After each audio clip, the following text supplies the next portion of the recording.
got some utility, but that's all he has. He drops round in favor of Luminosity, as you would expect, and now you're going to see Luminosity on a bonus. Sentinels should have full rifles across the board. I love things like that. And that plays to what I said before on Ascent as well, is Sentinels are such a retake team, and it's funny to see what they come up with when they're doing that. It was just, you know, hide and wait. Usually, sometimes it's the full 5 retake. That time it was in the sight, set a trap, and it almost worked. Almost worked if they didn't get swarmed that hard, and LG was on each other's hip. All right, we're going into our, what do we got here? 15th round? Let's see how they can play this. Different spot for the camera, and it doesn't look like they're checking it out. Paranoia comes out, Blast Pack comes to do, they're going in hot and heavy, and you see this oftentimes on a bonus rift. Knowing that they have SMGs up against rifles, they want to bridge the gap so that the advantage from the rifle is no longer part of the fold, and that's why you see that play out. Look at all of the space they've taken away too. They're deep into the defender's spawn, but TenZ holds it off. He pushes his way through. Nobody puts TenZ in a corner. Not at all. Also, don't line up when you're on 10s. Almost looking like a collat there as he picks up 2. The entirety of the team, 4 strong coming out of defender spawn. And it's going to be tough. Stellar doing a good job of putting up some D. There's another one. We're almost seeing the collats everywhere this round. And Sick and 10s lock it up as the defuse is already going down by Shazam. Quick fingers on that one. 9-6. As Sentinel's feeling real good to put a shutdown to Luminosity's start. They do, and you know, for Luminosity there, Sentinels lost 2, so there was some financial damage that was done, and they got the spike down. So I mean, given the fact that it was a bonus, sure, you lost the round, but you walk away feeling pretty good, right? Knowing the momentum you were able to build at the end of the last half, how you've carried some of that into this next one. I think Luminosity are still, I don't know that they're going away quite yet, Riv. Cover going out. Looks like 10's maybe focusing the orb here, running out of Ramen, seeing what he's trying to do. They do have ultimate for him coming in 1, but the team's going to stay all towards Ramen right now with Dapper. Looking over towards that other side. Oh, sorry, not Dapper. That's a Proto, as I don't switch my half brain. And they're just waiting again. Slow by LG here. Spike's going to be in the hands of Stellar. Already an ult there if they need to get a Sage Res throughout this round. And free ground and info gathered here towards Mailroom. Let's see how the execute goes with a Cypher Trap right in front they'll have to worry about. You see a Proto still playing over by A. Waiting to see if anyone's going to push through. It's not like he's causing very much noise. So it's not enough to draw attention that way. Just making sure there's nothing on the other side. Roomba, nades, traded, damage done, but nobody drops. And I think here, understanding they have the middle of the map, or at least they think they do. Yeah, oh my gosh, Stellar. That was pretty. I think they were hoping to get that kill there. We actually saw that Proto was starting to rotate out. He's going back to his position at ramp now. Might be able to catch Raze. 10's actually gets into sight. Showstopper's out. Fires it high, and he's going to get the high ground on that one. Coming out Dapper a little too quick in the sight, thinking it's clear. A Proto coming up huge as he takes paint shells during the fight. And it's 92 HP Sick. A little bit of armor there as it's just falling off his body. 10 seconds left. And there's a lot of low HP on this side. Does he get the shot? He does get the trade, but the round goes in favor of Luminosity Gaming with that final frag coming in from Moose. 9-7 as we about to have a tie game here as we're almost round for round. We are, and I think we're seeing a very different look from Luminosity on the attacking side. And here's what I mean. On Ascent, we saw them play defaulty and very slow. Right? Like it was defaulty and they'd stay back. They really weren't taking space. But look at, even in their defaults here, they're still taking the middle of the map. They're at least moving forward while they feel out the map. And that just opens up so many more options for you if you're Luminosity.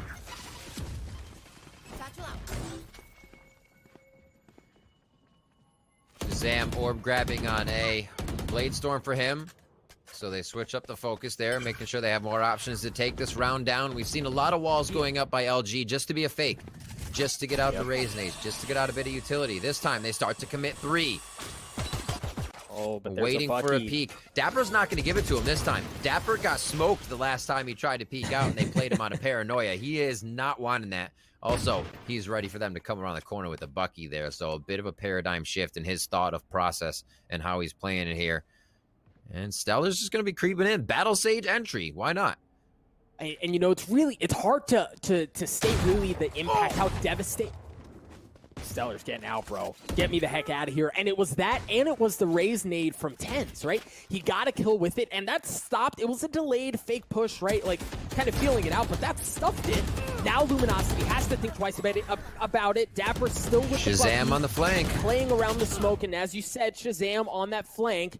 He's made it, left. folks. Knock, knock. Doors He's open. the round. He's arrived to the play. He's got the Blade Storm. Good for one.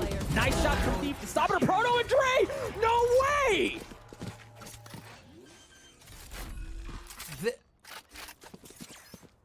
The patience LG has once they're in there is, you know, the rotation comes in. If you would have planted, you would have kind of been set up with your positions, but they're still floating around the site, having variety of positions and working around the chaos. That Bucky coming up huge for Dapper. He had waited in the site so long for that opportunity, and it paid off in the end as soon as they waited for Shazam's flank. We'll have to see if a Proto and the team get a bit more on their rear on that 6 for finding out what happens during the middle of the round, because I'm sure Shazam and the rest of the team, if the rounds go that long again, they'll still be pushing. This Luminosity this round feels like the Luminosity that we saw on Ascent on Attack, right? Like, wait, default, show a little, but not take space, not really do much else as they stack over towards A. You see Tens at top of the ramp. Once a little bit of Q comes out, got some room to use utility. Forget utility. Moose is going, oh no! Oh no, that sucks! Shazam rips him down from the sky, doesn't even get a chance to shoot off the showstopper. That gets stuffed instantly. Tens is still alive on top of the ramps. He has to back up. Thief takes care of him. It's a 4v4. What a way to start the round. They've only gone A few times. This is now finally working out for them as they were able to get Chance. Shazam able to get Tens. The pressure they created here was great. Moose just kind of throwing himself into the fire. But that, it could have worked, and it almost didn't, because they haven't been A enough to know where the precedence is of where people might be playing. So I like the fact that they were still able to just use that chaos to get through this on the side of LG. Now they've taken B. As they rotate around, coming from the top, dropping down. Sick trying to do what he can from the back of the site, but it's not going to work. An extra 300 in the bank for the team as that spike goes down. And that is actually a round that turned the tables for me and how I thought LG was going to be playing. Seeing Moose go in, it looked like miscoms. Nobody followed. There weren't follow-ups, but it was actually a great way to source where the control was in the A site. They find those 2 frags. The map is completely open because you know somebody's going to think A is the play, and they find themselves at B to win 9-9 now. It's all tied up. Luminosity refusing to go away. It really was a beautiful round just a moment ago, but now Sentinels again here on the defense. They tend to put a lot of attention across the middle, stick with the wall. It's a bit delayed, but that's usually where that goes. And here we go once again. A little rinse, a little repeat. Luminosity showing presence on B. Just a quick round. Should be Thief and the rest of the team picking up these frags here as he keeps the range at a good distance, knowing some, right there. Don't walk up on this. It's probably going to be a sheriff in your eyeballs. And they'll wait a long time for this. 3 ults ready on the side of Sentinels. When they do get ready and raring to go, they can put some rounds together, get somebody back on the map. You're just looking at Thief's Empress right here, and do not expect to see that this round.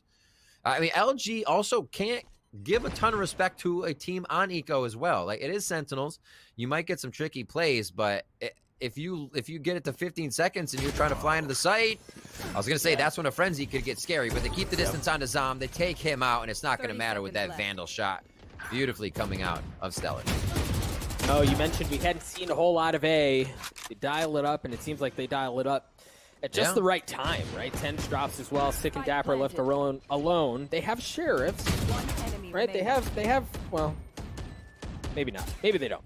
Dapper has a Bucky as well in a 1v5. I mean, and we've seen, look, let's not sell it short here. We've seen the Bucky do some absolutely filthy things, but surely even the Bucky has a limit. Giving it a check. Ready to go. Shells in. And he waits. Just playing for exits here. Yeah, absolutely. Hey, there's one. Almost gets a second. Your boy Dre is able to quickly lock that one down on Dapper's position. And Luminosity Gaming take the lead here on Attack on Split for our second map in this best of 3. Sentinels with a pretty dominating second half, as we saw, coming in onto our first map. So we'll have to see what happens here. With LG picking Ascent and Sentinels picking Split, it looks like they're just saying, thanks for the pick, we'll take you on your own map. Now, if we get there, Icebox has history between these two teams. They already carry some history in and of themselves, but Icebox in particular carries some weight. Hopefully we get to talk about that here in a few moments. Luminosity, as you mentioned, with a 1-round lead here in this second map. Tens, nice shot from Shazam. 10 swings, the spike goes down. They get the damage done. Yeah, baby, Shazam gets another one as well. Luminosity down to 2.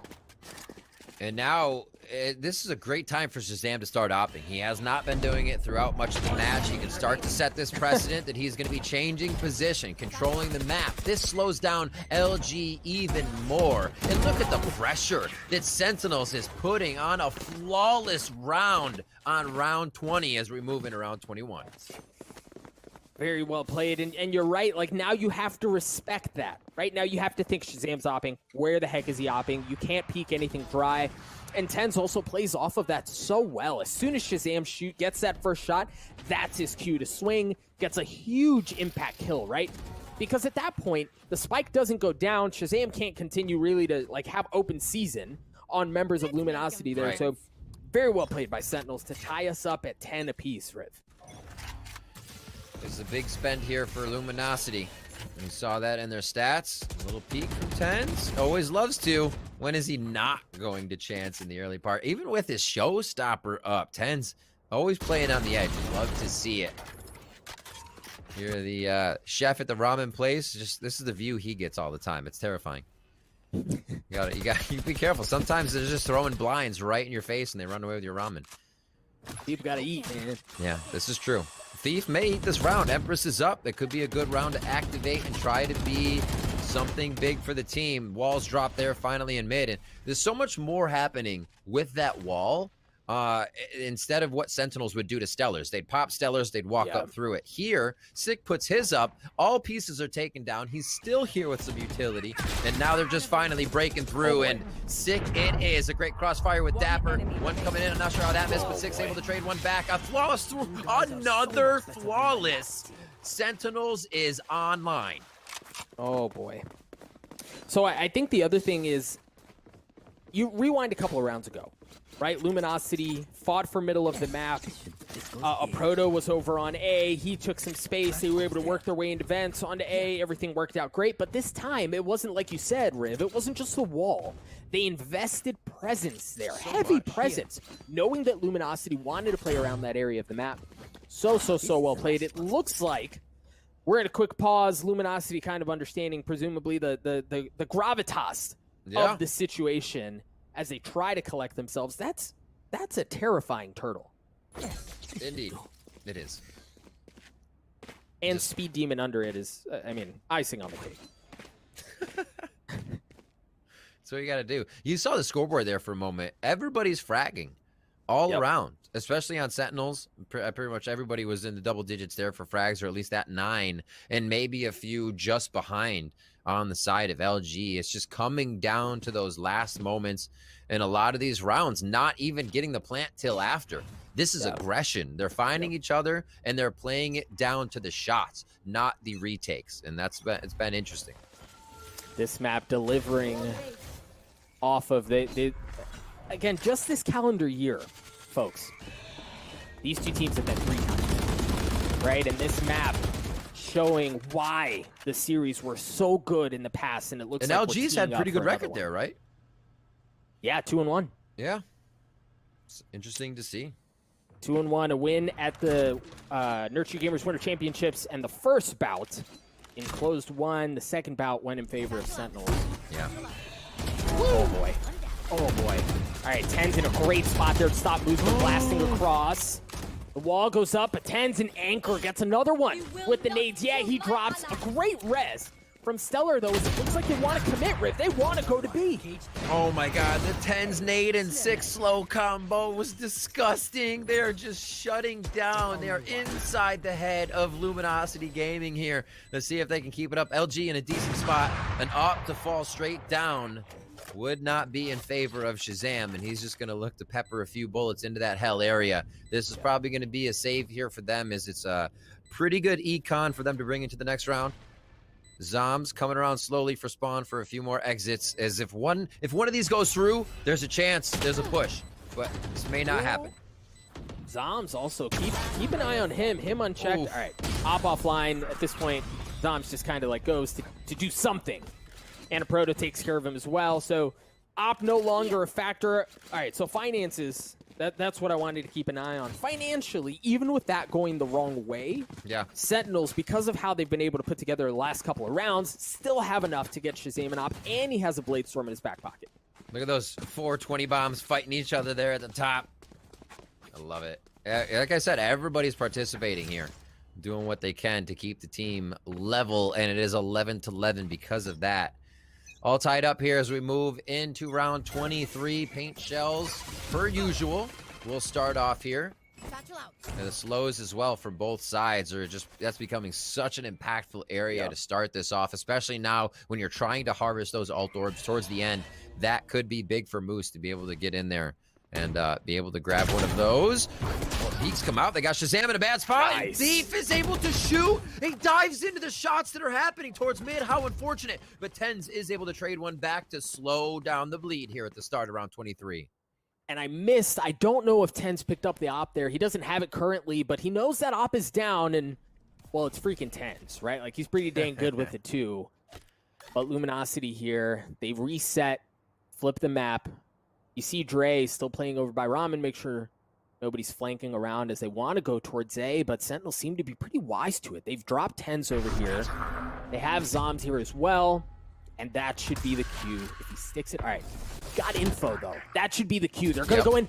Great paranoia, though. Oh, the paranoia was so good. Dapper was there on the flank, but Moose goes in aggressive with the showstopper, and they have to respect it. He has to back up. He spotted him. Doesn't have to get the kill here because the space has been gained. Moose finds him. Zombs goes down. That could have been the thing to really change a lot of this round if that corner was not checked. Tens heading into the site. A Proto has been on point when he has been called upon. 35 HP. Now in a 3v1. Neural uplink goes down. He's not going to be able to do too much work to get back into the site. It was a tough call, but you got to build him up for the moment. Great job by Luminosity Gaming to make this work. Woo, baby. This is going down to the wire. Sentinels, and the thing is, Riv, you know, we talk about the fight for B lobby control, right? They invest a lot, you know, the slow, the raise nade, the Cypher Cam, and the Satchel Charge that's supposed to be there to counter it, you know, blah, blah, blah. Rigmarole over there. But then there's the op across the middle of the map that Shazam has played a couple of times now, wisely leering out, understanding that that's there. I think the fight for map control is actually going to continue to lean this way. Luminosity wanting to stretch it to that third. Sick now playing towards that vent. He's not going to actually have a mailroom play this time, so he's kind of setting up his position differently, wanting to find the back of at least one. Probably pull back out of that position, rotate back around towards the B side. Spammed right through the smoke as your boy Dre calculates that one with a little trigonometry and fires a beautiful shot to connect with the head of Sick. That's the round. That's exactly what they needed to. That's res down immediately, right, Doug? That's tough. And wall off the board, right? Like the map is open. They have so many options, and of course, ironically enough, as I say that, they aren't playing the middle of the map, but given what Sentinels have done across the middle of the map in the past, you have to understand that there's a very good chance there's more presence than just Sick. I think Shazam may have heard a little something there as he backs up. There was very quiet on the side of LG. Smokes and the rest ready. You can see the Omen getting into position here as your boy Dre sets this up. And Shazam ready in the back of the site. They have to get in. They have to take him out. He gets 2, looking for a 3rd. Here's the judge, and he's gonna find Moose as he lays down the verdict. Get out of here. What else is he gonna be able to do? That's too long of a range for the judge, and your boy Dre is finally able to stop him, choosing which to peek. What a disgusting choice there. There's only so much you could do as Dapper and the rest of the team come up big. Sentinels will bring it to overtime in map 2. So much, right? Like, so much. The fact that the Bladestorm had as much value as it did is enormous, right? He was able to delay. He was able to get kills and then really kind of set things sideways for Luminosity. The pick onto Thief there, absolutely devastating. And then this, right? Just absolutely beautiful. But Dre does his best. I mean, he does his damnedest to make something happen. And ultimately, it's Dapper. Riv, I think this is the first overtime of Masters, is it not? I believe. Now you got me, because I can't answer that because there are so many overtimes in Twitch Rivals. My brain is so just mixed with games right now. Yeah, we had some 30 rounds there, and then I watched the other game yesterday where 100 Thieves and lower semifinals went 32 rounds with I forget now who, as I cast the game. But yeah, there's too many. But I think you're right. I'm going to go with that answer as we start off our first overtime round of Masters. That's on Doug. And we're going to see what they do this round. 3 to get your ulties usually. And I don't see any ult orbs being focused right off the bat. They are trying to push up a little bit on the side of Luminosity to get themselves out into B here. And you can see your boy Dre already on that roll. Yeah, and look, we saw this last time, but this time Sentinels wise to it. They were able to trade one out, but the wall goes up towards B, and then they push down B lobby, right? Forcing Sentinels into an uncomfortable situation, but this time it's handled so well by them as now they have B lobby control. Now they can work their way in. They also have Heaven because Shazam has taken so much space away. But Stellar, big kill onto Shazam. Good to hold that position. Everything we've seen from B Heaven has been noise before any of that action happened. So Stellar with a lot of confidence to just hold that angle, getting the best of them. And Dapper is going to be able to drop Dre as he throws out the smoke. 3v2 here. Who's going to be able to get the advantage in overtime? Spike is being planted currently by Dapper as they set up a little bit of defense here. The retake looks decent. Wow. They don't have too much destruction utility, but they do have a lot of that intel that they can use, and it helps. Yeah, the retake just went from decent to, I mean, almost impossible to mess up. And they know exactly where, well, they may not. All right, he's taken out. Stellar gets three big kills on that round there, including that opener on a Shazam. And like, the amount of control that Sentinels had on that site because of his ability to get into Heaven, because he was looking to really double down on it and get into the defender spawn, that would have almost secured the round, Riv.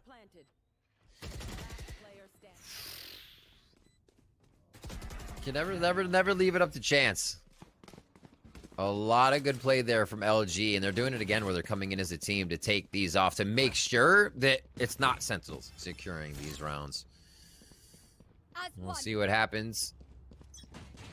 Sentinels looking to focus the defensive intel over towards B. They'll keep Raze as well to make sure they can use the nade to get a fake plan off. And Spike's down to start this off. It's going to be a real long round and a little bit shorter maybe because Sick comes up very quick with a kill there. Throws up wall instantly at A as you saw Sentinels trying to grab info at A immediately for the quick rotation back. With that death, it looks like the committal is towards B. Oh boy. Ten's not able to do any damage. Dapper gets one, but Stellar trades it out. The heal's going to come out as well. They're going to get on to B. The wall's going to go up, and that should be plenty.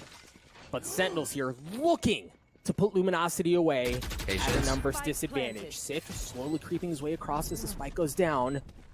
Luminosity in control. Sick have to go aggressive. A Protoss clean shots are there, and it all falls onto the shoulders of Zoms. To avoid Icebox, to avoid map 3, to try to get us to a second round of overtime. Fake Telly into his smoke to keep Luminosity guessing. The blind fire through that. Zoms continues to creep across. A Proto does it, baby. We're going to map 3. What a game from Luminosity to find it. As we said, if they can start grabbing rounds on their attacking side, they look much stronger and they are so much more confident. Thief playing his game, dropping over 20 as he got himself up on the scoreboard. And uncharacteristic there on the end, especially for a 3v2 in such a tight overtime situation. I think Sick didn't realize Zombs was a couple steps back, didn't have his flank there because you saw you saw him stick the fake steps towards shooting what it would be towards B garage. That's when he pulled the Cypher out from the side, but there was not someone shooting over his shoulder. So a few steps off there and you could have had a much different round, but LG made sure that didn't happen, and LG is impressing now on our second map. And they look good. Again, it was on Sentinel's map pick. And Riv, let me get a little nerdy on you for a moment, okay? Nerdy. This is, I geek out about stuff like this. At the beginning of the map, right, the narrative was take a look at Dapper's cam, take a look at how Moose is using the blast pack to clear it out, no information gained, blah, blah, blah. Yeah. On the overtime round, you see him put the cam up, instantly take it back, baiting out that satchel charge. Like, the adjustments that these teams made, and it feels all good. really does come down to these minor plays that end out having, I mean, an indescribable really impact on how everything plays out. And like, this is why I love Valorant, because of things like that. And LG breaking the history repeats itself for them, right? I was talking about it before, where they really don't have a middle ground in a series. The last two losses are 0-2. The wins before that with Kuki and TSM were 2-0s. Here now they're finding that mid series stride, which we haven't seen them be able to pull out the wins on. They always fight for it. They fight for it so well, and the possibility is there. Now they're finally cashing out on that possibility. We'll see how much further that stride lasts. As we're going to map 3, we're going to talk about the history. I'm sure the desk will as well. We're going to Icebox. I can't stop myself from grinning as I say that. It's going to be a good one. We're going to take a break, folks. When we return, the decider. Stay tuned.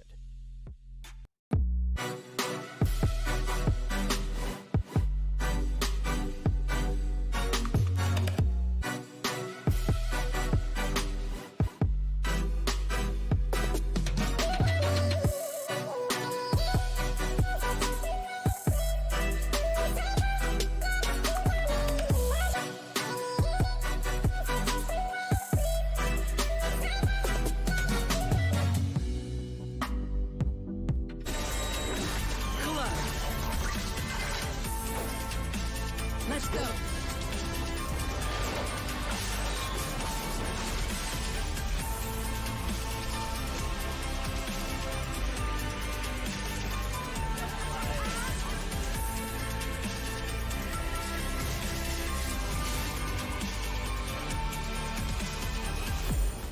Apply now at redbullcampusclutch.com. Verizon believes everyone deserves the best. That's why we start with 5G from America's most reliable network. Verizon 5G is next level. Then give families plans to mix and match, so you only pay for what you need starting at $35. You get so much more than this, a great network. And offer the best in entertainment on select unlimited plans, like Disney Plus, Hulu, and ESPN Plus, as well as Discovery Plus, with a Galaxy S21 Plus 5G when you buy one. There's no reason to settle for less than the best, only from Verizon.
Sentinels came out of the box throwing haymakers left and right at LG, but we found out as the game progressed, it was a rope-a-dope strategy.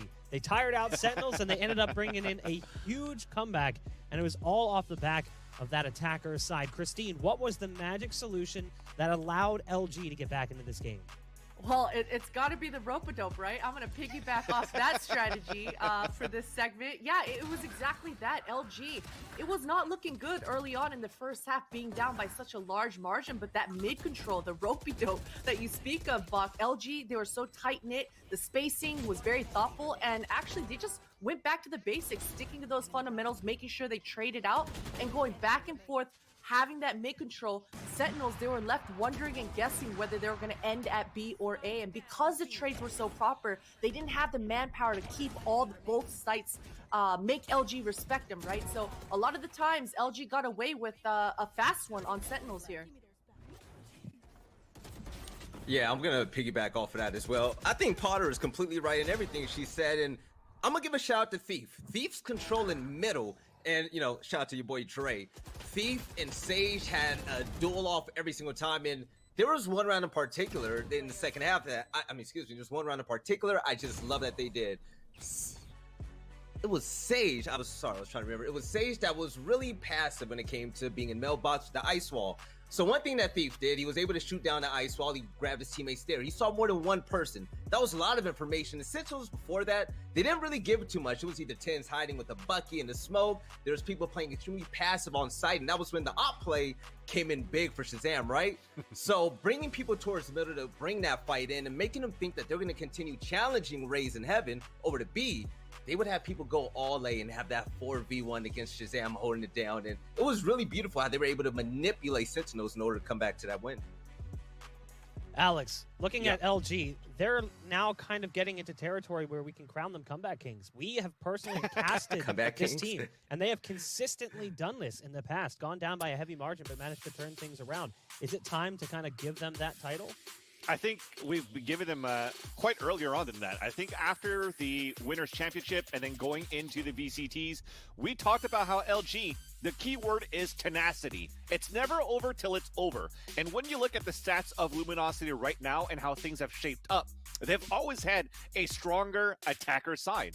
If you're looking at it, it's I think it's a 48% on the, 57% on the attack rate versus 46% on the defense rate. And the reason why I'm saying that is that the last two times that they played split was exactly versus Sentinels. They've won once, they've lost once versus Sentinels, but they've always been very close games. It was a 13-10 scoreline and also a 13-9 scoreline to Sentinels and to LG respectively, which means now that Luminosity, they know how Sentinels plays this map. So when Tent comes and plays the Rays, has anything changed in that strategy for Sentinels? That's what I kept my eye open on. Nothing's changed in their defense. Nothing's really changed on their attacker side either. So Luminosity was able to adjust to maybe small tweaks on that mid side by using Sick on mid instead of B main, and they took advantage of it, allowed even Stellar as a Sage to get a lot of first bloods and entries for the team, and allow LG to come back.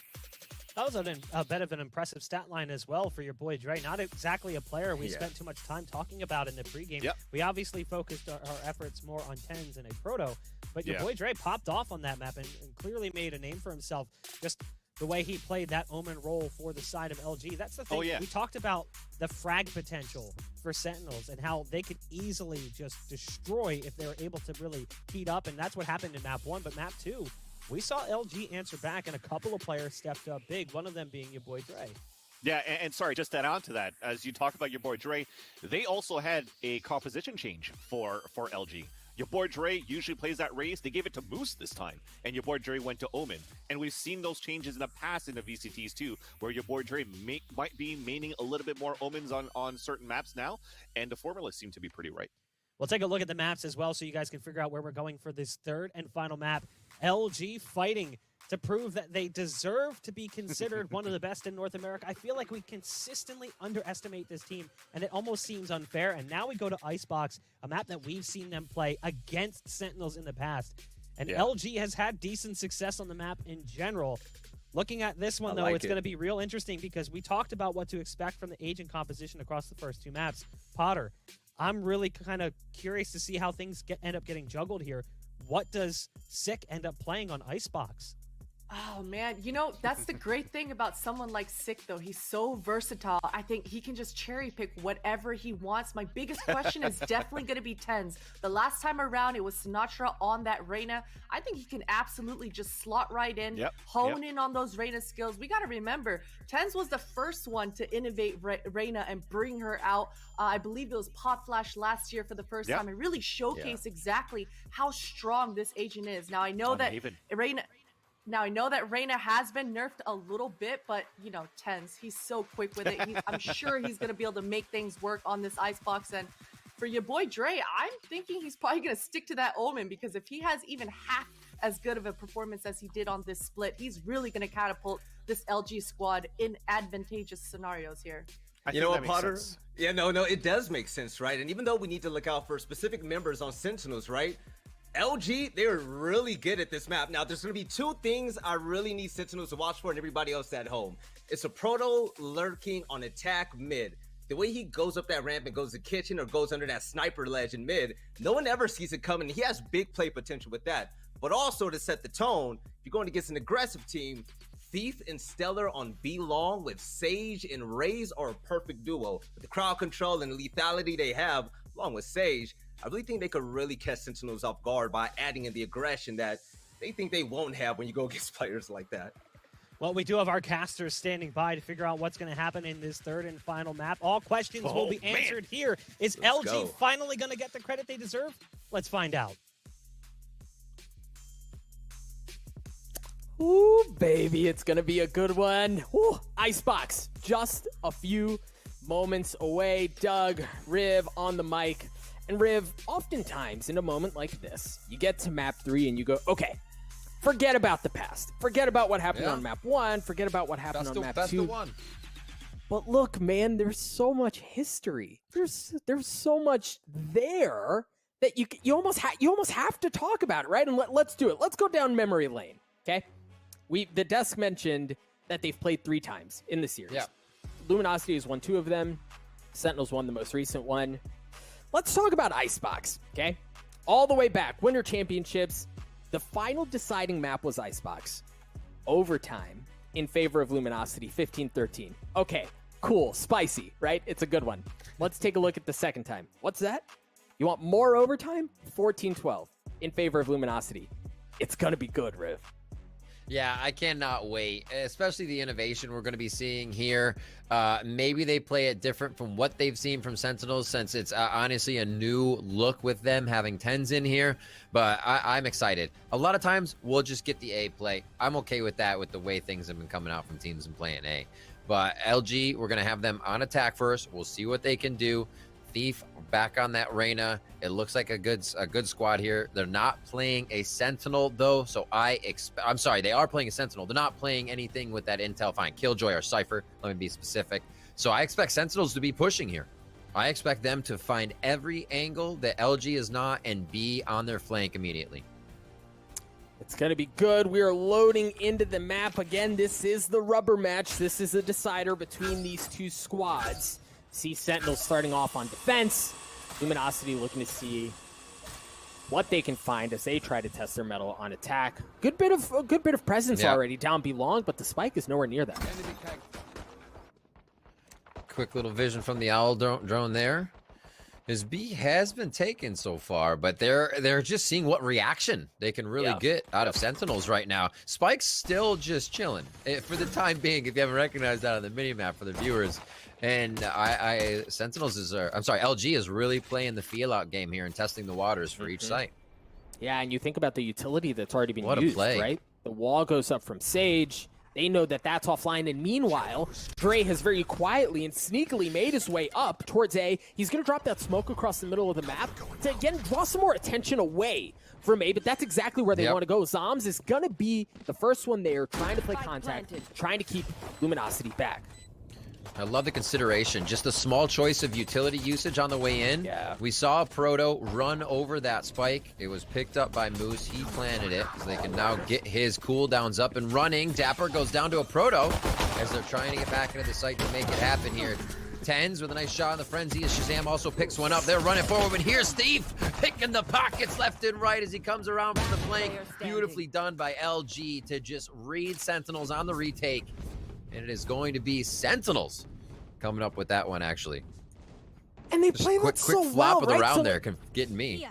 Wait, like, so they get on the site, they get the spike down, and then Luminosity plays back, right? Like, they were playing to play it through chaos. Very similar to what we see on B, on Haven, where you're just spamming through smokes, through utility, what have you, to try to stop the defuse. They wisely just play aggressively. They go in to Luminosity. They get the big kills, and they're able to take that away. Meanwhile, the flank was playing out. It didn't have enough time. So well played by Sentinels to have the wherewithal to know where to push, when to push to make it hurt. Proto pushing in, gets taken down. Your fault. Or sorry, takes one down, I should say. Just checking the score. Making sure I'm right on where they are, because I got mixed up last time. I don't want to have that happen for the viewers. Zoms takes 2. Always good for that, as we say. And now they're moving over. Shazam's 20 HP. Now, they've been working the defense to have 1-and-1 all the time. So you're going to have somebody the knowledge of Moose planning here. And I'm very surprised here by Sentinels coming in very strong on defense, able to stop them once, and LG is now forced to just scramble for these eco rounds. Boom. Yeah, Not even going to go down. That. Yep, I like that. I like how they play it. I also, you mentioned how they, in situations like this, we've seen Sentinels assume pretty similar positions. This time they kind of spread themselves out, right? Make sure no stone is left unturned. And as you saw, it was Dapper who was there waiting, able to take him out. But now we're going to see Luminosity from a position of strength where they're going to have rifles across the board. Yeah. And it's not, I mean, there's some bonus happening on the side of Sentinels, but it's not like they're walking in without rifles, Riv. Shadows traveling. Arden. Ooh, that's not what he wanted. Just getting the coattails of Shazam, and that's actually a huge drop there. That was supposed to be him alive for the next few seconds, gaining intel, giving it out, and making the first play to dash out. So now LG has a lot more that they can work with here. Nice job.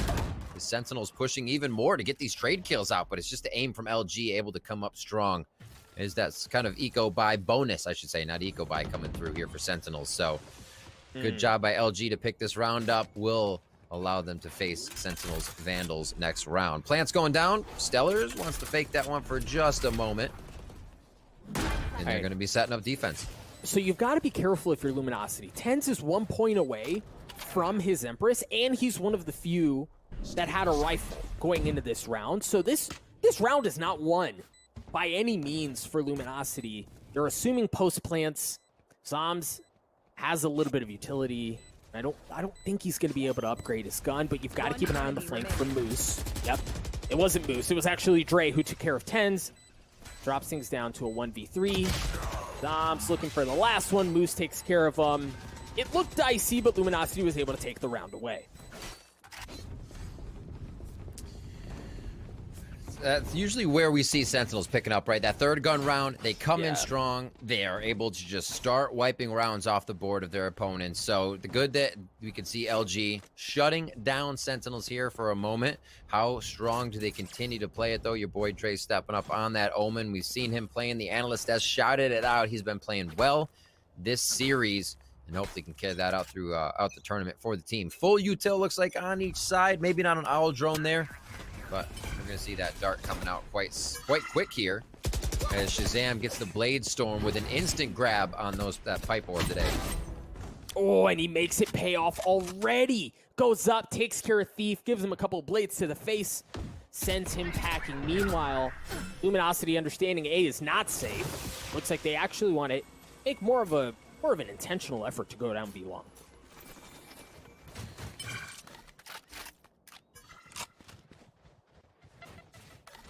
Watching their back. We talked about having to watch their back quite a bit here without having that Sentinel flank.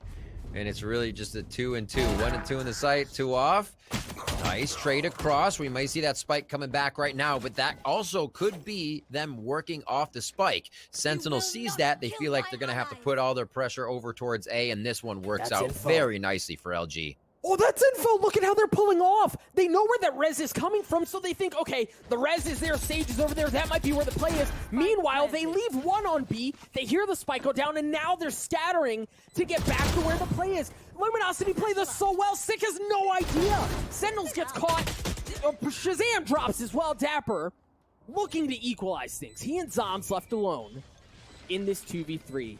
Much like we saw just a few moments ago. Post plants for Luminosity as the clock continues to tick away. Zombs on the tap, steps right off, and there's the Hunter's Fury that you expect. Just trying to buy time, right? Stellar good for 1, Stellar good for 2. The round in favor of Luminosity, and what a beautiful round it was. I love that ult at the end there. Knowing they're going to be coming from whatever angles you haven't checked yet, it scatters them a little bit and does not allow clean shots for Sentinels on the retake. Buckies and Sheriffs across the board. That Bucky goes over to a Spectre, actually, as Dapper is feeling a little bit more range is going to be in his favor. 2-2, though. We said this was going to be quite an interesting map, and it is now going round for round. Captain Shazam up on top there, fragging out pretty well to start with Stellar, the Battle Sage, 5-1-0.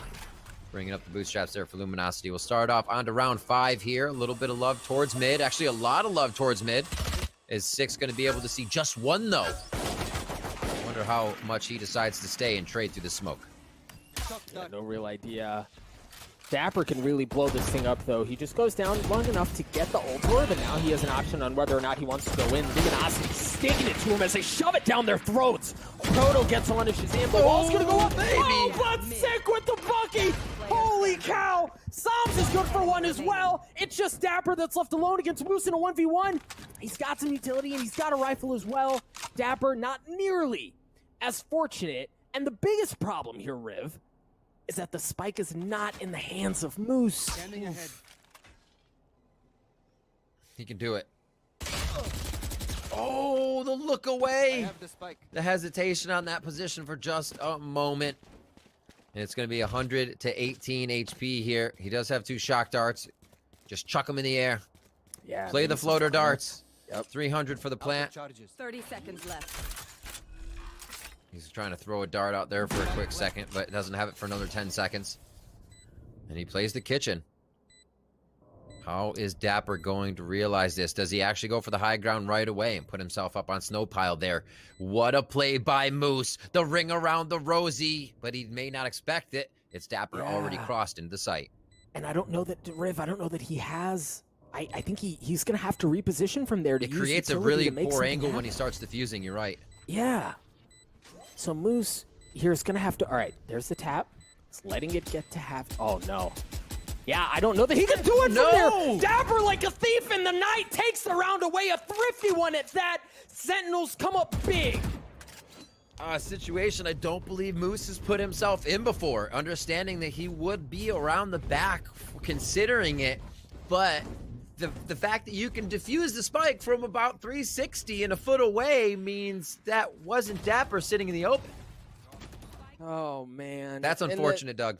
Oh, it's so unfortunate, and it all really goes down there. We were, kind of watching it play out and wonder, how's Moose going to play this? Is he going to try to do some lineups with the shock darts? It looks so good. It did. All right, now let's see what they have. Given how that went a bit sideways, you see a whole lot of ultimates on the side of Sentinels, and Dapper's just 1 point away from his. Have an operator in hand as well, and well, why operator? Why ultimate when you've got 10? Ooh, was that a leg? She didn't come up there. They were able to finally take down Thief. 10's coming up with 2 big ones. The Reyna. He's feeling pretty good on it before he goes down in this round. Round 6. 2 of LG now pushing in as far as they can. Moose and Dre open. Dre's had quite the series, but this is going to be a tough call.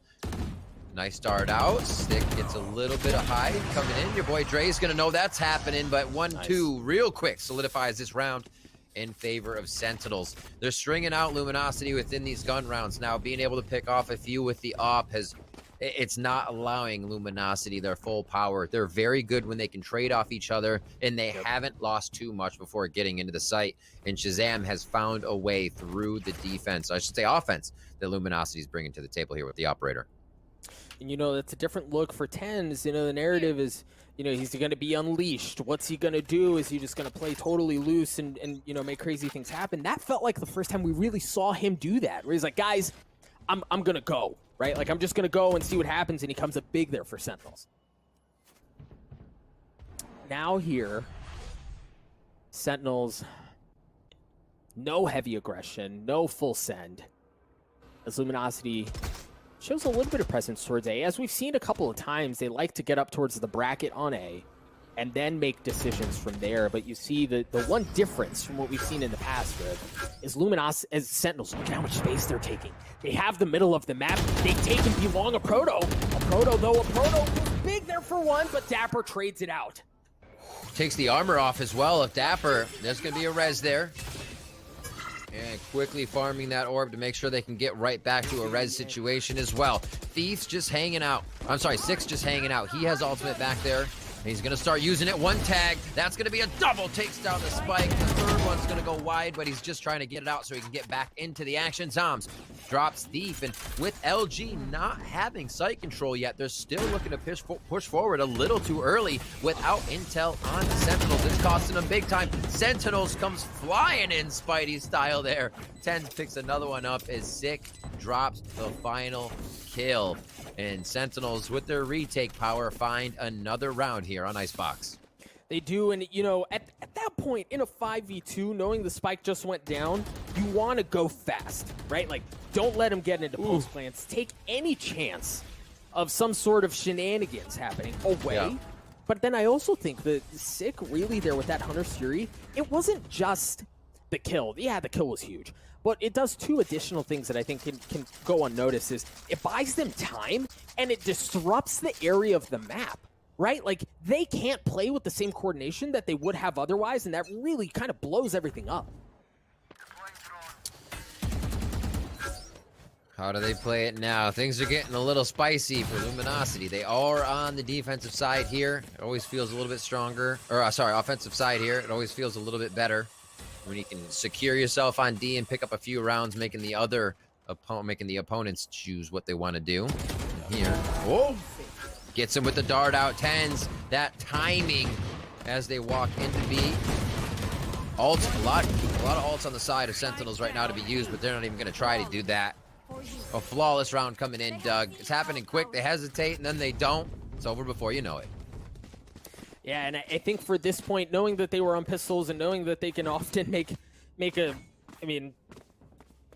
something beautiful out of a really crappy situation when it comes to pistols, that time, nothing doing. But now we're going to see Luminosity here. For this half, right, we're starting to have this conversation where the windows for Luminosity to make this half competitive they're starting to reduce considerably, right? Like, you're not going to get very many more chances to start a snowball as far as economy goes. Rattle off a couple of rounds, get this to a competitive situation. You really kind of have to do it now. Well, attack pause is a bit of that discussion, right?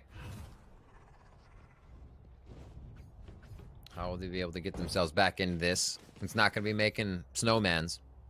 Maybe it'll be calling some info in from the Pengies. Who knows?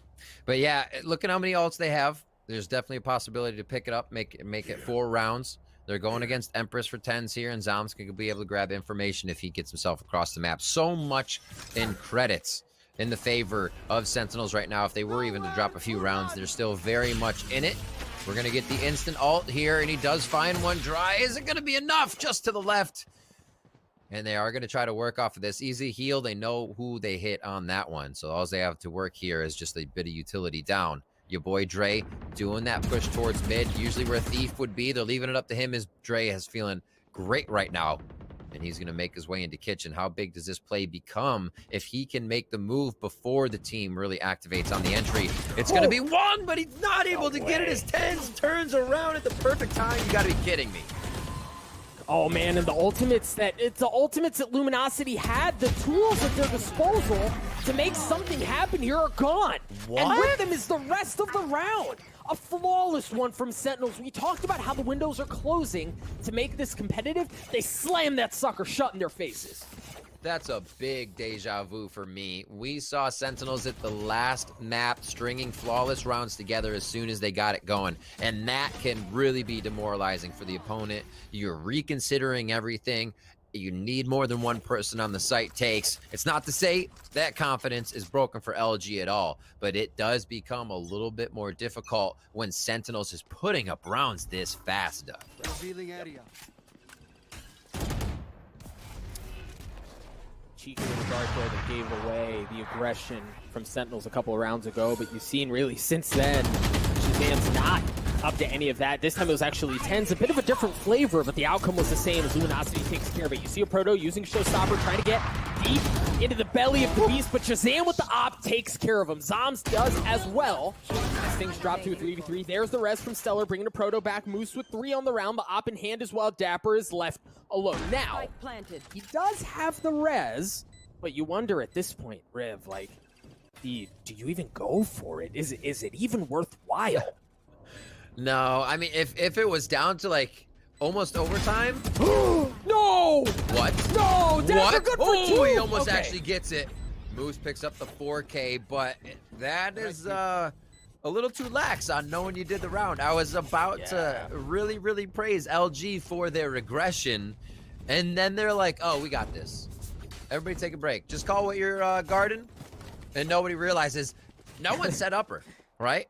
So that can't be happening. They do come up with the round. They lose a few weapons, but they are able to stave off having econ problems because that would have sunk them right into bankruptcy. Yep. They would have had to declare it and go for the eco. What a round there. But I want to see the aggression again. They were right into this site. Just not that ending that happened for LG. And for Sentinels, even with that loss, they've got bankroll for days, bro. Like, they're absolutely fine. So for Luminosity, absolutely. That one felt good. Well, I mean, it almost didn't. But you need more, right? Not just to get a competitive half, but to really break Sentinels' finances to even try to have that conversation. But again, TenZ has been so devastating on A that, I mean, how do you do it? We saw a bit of that at Ascent on Cat, how they didn't want to go towards him on those rounds. He had 2Ks. I mean, you just walk away from that confident aim, right? Dapper, nicely done. Wow. Battle Sage from B. And he's going to try to give a little bit more pressure here to everybody coming in through mid, as that's the retake they like to play. They'll let mid open. They feel like these long ranges favor them. Up and down. Who's going to get the shot first? And that's Dapper finally going down with TenZ picking up the frag. And it all seems a bit just too back and forth with gunfire. Not enough utility being used here as they get in with LG trying to make fakes on the sites. They are trying to play within the window, but after this, what happens here? They lose Thief. They'll run through what B here. It just seems like they're all in the open, Doug. Well, and I think the problem was they got info. Sick did when they saw going under tube, when they saw Luminosity going under tube. Right. And then they went in aggressively, and look at the position of that wall. Look at how far up it is. It's forcing them around yellow. Luminosity, kills traded back and forth. But map-wise, that round was won for Sentinels well before it was actually over. Whoop. Dapper squeaks out of that one, just losing a bit of his armor. They're already in the site, though, and this is a full committal. Everybody's going to be in. One person that's going to be on the flank. That's Moose. He is ready, and there the plant starts to go down. It's going to be the Empress that comes up for TenZ. He gets slight overheal on, 130 for him as he stays in the site to try and do more damage. Shazam with the op looking for him, gives him a haircut, but no damage was dealt as the spike continues to tick away. You see Sick is just kind of playing around the flank, making sure there's nobody coming around. The Lear comes through, TenZ once again good for another one as the Empress continues to cause problems. That's 3 on the round. He's going to drop at the hands of Thief, and now it's on Shazam with that op to try to make something happen. TenZ comes back. Dapper and Zoms drop. Stellar goes huge. Stellar goes huge, but Sick's keeping it at bay himself, but now Stellar's left alone. He doesn't have much as far as gun goes, but it's enough to stop wait a minute, wait a minute. Stellar good for 3. He's got to swing around. Sick gets the kill, but I don't know that it's going to matter. They got that defuse at the last moment. It looked like he hopped off it. He almost went down to the classic cheese. And it's not the case. 9-3. Everybody just causing chaos. We saw the res there at the end of the first half just to get it back in, causing a little bit more chaos for Thief. What a round back and forth to be. That's actually why I love B so much, is because once the utility is out, it just becomes a complete fire fest of everybody trying to get around yellow, back to the B entry, back to see who's in mid on where a spike can be planted. And it is such a chaotic fest to have. I love it. I love it. We're going into our second half here. Sentinels look like they could solidify this quite quick, Doug, if they grab that pistol round. We're going to try to do so across A, using the drone as the entry. Well, and then shortly behind that is Tens. He's got the frenzy, and he's got a kill. Man, all up in Moose's face, and he's getting a jumping one as well onto Thief. I said this the first time I called Tens. This is his world, and we're just living in it. He's got 4. He's going hunting for the ace. Let him off the leash. He's digging it. 20 seconds into the round. He is in spawn. He is in the defender spawn area. That was 120. Tens had a 3K already on the board. And then he kept going for more. Absolutely disgusting. And that's setting a pace. It's pistol round. All right, it's a breather. It's the second half. They might break. No, there's one. Keeps running through. And to get that much room without finding any resistance, you're giving Tens everything. And like, you know, it really is filthy. A rain on a pistol is already so problematic, right? But then then it's Tens, bro, and that just changes everything. 2 points away from the Empress, has a Vandal in hand already. Things not looking good for Luminosity, and honestly, it just seems to be getting worse. We knew this was going to be a tough game, but it also, for Luminosity Gaming, but it also spells a lot for the squad of Sentinels here as they go to take B site once again, finding somebody in kitchen. That's going to be Thief. Can he answer back as he gets himself in there? Goes down to Tens. Spikes planted. That's going to be another one. But it does speak to Sentinels before they, again, rush right through this like a freight train, that they've got a new player. Yeah, that player tops the list for many, many things in the games he plays, coming in professionally and being able to just put up numbers, say like 24 and 10, again, on a new team.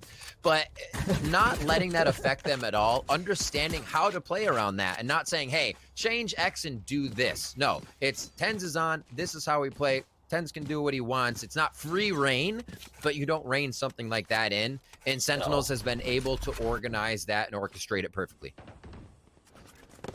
It's like asking Curry not to shoot, right? Like, let the man do his thing, and again, a beautiful round there. All right, but now for Luminosity, we talk about windows closing. I mean, it's do or die, basically, here for Luminosity. They have rifles.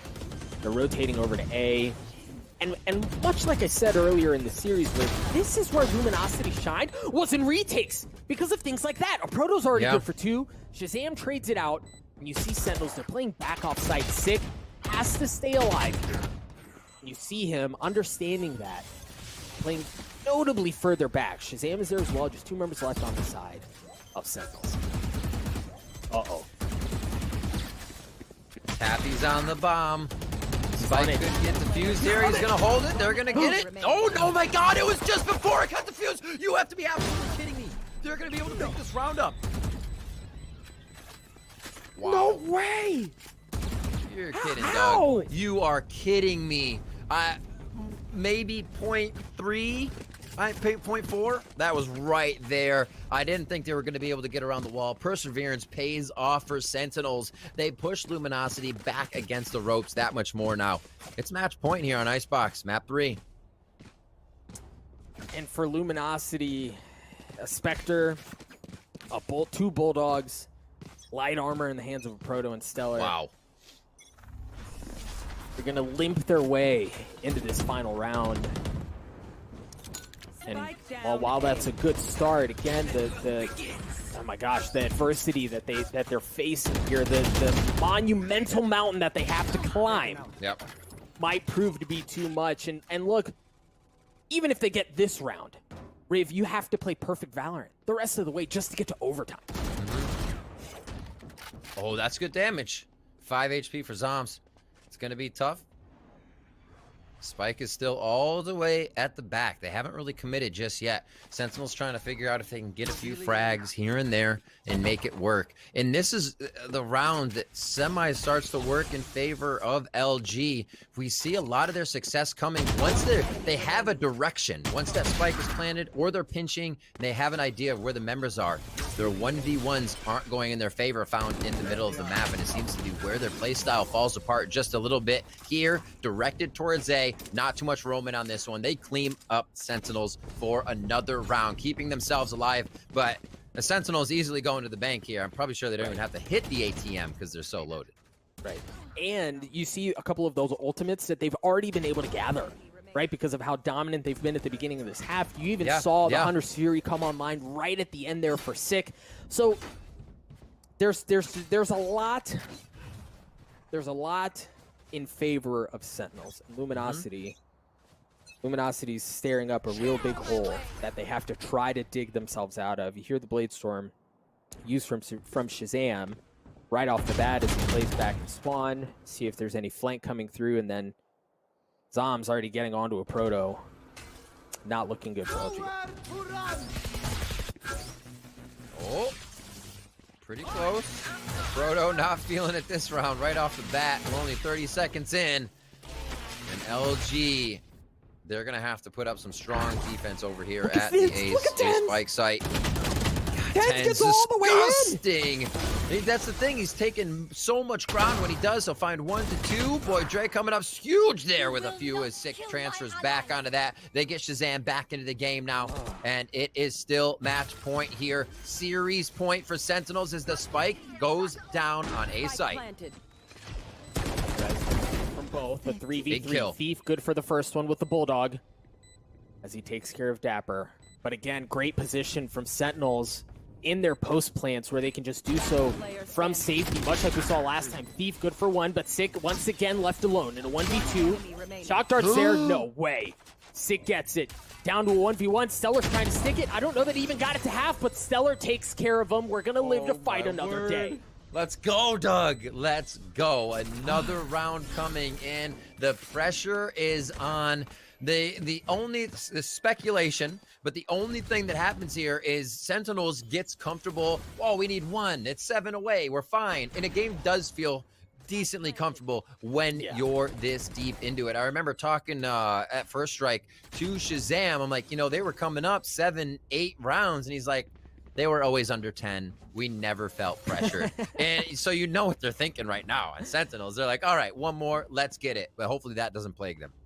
Well, and now look at the financial implications now, right? Moose has a Stinger, or excuse me, Spectre, but Sentinels don't have rifles. I think Tens has a Bucky, but other than that, they're certainly not packing the same kind of heat that they would want to be bringing in otherwise. Diving over, double pipes. There's your duelist going in on the left side, trying to stick together. Moose gets 10s. He forgot to check that right side, thinking he was going to find someone in front of him like last time. LG coming up big with a few frags, and that's going to be the round. Lickety split for LG. 6 to 12 here. This should be the purchase now for Sentinels. So we may see a slow round here, but a possible victory for them. Shazam gets that operator. It's how they've been getting their wins before. You pick apart LG ever so slowly, and then you win in the site.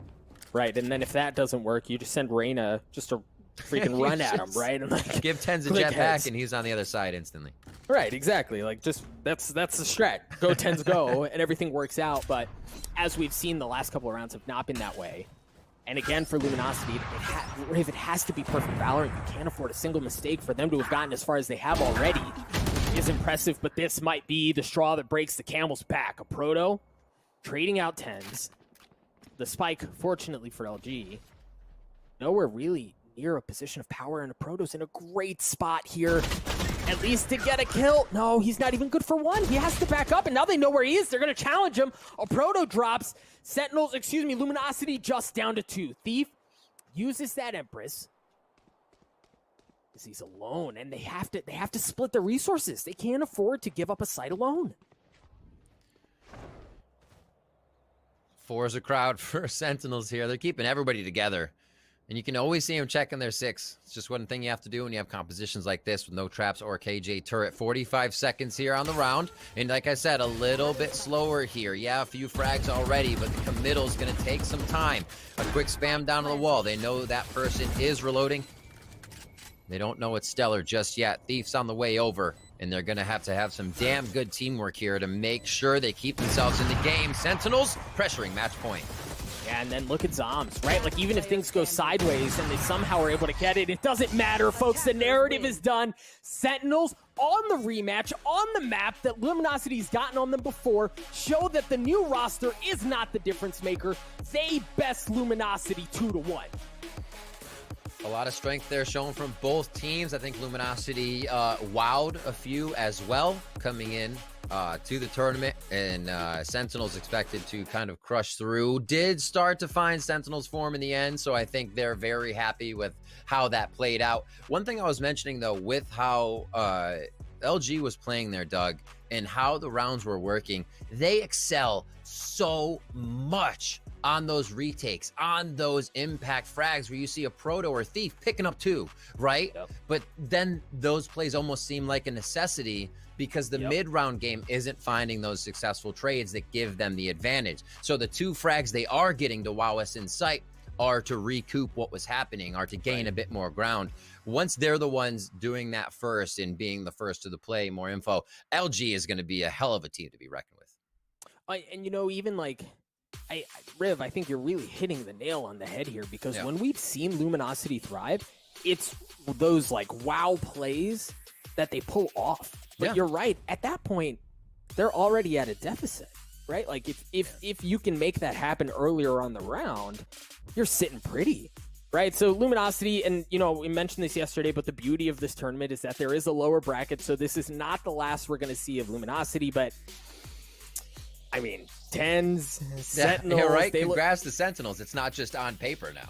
I mean, shoot, right? And they look good in a number of different ways. We're going to throw it over to the desk to break down everything that just went down. Take it away. The Tenzinels come through with the big wins. The Tenzinels, Christine, yes. Or Sens. What was the one that you said, Alex? I think it was like Tens and Sens. Tens and Sens, yeah. So there's a couple different names we could use for that. I do love Riv and Doug casting together because I feel like we have like good and evil. Riv's like in the dark, he's wearing black. You've got Doug in the party shirt, like ready Just all to go. bright and everything. Yeah. Come on. Like Doug looks like he's about to offer me like some lemonade. I don't know what it is, but that was an incredible match, an incredible performance from Tens. Really looking at that one as well. Tens stepped up in ways that we expected Tens to step up, and then some, Potter.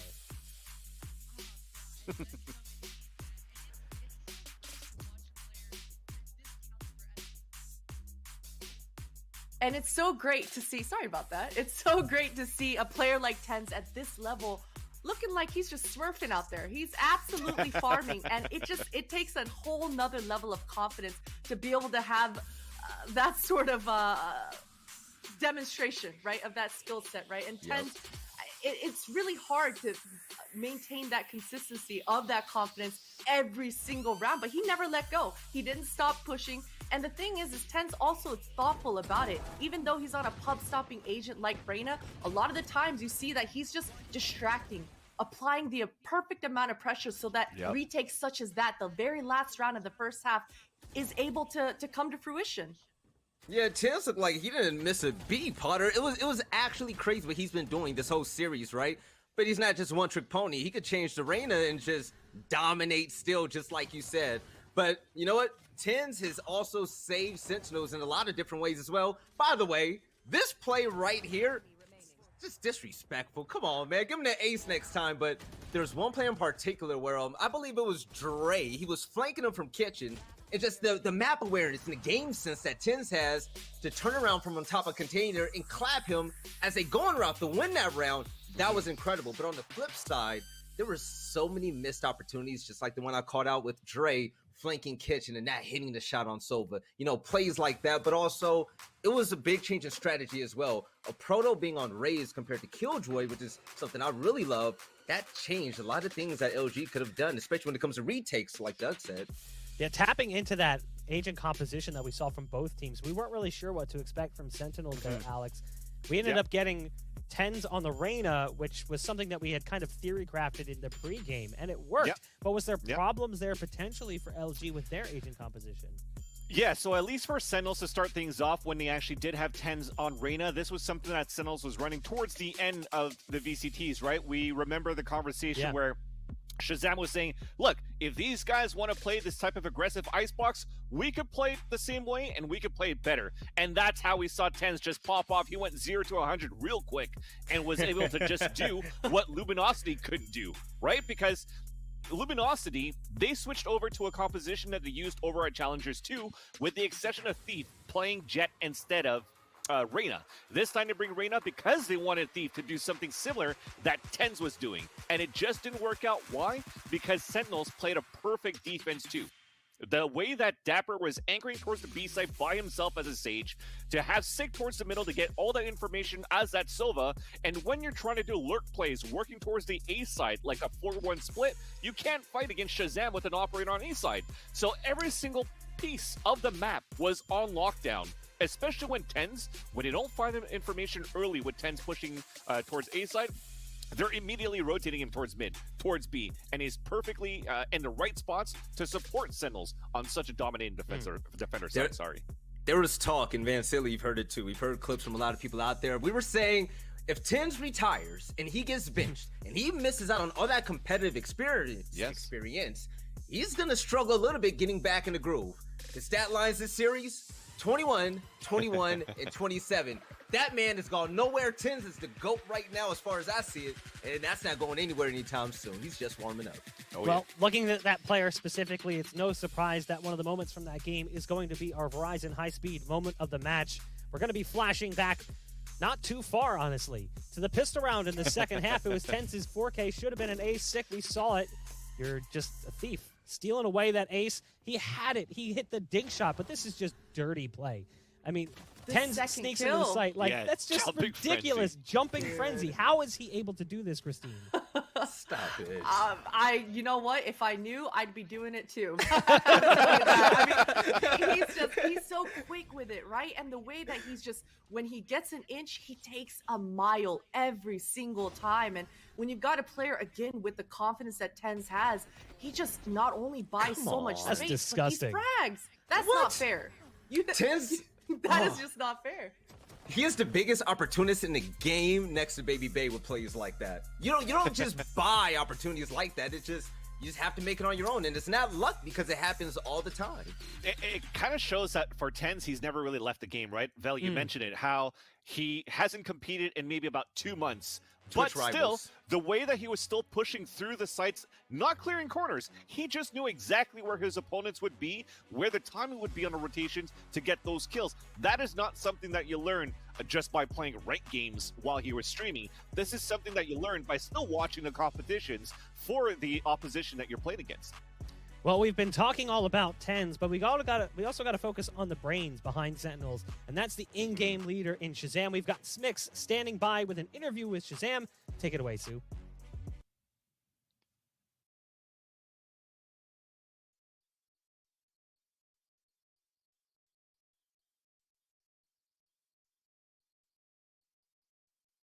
It has to feel good, you know, coming into this tournament with very, very limited practice, if I'm hearing right, with TenZ, and then going up against an opponent like LG that always seems to push you guys on such close maps. Curious what's going through your head. Yeah, it's super relieving to get this dub because I think it helps our confidence too. I think we should have closed it out on split and we kind of choked that. But we didn't get any scrims in time. So we just kind of got on early today and went over defaults and some of the strats we like to do. And TenZ is just an amazing player. He picked up on all of it really quickly. And obviously you saw on the last map, he just kind of took over. And I'm just really happy with how everyone played. That is mind-blowing to think that all of what you guys prepped was just a few hours before today's match. I think a lot of credit goes to you, obviously, for leading those conversations. I'm curious, I noticed that the only map where there was a little bit of a comp switch versus plug and play with TenZ just filling the old role was on that first map on Ascent where you gave him the Jet but I noticed on match 2 and 3, you just had him plugged and played with the agent that was there before. So I'm curious, what was your reasoning for making those calls? Yeah, so on Ascent, I'd actually never played Civ on Ascent. Like, I tried to play Rank last night. I played like 8 games and didn't get a single Ascent game. So, and I was just so tired that I was like, okay, I just watched YouTube videos, tons of YouTube videos, lineups or whatever, and like people that had their Rank games uploaded just to see kind of how they played. And so I play on Bind when we used to play that map, and it's a pretty easy map to like IGL on and control the pace of the rounds as Sova. So it helped out a lot. I kind of just told, like, whenever our defaults with 10s and told him all the stuff I like to do, and if he wants to op or rifle, both work. When it comes to Split, he actually said that he prefers playing Arrays more. He doesn't really like playing Jet on Split, so it worked out. Kind of just plug him in, like, these are the defaults we used to do. This is how you would just plug right in. And then Icebox was the same thing. Actually, we were kind of deciding last second if he wanted to play Raze or Reyna, and we were all kind of like pushing him, like, you know, just go Reyna and like just take the confidence fights, like make the space. Whatever you do, we'll work around it. That's what I said when I first asked him to play too, is like, you know, however you want to play, whatever you want to do, like, we're gonna build around it. Just make sure he's comfortable, because, you know, the 4 of us, obviously we still have like our protocols, all the stuff we've gone over and we understand, and he's just picked up on everything really quickly. We certainly saw TenZ flourish throughout the series. I know you said it yourself, Split, perhaps you felt you could have closed that out earlier before it eventually was taken by LG. So I'm curious, Split being a map Sentinels is notorious for being very comfortable on, what do you think tipped this map in their favor? I think on our defense, we just started really slow. We didn't really adapt to what they were doing. It seems like they started doing the default that we normally do with the heavy pressure V main, and we didn't adjust early enough. And then by the time we adjusted, I feel bad there were like 2 rounds that I got picked off on. That kind of put us in a bad spot. And like there was a round where we knew they were going B that we could have closed the match out on, and I think that we gave up some kills when we could have played it safe. So it's fine. Like, we'll talk about it and just be ready for the next time. I think Split's still a really good map for us.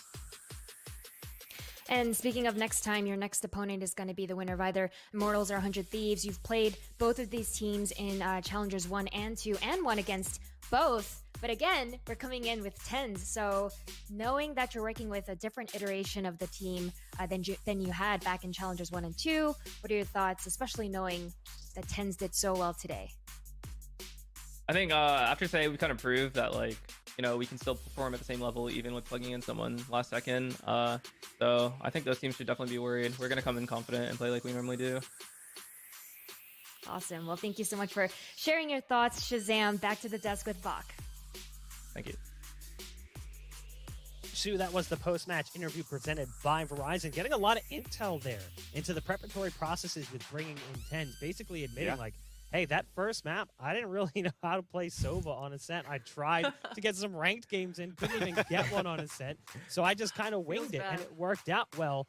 But then the ideology of just TenZ, whatever you want to do, you do it, and we'll work around you. Alex, it's kind of what we talked about coming into this series, was just letting TenZ be TenZ and then adapting to his playstyle, not making him adapt to yours.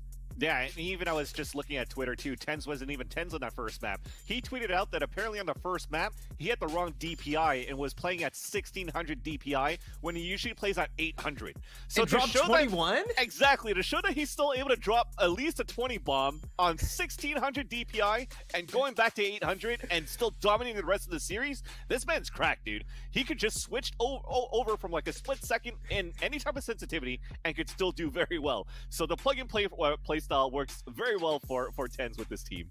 That's crazy. Real talk, though. How do you not know something like that? I feel like my sense almost doubling would be a clear indicator. Like, man, the game feels really weird here.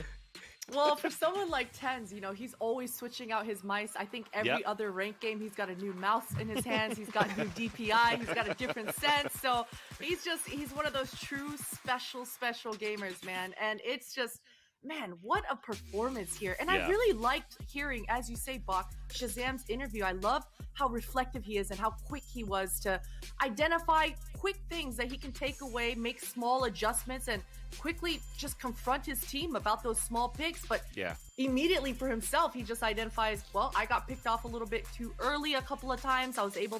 He's able to see that he's going to be able to fix those things quickly for the next time around. Speaking of fixing things real quick, Bach, this makes Sentinels even scarier for the simple fact that, remember earlier we said, this is the most diverse and versatile team in all of NA, right? These guys can play any position out there. No one knows still if they're going to make any more changes to agent selections when it comes to the next series. So the VOD that we have now, do all the studying you want, because tomorrow is going to be a whole different day. And that's what's really interesting, right? We speak about tomorrow. We'll take a look at the bracket as Sentinels is moving on in the upper bracket. The lower bracket is where we will find LG, who were unable to beat out Sentinels in the best-of-3 series. I think that takes things to a tie now, with both teams having equal numbers of wins and losses against each other. They've had quite a few battles this year already. You can see Sentinels moving on. Luminosity will be waiting for the loser of the match between Immortals and 100 Thieves. Looking at this roster, though, looking specifically at Sentinels, you got to be scared, because the truth is they're only going to get better. It's like you were saying, Veli, they're only going to improve. Agent compositions are becoming more fluid with them because people are going to be like, you know, I kind of feel more comfortable playing this. Tens might be like the monsters on Space Jam. Yeah, like Tens is going to show up and be like, I kind of want to play Jet on Split today. I know that I didn't yesterday, but I want to today. And you're not going to tell him no. Like, clearly he just performs. So anyone playing against Sentinels is now very scared, because this roster has so much firepower. Potter, like, how do you beat that? Oh man, it's tough. It is tough to prepare your game plan against that. At any moment, the skill ceiling can really come into fruition for Tens, and it's not just Tens you have to worry about, right? The first map, it was sick, all right up there next to him. So really, man, Shazam's got to be a happy person right now. The fact that he's got all these tools at his disposal. At this point, he can really, the sky's the limit for this team at the moment. Well, that does wrap things up for our first series of the day. We're going to throw things to a quick break, but when we come back, we'll start breaking down what we're going to see in just a moment between Immortals and 100 Thieves. And honestly, that one is just as much a coin toss as this series could have been. We'll be back in just a bit.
And we are back and ready to jump into our second series of the day for NA Masters 1. My name is Bach. Joining me on the broadcast, Vansili, Veli, and Potter. As we just watched Sentinels move on in the upper bracket and LG fall short, dropping down into the lowers, but they're waiting to see who they're going to be playing. And it's going to be the loser of this match that we've got coming up. Oh, it's going to be a doozy as well. It's Immortals, a team that has been on the rise, and 100 Thieves, winners of First Strike, and also a team that has made some more recent changes that could either unlock a new level of potential or could send them tail spinning for a while. We're not really sure what to expect, but we've seen decent things from them already. Potter, the addition of Ethan kind of caught a lot of people off guard with this team, but I feel like this team has so much potential with him on the roster now. Oh, absolutely, right? I mean, look at the pedigree on this roster. Look at the names on this roster. You're filled with not only aggression in Asuna, but closers all across the board. You got Nitro, you got Hiko, and now you even got Ethan, who there's got to be some questions of whether he's going to stay on that Omen or not. He's been kind of a one trick. He hasn't really honed in and transplanted completely into Valorant, but it actually fits him quite well. Even in CSGO, Ethan was known as being a solid anchor, holding down the fort and being able to buy time for his teammates. And that's kind of what Omen is. He's absolutely a controller. So maybe we'll see the next evolution of Ethan and he's just getting better and better. We'll see him on different ages, but right now he's impressing on Omen. If a good tell of TenZ playing one day in advance of being told, hey, you're going to play with Sentinels, and they just got this result. Now that Ethan has 2 weeks with 100 Thieves, and they're land together at the 100 Thieves compound, I think they're going to look pretty good here for the tournament. Wait, Bach, right up. So Ethan is new to Valorant, right? And when you look at TenZ, you compare him to that and say, you know, he has 2 weeks, he has time to prep. For those of us that really don't know the history of Ethan, Vansili, is he really that disgusting, man? He is. I mean, Christine mentioned it before too, and we mentioned it in past broadcasts as well. He was one of the top 20 players in Counter-Strike Go in 2019. Crazy. So he's hit that. He's played for a very prominent organization into 2020 and 2021 with EG. I mean, you got to take him when he's available. When he knocks, you answer. Okay, yeah, exactly. There is definitely potential there. Let's take a look at the bracket so we can see where they'll be going should they find the big dub here with Ethan on the roster. Because again, nothing is guaranteed here. This match definitely feels a bit more coin tossy to me than some of the series we've had thus far. Sentinels take down Luminosity, debuting that roster with TenZ, and it proved to work quite well for them at times. Now Immortals and 100 Thieves, they duke it out, and the loser will go down and face off against Luminosity. Winner will have to fight against Sentinels. Man, that match, whoever takes this series and has to play against Sentinels next, definitely a little bit concerned for them because that is such a scary opponent. But speaking specifically of these two teams, sure, we can hype up Ethan and we can talk about him, but let's take a look at the Immortals roster. Of course. The Immortals roster, they've made so many changes, Alex, like consistently. It's like a revolving door, it feels like, and yet somehow they stay relevant every single time. Yeah, I think where they had like not necessarily a slump, but it just stayed consistent or like still trying to find each other was when they had Neptune and JMO in that roster, right? Yeah. But now that they brought in Nature and Chemicals, they've skyrocketed in the amount of results that they were able to get. And it's been up and down recently because teams are starting to figure them out. But they're the type of team that has a training regiment and a great practice schedule to even bring out something new again to this roster that could still surprise their opponents in a top tier level. Here's the thing. I've known some of these players for years, watching them play, looking specifically at a player like ShotUp, having played with him way long ago. He's so good. But Gangsta is actually the player that really impresses me the most, and it's our player to watch as well. And one of the reasons I like Gangsta personally is his play on certain maps is so incredibly strong. Looking specifically at the way this team plays Icebox, Gangsta really steps up, and I feel like that is a consistent thread in general with Sova mains. But Christine, Gangsta being the player to watch here for Immortals, what's going to make him that pivotal for the team to turn things around looking at this matchup against 100 Thieves? You know, actually, Gangsta reminds me a lot about with Crashies, his style as well. Very aggressive, not the typical... Look, he's the complete opposite of his counterpart in Hiko, right? We're going to see Hiko on the other side of things on that Sova. Gangsta's not going to sit around and be a hard baiter. Now, Hiko baits, but he does it the best, right? And it's just describing it with zero negative connotations. You know, baiting is absolutely necessary in a 5v5 FPS pack game, right? But Hiko does it better than anybody else. Now, with Gangsta, he gets much more involved into the mix in those firefights, and he's good for it, right? But I want to hop a little bit more on that shot up train that you were talking about, Bach, because shot up is absolutely impressed. And every time, actually, I've seen this guy, he seems to be finding the holes. He seems to be in the right place at the right time. And somehow, some way, out of nowhere, he's able to either equalize things or find the opening pick for the Immortals side. Now, I don't know if he's going to be on the Reyna all across maps here, because I know they're starting to incorporate that breach on the back of shot up as well. So I'm excited to see what that composition looks like. But as far as Reyna and shot up goes, they go hand in hand. And just to get back on when we saw Gangsta as well, I think when I first looked at Gangsta with Immortals in like even the beta days when it just got picked up, he was the type of person that was able to hit a lot of shock dart kills, and especially the Hunter's Fury kills. When we look at Hiko with his Hunter's Fury, we always talk about, okay, well, Hiko's gonna land at least 1 or 2 with his Hunter's Fury. He's so good with it. Gangsta is another one that's really good with the Hunter's Fury, that really excels and propels players like Shot Up to be able to do what he needs to do for the team.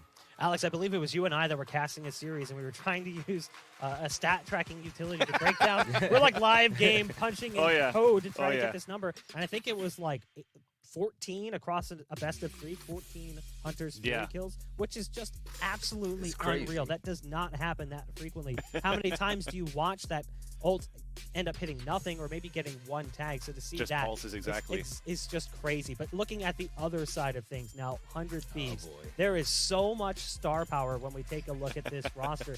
Looking back at the early days of CSGO, and even more recently in CSGO, with some of these players switching over more recently, Christine, you've got some serious credibility with just the names that are on this roster. Oh man, you said it best, right? And I mean, let's just look at Steel. We got to talk about the in-game leader. Every time in CS when we spoke about Steel, we talked about how impressive it was with what he's done with the scraps that he had. You know, he never had the best of the best in his lineups. He never had the best duelists around, right? And now he's got him. He's got him, and you can see that his game plan is always working. His big brain power, all the clever, sweaty little tricks that he has, all the setups. I mean, him and Nitro hand in hand on Haven specifically. This Cypher, this Breach combo, it's mind-blowing, it's creative, and it's a lot of pressure on whatever opponents that they're faced up against. So I love watching 100 Thieves, and I love seeing the innovative little plays that all this brain power brings out. I just gotta just throw it out there real quick for the homie out there. Shout out to my man Dicey. I'm gonna say this: 100 Thieves, every time they've made a team change, the team has gotten drastically better. We're talking about dominance at First Strike, winning that and coming into this event. The showing they had in Challengers 3 was really good, right? This is my biggest question. You're going against players such as Chemical, okay? You're going against some great players on the motor that are just fast and furious. They love to frag. Asuna doesn't have his duo there. Dicey was a really streaky sniper, and this change, I believe, is for the better. So to see if they're going to rely on that op or just rely on something new, because remember, this is a new team. We really don't know what they have in store with this, for us yet. I think that Immortals might have a tough one on their hands, because Steel is just too smart, man. Well, looking at one of the players we wanted to profile coming into this match, who else would it be? It's the Boomer.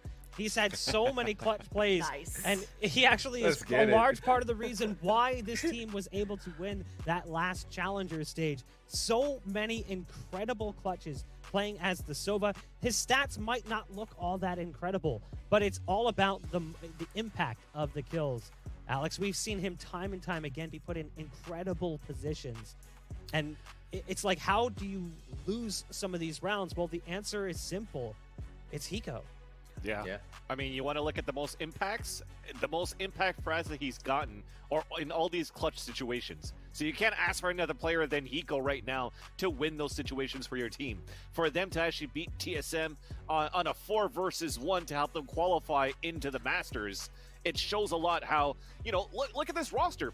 Every single person in this roster has won trophies, right? There's only Asuna that hasn't won one at a big stage, but at least he's won one in Valorant with this team. They have what it takes to be able to win this stall too. Listen, I think First Strike was the real deal, man. Don't discount that. Yeah, for sure. I think most of us at home are Hiko homies, and apparently someone else is a Hiko homie. I'm speaking specifically of Ninja. We had a chance to sit down and talk to him about one of his favorite players. Let's take a look. I think my favorite player to watch is Hiko. I just love the level of clutchness that he has. For his team, Hiko is doing the damage as well. He's going to finish off what Steel set up for him. I love the Heekster. And guess what? There's always an opportunity to watch him clutch up a situation because he baits his entire team and he's the last one alive. So they're more often than not, he's clutching rounds to win. Steel drops. It's down to Hiko, and Hiko, who's been, I mean, he's been good at stuff like this many a time. He's good for one. The Hunter's Fury, no freaking way. Tags up both. Look at the defuse, no freaking way. Captain Clutch does it again. He's got the spike. He's got 30 seconds, so he has some time. He also has the ultimate. The problem is you have to somehow sneak onto the site, get the spike down, and then stay alive long enough to be able to use your Hunter's Fury. He's got no freaking way Hiko does this again. He drops things down to a 1v1, taps, looking for the swing. He spotted Cutler, so he has a great idea of where he is. Are you kidding me? Your first strike champions are going to Masters. I think that 100 Thieves is going to win Masters. Because I'm a Hiko fanboy. And that's it. That's honestly it. An unabashed and unashamed Hiko fanboy, a Hiko homie for sure. Veli, do you agree with his assessment? Do you think that 100 Thieves could take the whole thing and be crowned the champions of Masters? Okay, going into first strike, a lot of people didn't think 100 Thieves would take it, and they did it. You can't discount them at all. They're one of the most strategic teams out there. Next to Envy, I think they are better than that too. So I think 100 Thieves could definitely be in the finals, and they are actually my prediction to win this series. Well, we're going to have to take a look at the maps, though, because the maps matter a lot. We got to make sure we're ending up in familiar territory for both of these teams, and we'll see how the map selection, ban, and pick process ended up shaping up to get us to where we are going to go. So taking a look at the maps, we've got Ascent selected by 100 Thieves, then we're going to Haven for Immortals. Bind will be our third and final map, and that is very comfortable territory for Immortals. We've seen them do well on that map in the past across a variety of rosters, but they seem to always find success there. Knowing the maps, though, predictions. Let's jump right into it. Veli, you still sticking with that? You think that it's going to be 100 Thieves taking the series? Actually, after looking at this, Immortals, they actually do have a really good record on two of those maps, but still, I won't discount 100 Thieves. They make changes for a reason, and I'm really excited to see what Ethan has in store for this roster. Potter. I'm going to go with 100 Thieves here as well. Although I will say, looking at the numbers here, both Haven and Ascent are statistically the best maps for both squads. So I think we're in it for a banger, potentially all three maps, but I'm going to stick with 100 Thieves here. Yeah, I'm going to have to go 100 Thieves 2-0. I'm actually surprised. Maybe my notes are wrong, but I haven't seen a lot of Haven being played by Immortals during the VCTs. At all. So I'm quite surprised that they picked this versus 100 Thieves that seemed to have that map on lock. It was that map where they were starting to win when they first came in with Ethan. Yeah, different meta, but Challengers won. They were 0-1 on Haven, by the way. Yeah. Well, I kind of got to lean with you guys. I think 100 Thieves is going to take this. I do think it's going to be a close series. I think 3 maps is just perfect. I think that's what we're going to get out of this. But we have DDK and Sean standing by to take us into the action. It's all yours. Thank you very much, Mr. Buck. Yeah, this is going to be a great one. I think right now, as you guys are talking about on the desk, Hiko's been such an instrumental force. There's just so many elements to this team. There's so many things to talk about. Is there a place that you want to start, Sean, in the discussion for this one? Yeah, let's talk about how these teams were constructed, right? Have you listened to how Immortals was constructed? I heard on the last Plat Chat how this happened. It's insane. Do you know this story, Dan? Tell me. Okay, so basically they have this system, according to Plat Chat, where they have like 80 recruits and they're just like 10-manning against each other. And a bunch of people are spectating and getting like super in-depth analytics about how long it takes to trade and, everyone's damage and stuff you can see on the scoreboard and stuff a little bit deeper that they're grabbing from the game itself. It's insane. And then they handpick them out, like which ones they think are going to be best. And that's how they just keep nailing their pickups. Immortals has had the most success with up-and-coming talent I've ever seen in any esport. It's insane. No matter who they plug in, they're always picking up superstars. On the other hand, yeah, it's insane, right? I've never heard of anything like this. Yeah, it's so cool. And then 100 Thieves on the other side, they had the 3 boomers and they put them on supportive roles, right? And then they picked up, which was then Dicey at the time, and then Asuna. He's insane Zoomer aimers. So both of these teams were really thought through when they were constructed. And obviously now Ethan coming into 100 Thieves, slight change, you know, they're tweaking things up. But I can appreciate the thought in how the teams were constructed, and they're here for a reason. Like, it's no mistake these two teams made it this far. Oh, for sure. And it's been really, like, all the storylines are just so great.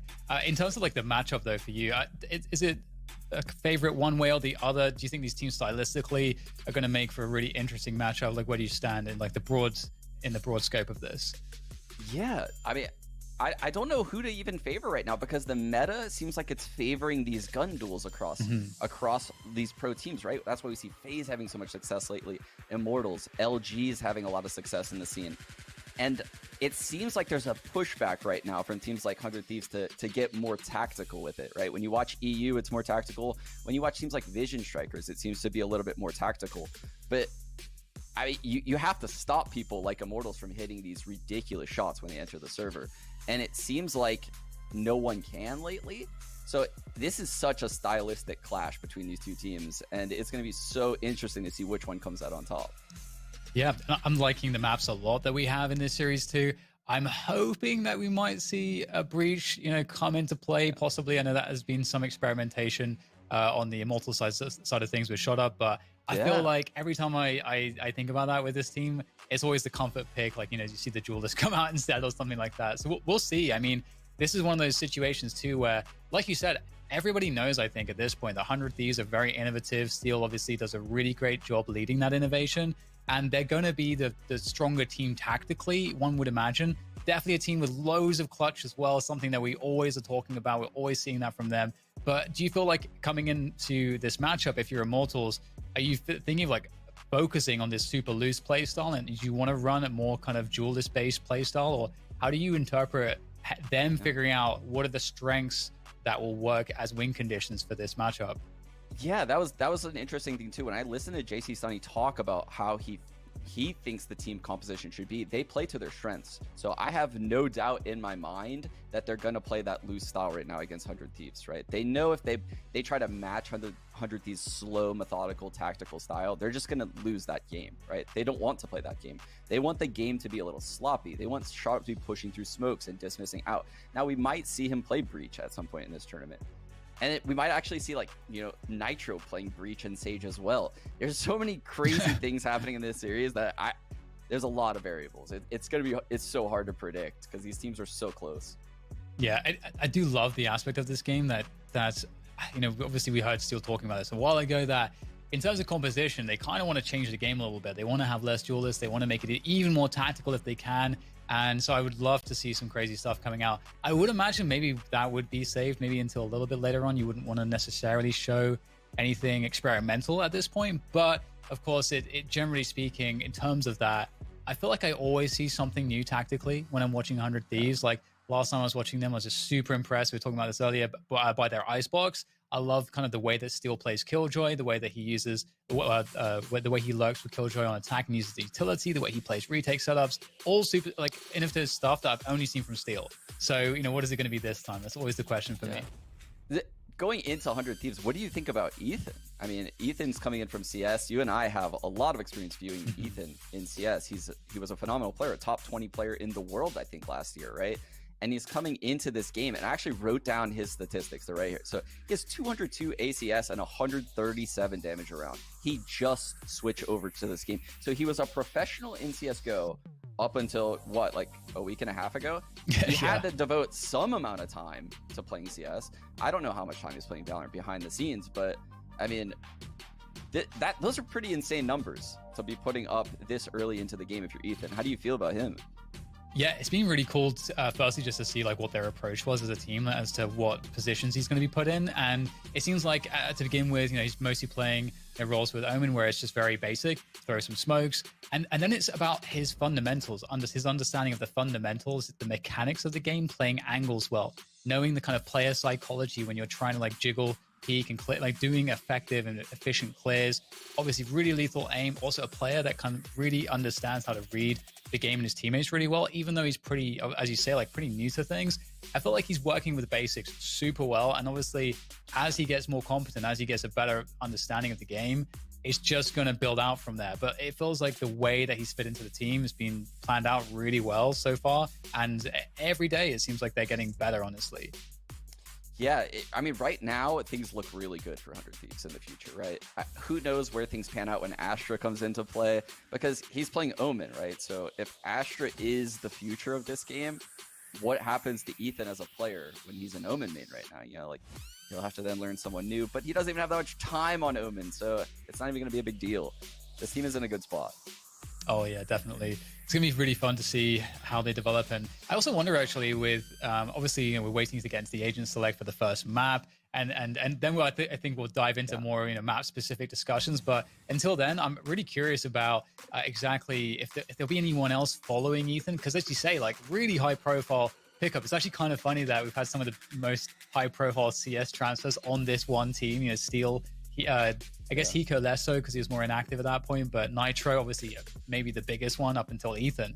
So that's kind of nuts. Do you think more CS players are going to transfer over? I think so. I think it's going to be a slow bleed. Like CS players are going to see the tactical feel of this game and the ability to make explosive plays, like when we watch Baby Bay or Asuna, or you know, Ethan when he pops off and gets like a 3K, right? There is that experience of having an explosive play in this game that seems like to CS players it can only exist in CS, right? That feeling of getting the 1AK, the 1D, blah blah blah. But it exists in this game, and it'll slowly pluck, you know, some of those top players because it's super fun. And I mean, it's gonna happen. I don't know how you feel about it. Yeah, I think so. I think there's just a lot of opportunities. You know, it's a pretty easy pickup if you're looking at someone like Ethan again. Has all of the base skill sets, and there is one thing in CS that I think a lot of the players at the very, very top level definitely have, which is a lot of LAN experience, and that's a huge plus. And on top of that, I think the other thing is that I think the way that the professional level in CS has become over the last 2-3 years, everything has become, I think, a lot more advanced in terms of like learning how to like deal with performance coaches and sports psychologists, and learning how to interact with your coach, and having a healthier relationships like interpersonally within the team, and just understanding how to be in a structure, like understanding training regimens. Like the levels of professionalism increase quite a lot. I think that's really valuable too, because as this game goes, you know, deeper and deeper into its lifespan, that stuff will be important. Like understanding how to exist in those systems and not being kind of thrown off your comfort zone by them is going to be, I think, pretty key. So again, that's another like reason why Ethan pickup is great, because this guy has that experience of being in those places. So yeah, he's definitely a hard worker. He's pretty phenomenal. You watch his mechanical play right now, and it's insane. It's pretty insane. Yeah. Yeah. Speaking of mechanical play, I mean, the Immortals guys, honestly, I have to give the edge to them in this matchup mechanically. I mean, Chemicals, Shot Up, those two players, I mean, even Nature, their in-game leader, will always pop off. JC Stani, who used to be their in-game leader, is now putting up star numbers now that he's not in-game leading. There's so much aim potential on that team. Do you think it's possible that they beat 100 Thieves in this matchup in the mid game? Because I mean, I have an opinion on this. So what are the win conditions right now for Immortals in your eyes? Yeah, that's a really great question, actually. I like how you dropped the mid game in there, because obviously they're playing the mid to late game. That is definitely where 100 Thieves I think do really well, because they're so good at reading the rotations based off of like the positioning that they have and then the information that they do or do not have. They're really a good team at playing without that info. And so I feel like Immortals' win condition is going to have to be off of the explosive takes where they're forcing fights and forcing position. I don't think they're going to survive some of the more kind of standard mid-round situations. Obviously, we're kind of using a general kind of context right now, but I think that's definitely a huge edge, and that you would have to see a more contact, kind of loose-oriented playstyle that actually ends in them forcing fights. I don't think that they can do that kind of denial of area play as well as 100 Thieves. Let me put you on the spot then. So we've seen games that go the opposite way of opening duels. It's more rare in CS than it is this game. But is there a world where Immortals loses the opening duel tally in this series and wins the series anyway? Because so that funny, means they would have like- to be winning the late round. Yeah, Is there a no, world that that's sure. possible?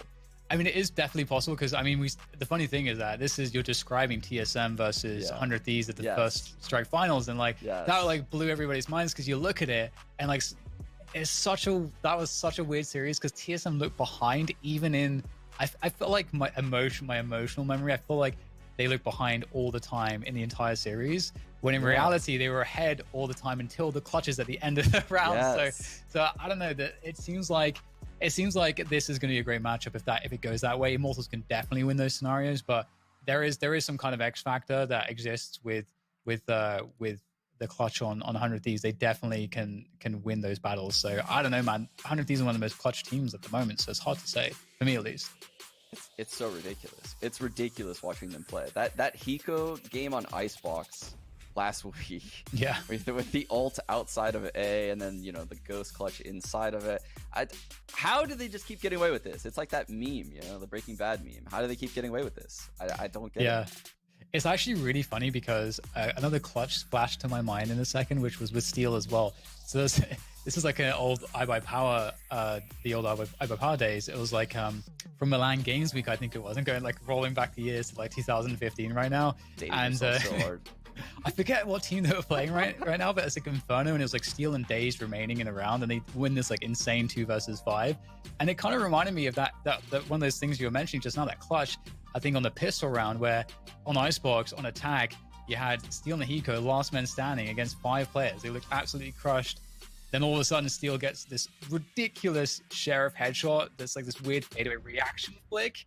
And that turns into them winning the round. It's just stuff like that. There is like some magic there, and it's amazing to see that from players that I think in most cases in esports, like these guys have been through their heyday right now. These guys are just doing the laps, but it seems like they're restarting their careers. And how long is that story going to continue for? That's another amazing element of this team. I don't know. I remember exactly the 2v5 you're talking about, but my NA brain, the only thing I remember, you remember the kills? I remember Steel getting up out of his chair and doing the Bernie dance. Yeah. That's the only thing I remember from the entire 2v5.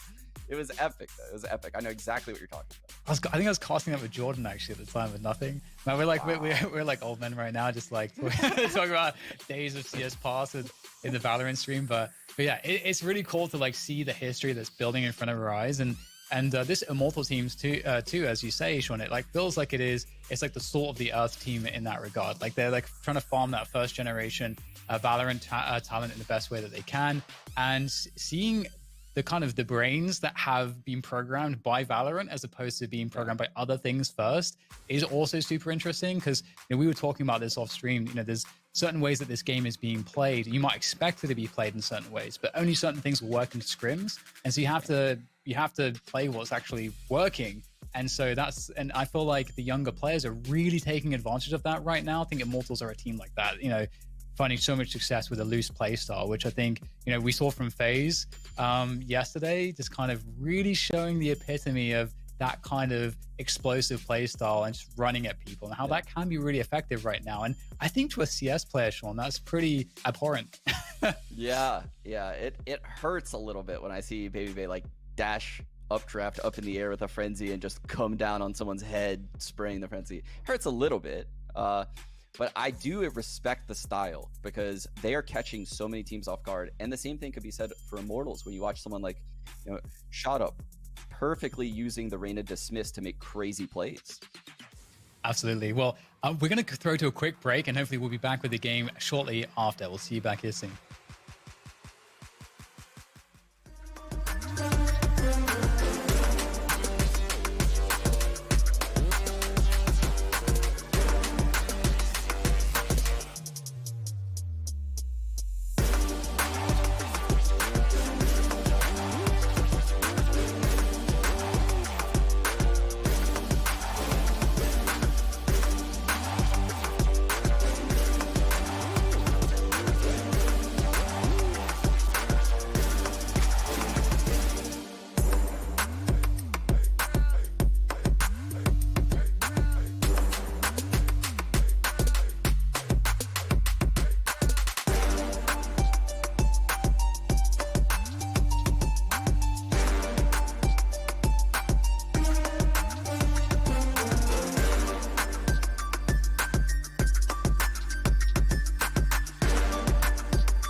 All right, welcome back, everybody, to Masters 1. We're about to get into 100 Thieves versus Immortals.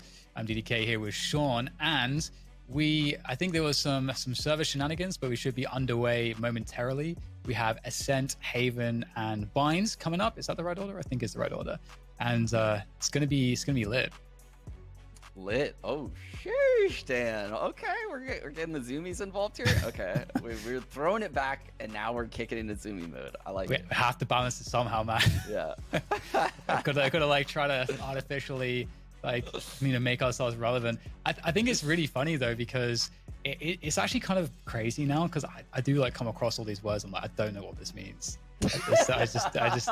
And it's not just I don't know what this means, and it's like I feel a pressure to figure it out, like so I can be cool. I'm actually at the point where I don't care to be cool anymore. So I don't know what that means, but that's where I'm at. That's amazing. I was watching you cast the game recently while I was co-streaming it. I pointed out that you had some lingo that I liked. I liked it a lot. I don't even want to know what it was, but yeah, I don't even remember. But I think we know what side the teams are starting, right? So 100 Thieves picked Ascent. That means Immortals is likely going to pick defense, I would imagine. So with that being known, I guess it really depends on which approach Immortals brings into this game. I mean, which approach would you rather them run? Shot up on the Reyna or shot up on the Breach? Because they've done both recently on this map. I think the comfort pick is going to be good. I think Reyna is probably what I would think. I would think makes most sense. Like I always think that if you haven't, because from what I understand, they've been experimenting with it, but they still are like finding their feet with it, and they're not inherently, I think, a team that has a lot of practice with Breach. And I think Breach is one of those agents where you really have to be used to playing off of him as well. So it's not just in having someone learn the setups for Breach. It's about the whole team understanding like what that actually means for them too. So I think that is a pretty big ask, given how Immortals have had their success. So it's like really cool to see that they are mixing things up and are experimenting. But I think I would go for the safe Reyna pick, and I think that's good too, because I think that's going to allow them more confidence in actually taking more control like early in some of these rounds, which I think like they cannot allow 100 Thieves to really run their defaults uninterrupted. I think that's a really big focus for me, especially on Ascent. So I'm hoping that a Reyna pick would help to solve that. Like, are you on the same page with that? I think so. When the Reyna nerf first came in, I was like, oh, the shot up is going to have some troubles. And that's when we started to see Breach. But now we've seen, maybe an overreaction, right? I don't think it's really necessary for Reyna to have four capabilities of dismissing or healing in one round. I mean, that's so rare that would happen in a pro match. I mean, this isn't a pub, right? So you would expect Reyna to probably encounter 2 people in a given round, and that's perfect given her abilities right now. So I think it actually buffed her, because now all she has to do is damage people to get those orbs. And that's probably why we saw someone like TenZ just absolutely dismantle just now as a stand-in for Sentinels. Like it's insane. I think Reyna's in a good spot. I think that's a really good point too, and it might be something that we can kind of clear up a little bit. Because I think a lot of people would have heard that in pro play it's a buff, and in casual matchmaking level play it's going to be a nerf. And one of the reasons why I think, as an example, is that in matchmaking you're going to get a lot of 1v1s, where the 1v1s you're going to get as well might not necessarily translate into map control, but when you're getting a kill at the pro level, it translates into a lot more. And so any one usage of utility, especially off of the kill, and with an agent like Reyna that can create so much space, that it translates into a much bigger advantage. Whereas, matchmaking, it's just, one player, you can dominate by yourself, and you don't expect your teammates to trade you in matchmaking. I don't know if there is anyone that is expecting the teammates to trade them in matchmaking. They're less jaded than I am at this point. They're probably new to matchmaking. I don't know what it is, but yeah, that's, I think, a good explanation as to that with Reyna. Guys, Dan is on day 2 of a fast. He's a little bit edgy right now. Bear with him, okay? He'll get better as the week goes on. we can. I mean, we'll see about that. But it's a funny one, like matchmaking gripes. Everyone has their own like matchmaking gripes. Do you have one at the moment that's like? I mean, God, dude, you're gonna make me do this right now. It's actually funny now. I remember we used to do like a segment on the Immortal Minds ages ago with like matchmaking gripes. So we'll return to that. I want 5 stacks back at the top. right? I'm sick of the duos. After playing in Twitch Rivals with a 5-stack, it's just so much fun. It's so much fun to play the game with 4 other people and just being able to communicate setups and tactics and not having to worry about someone not having a mic or, locking in the wrong agent or doing crazy stuff. Like, I just want people to do things for the team. Not even what I want them to do, just, have a common goal, somewhat common goal. And it just feels like sometimes that doesn't exist in the solo duo queue realm. Yeah. Do you want maybe a dedicated 5 queue or something? Like imagine in the older days when you could play on a tournament website which allows you to have a team of with 20 people, a mixed teams, and you could have a mixed team where any one of 20 people could play in it, and then that's your ranks by that mixed team. What about that? Maybe so. I mean, I just need an excuse, Dan. All right, I need an excuse. My aim cannot stay at the top tier. All right, I need other people to carry me there. My brain just needs to tell people what to do, and they get all the kills. That's what I need. Nice. Yeah? So I need more people with aim with me. That's it. Okay. In terms of the duo queue, all right. So you're telling people what to do. You're setting people up. What is what's the most fun combo of agents, and what's the most fun way to use them that you found so far? Is it breach setting up someone else, or with a jet or something? What if you've been running anything like that, or you just try to make it work with whatever? Man, you're really just making me lose everyone right now. I'm gonna have to say that I play Yoru on stream right now. Everyone's gonna laugh at me. There's gonna be so many Keck W's in chat and stuff making fun of me. Yeah. Yes, I'm a Yoru man. I'm proud of it. All right, we're a small minority of people here in the community, us Yoru mains, but we're important. Is it because becoming an Omen main became cool, and now you just gotta be edge loading with Yoru? Is that what's going on? Maybe so. Maybe I'm just that edgy little player that has to play the one that no one likes. How is that going, by the way? Because I have to say, I've not put really any time in Yoru, and it's very difficult to play that guy. So it's not going well. Okay. There's been a lot of mishaps lately on stream.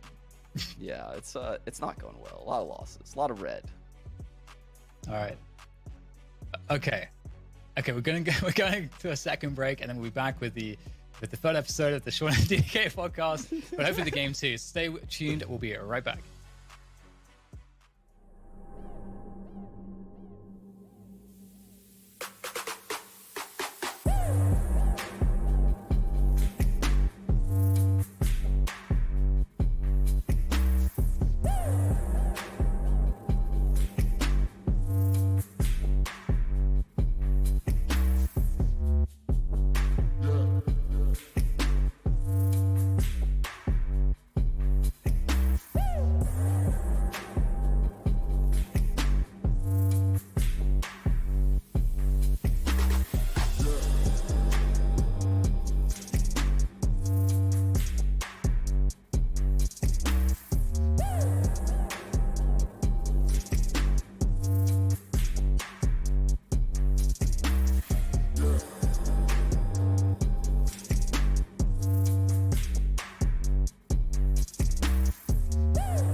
All right, chat. Listen, I have been given a very special privilege. This is the top secret start match button. It was shipped out to all the casters. Apparently, the caster's desk is having a hard time with theirs, so we're going to try mine.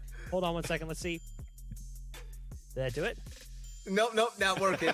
Yo, Sean actually told me before the whole thing started, he's like, yo, I'm never pressing that damn button again. But, you know, at the end of the day, it's like, is it really a problem if we could stare in DDK's eyes all day? I think it's a win. That's why I didn't have an issue whatsoever, but I think reflecting back on what DDK and Sean were saying and trying to theory craft what this lineup is going to look like or what this matchup is going to look like.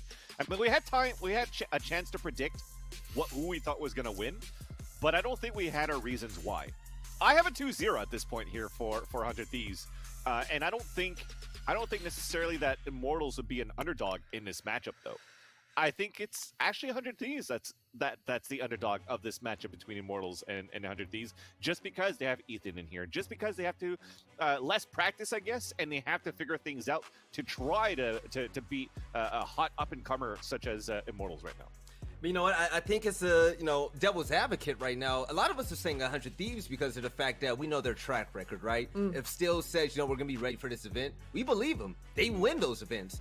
But coming into this right now, I'm looking at it from like an X set and phase type of matchup, right? This is really scary because these are two very drastically and different play styles. You take a look at Immortals, right? And going against a one duelist lineup in a very strategic team, I mean, yes, 100 Thieves can pick them off if they're overly aggressive on the side of Immortals. But Immortals, I mean, you have Shot Up and Chemicals. Chemicals with that all play, like I said before, it's going to be hard challenging that unless, Ethan and Nitro want to pop off. But still, Shot Up exists. And when you have that Reyna / Bree, shout out to Potter calling that out. If you have him on the board just popping off, it's like, okay, you have Austin to battle against him, but then also Chemicals is still on the board. How are you going to strat and game plan around that? I think that with them going one duelist, they might not be worried about that for the simple fact that Utility can block off a lot of lines of sight, and I think they can work their way around that still.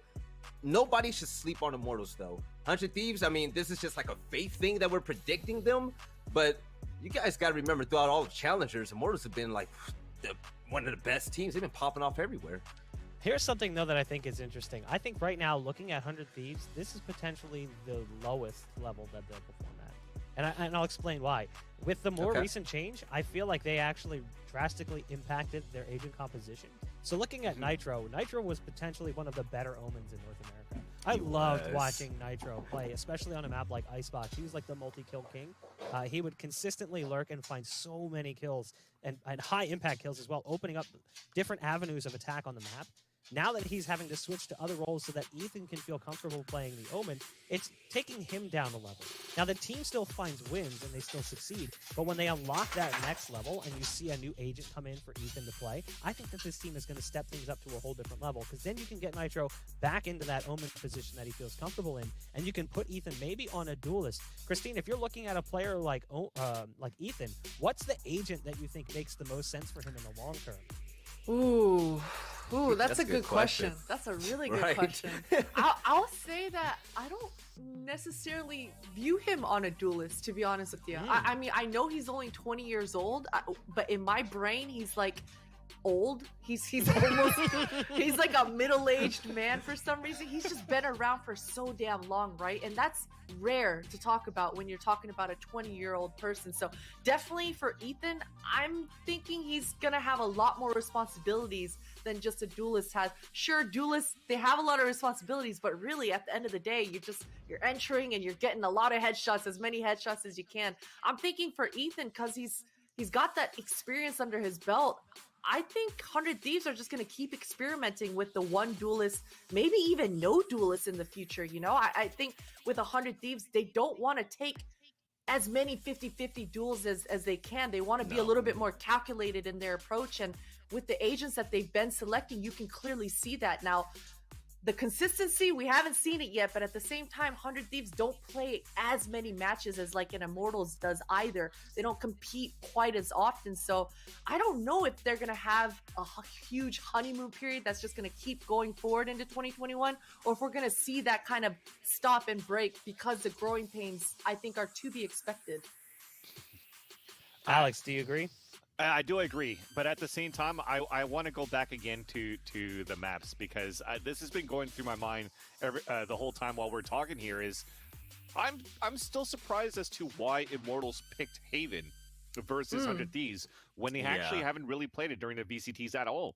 And I wonder if it's because they figured out how 100 Thieves currently play it, because they've switched Nitro out to a Breach, where he was able to set a lot for the team too, playing as a Breach, as an anchor on the A side, or sorry, C side.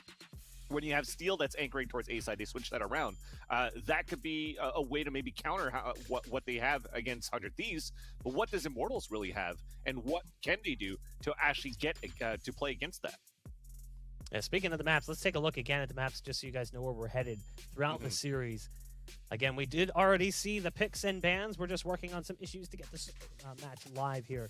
Looking at the maps, it was 100 Thieves who selected Ascent. Immortals picking an interesting second map in Haven, not something we necessarily expected to see.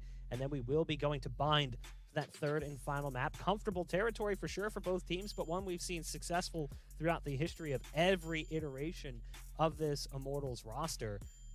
So do you think that it ends up coming to that third map? Vancilli, we'll start with you.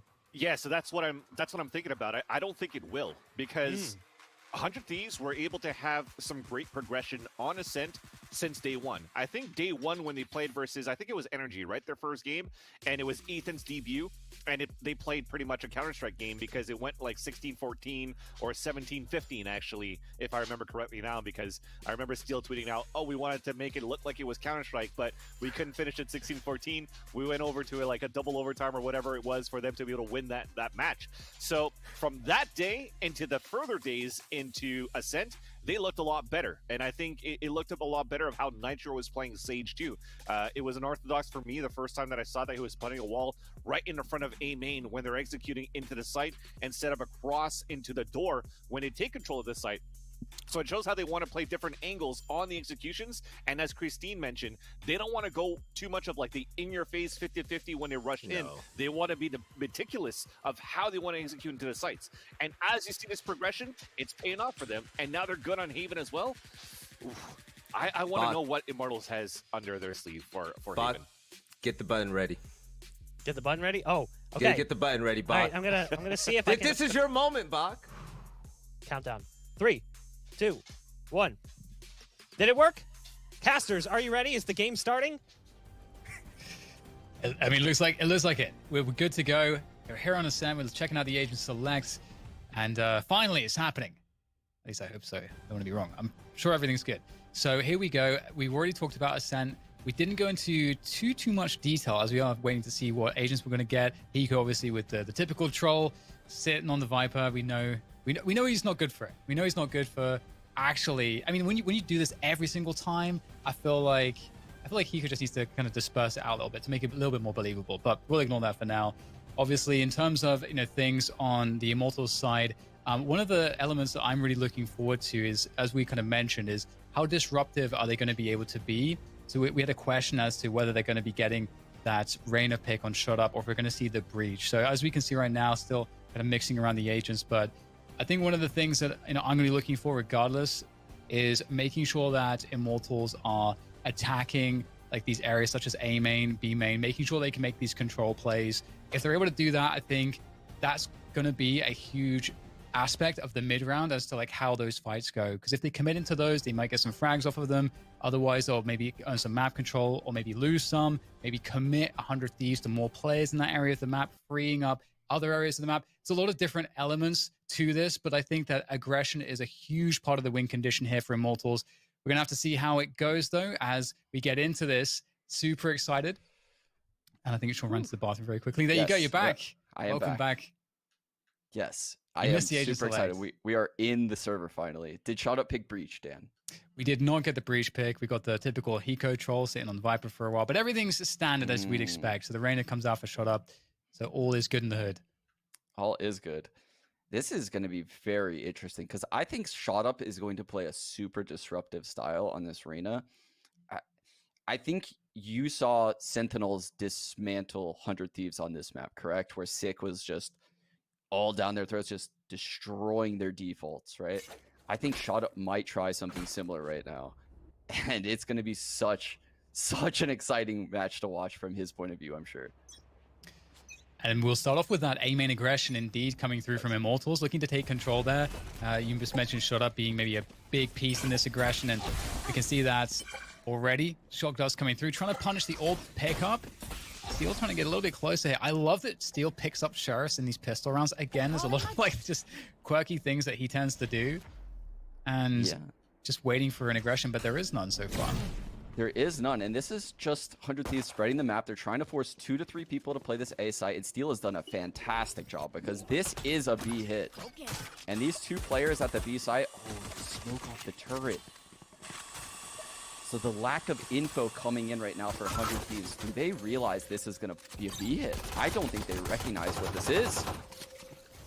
Looking to go for the breach here. The wall is up to cover the path straight through to the site, so looks like 100 Thieves should be able to get over, but nice paint shells coming through from Chemicals. That's going to whittle down the numbers on this plant defense coming through now for 100 Thieves. They don't really have that much in post-plant positioning at the moment. They're going to have to rely on still making the run all the way across from spawn right now, but can they hold on for long enough? Looks like all is well so far. Asuna, Nitro picking up the frags, but not before Nature has something to say about it. Able to retake the site, but now it's Hiko and Steel coming into play, trying to create problems. Great flick initially. Now down to Nature. Hard position to be in, no health to work with, and Hiko is going to finish it off. Whew. Hiko lives around 1 HP left. Great job spreading the map, though, by 100 Thieves at the start of that round. Forcing, 3 people in that A site, pouncing on B. I believe they probably heard the turret through the wall, which is why they smoked B main. 200 IQ play coming out of Ethan right there to throw that dark cover. And now here we have the second round, and it looks like, unlike the Stinger meta, Immortals is going to concede this one by full saving. Oh, we got a little Ice Orb lineup coming through there as well to deal with that aggression they were expecting on A main. Oh, everyone is just sending it through to A main at the moment, and it's actually working nicely. Immortals picking up that opening kill, creating some problems. Nitro does have a wall still, so he can just cut them off completely. They wouldn't really be able to do very much if he does pop that down, but wants to keep that wall alive. And Nitro with the challenge is not afraid at all. Out comes the classic as well. My God, this is actually just mad here on A main, Sean. You think that this is deathmatch? It's actually crazy, but I respect that's a veteran play out of Nitro. A lot of people would think, oh, we just run away from the A main push, but they didn't actually know how many people were still in A main. So Nitro opts to, take that fight against the people without weapons. The fights aren't that bad to take anyway. So why not just take them? Closing out yet again another round. Doing what he does best. 100 Thieves up 2-0. And now we have the first gun round of the entire game. It's really interesting, Sean, here, because we're seeing this presence around A main, and we know that, Gangster and JC Stanny are probably going to continue the pressure there by themselves, even if Shot Up moves around the map, but we still have a lot of presence there. This is definitely something that tells me, this is kind of an anti-strat type feel that I'm getting right now out of Immortals. They really want A main control every single round against 100 Thieves. Look how much pressure they're putting. 3 people here every round.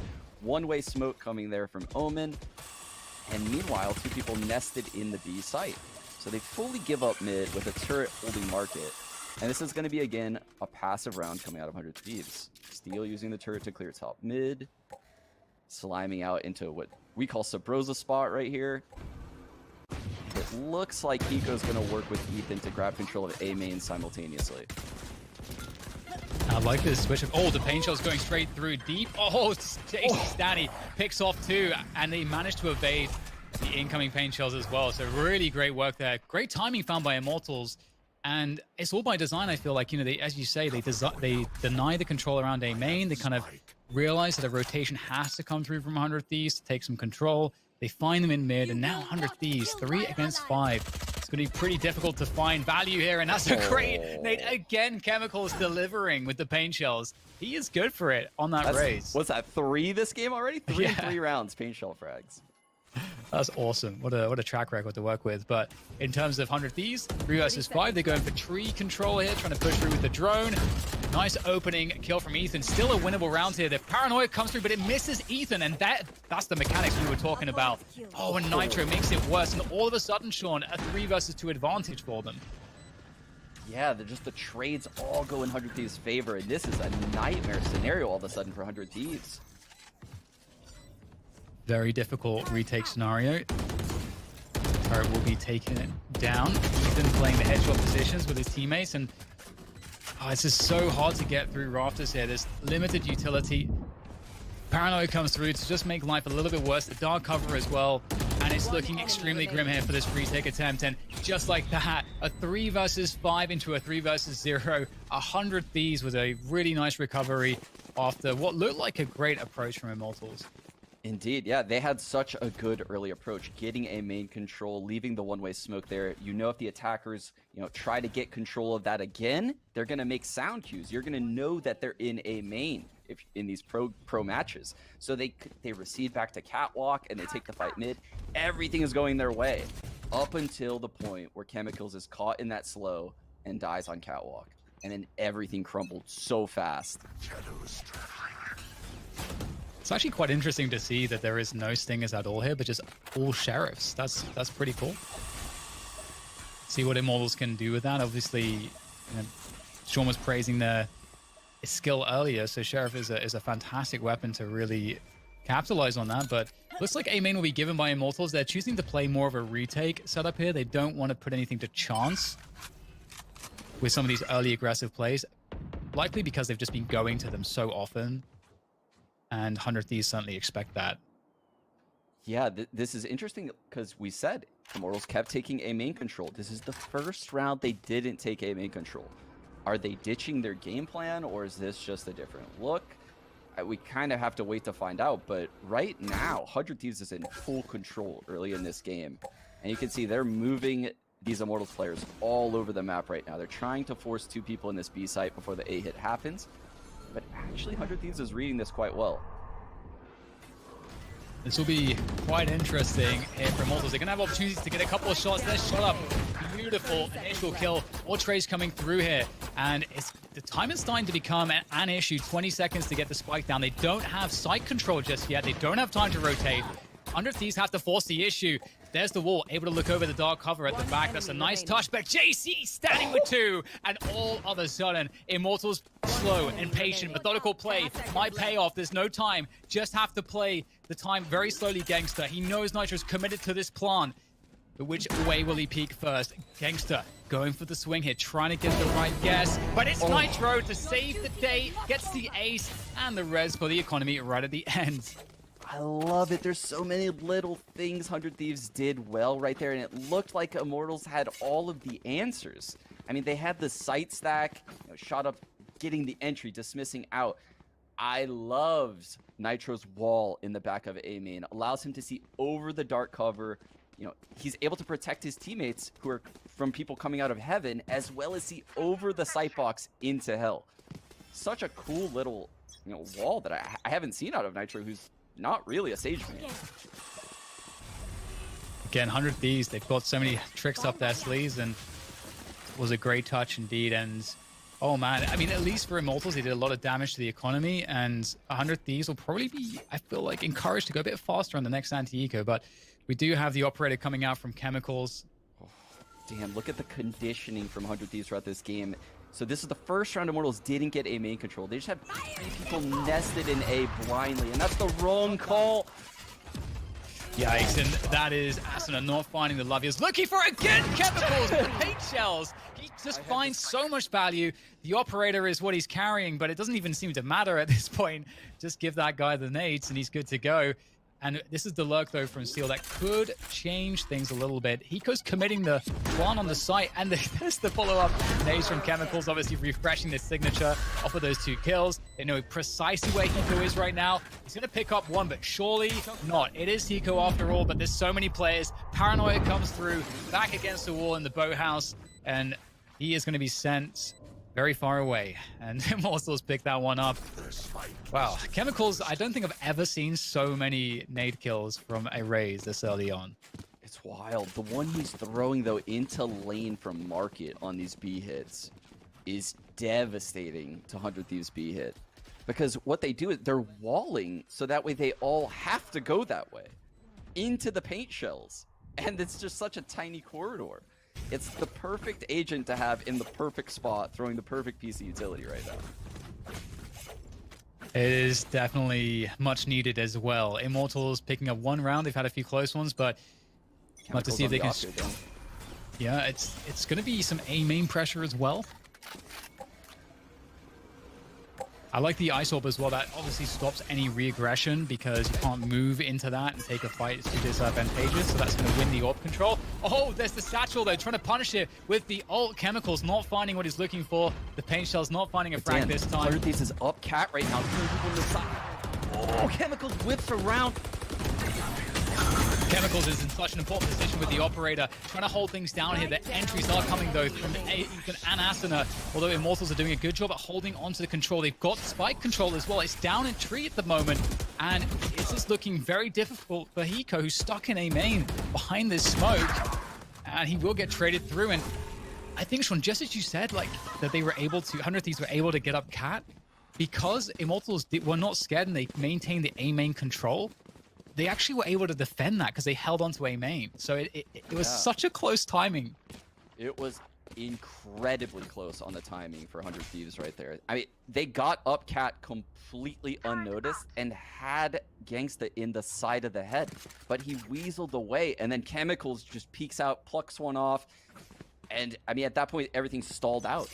100 Thieves couldn't advance forward anymore. We were talking about the A main takes in the pregame and the agent select. I didn't expect it to be this dominant so far. Yeah. It is what the story is primarily about right now. Yeah, and then once 100 Thieves gets it like this, they usually go and, you know, reclaim other areas of the map. But Chemicals has full B main control, which is allowing his team to 4-stack A right now. There goes the Hunter's Fury from Hiko. He's usually good for one, and there we go. The counter ult coming through as well from Gangster, looking to see what he can find. Slow down the push, the wall behind the smoke once again. Looking great, though, so far for Immortals. Shot up, able to pick off one. JC Stanny by the button as well, so it is still quite difficult here for 100 Thieves. More utility thrown in. I'm not sure if it's... Yeah, it looks like it's going to be called off here for 100 Thieves to reset. Steel has lurked up towards tree, and they can use him to just hold this position. Dan, JC's right on their heels. Oh my goodness, what an amazing ult coming out of Ethan. Enters an empty B site. JC Sonny's lurk completely worthless now, and everything has changed. It's crazy too, because how could he have known? I don't think you could expect that. Steel though, oh, you expect Steel to pick that one up. That's what he was there to do. Catch the rotations, be in a sneaky position, but JC Stanny takes him down, and that might just tip this round slightly towards Immortals. Coming in on the retake, they've only got to worry about B main and the site itself. The recon is going to tell them that both players on site are probably boathouse. So lots of info here on the retake for Immortals as they push forward. It's all about it's perfect timing from Nitro, but as I say that, he's going to find it, and he will finish it off. Immortals struggling here, but it does feel like they're putting up a great fight. They really are, and Nitro on this Sage, he is 15-4, Dan.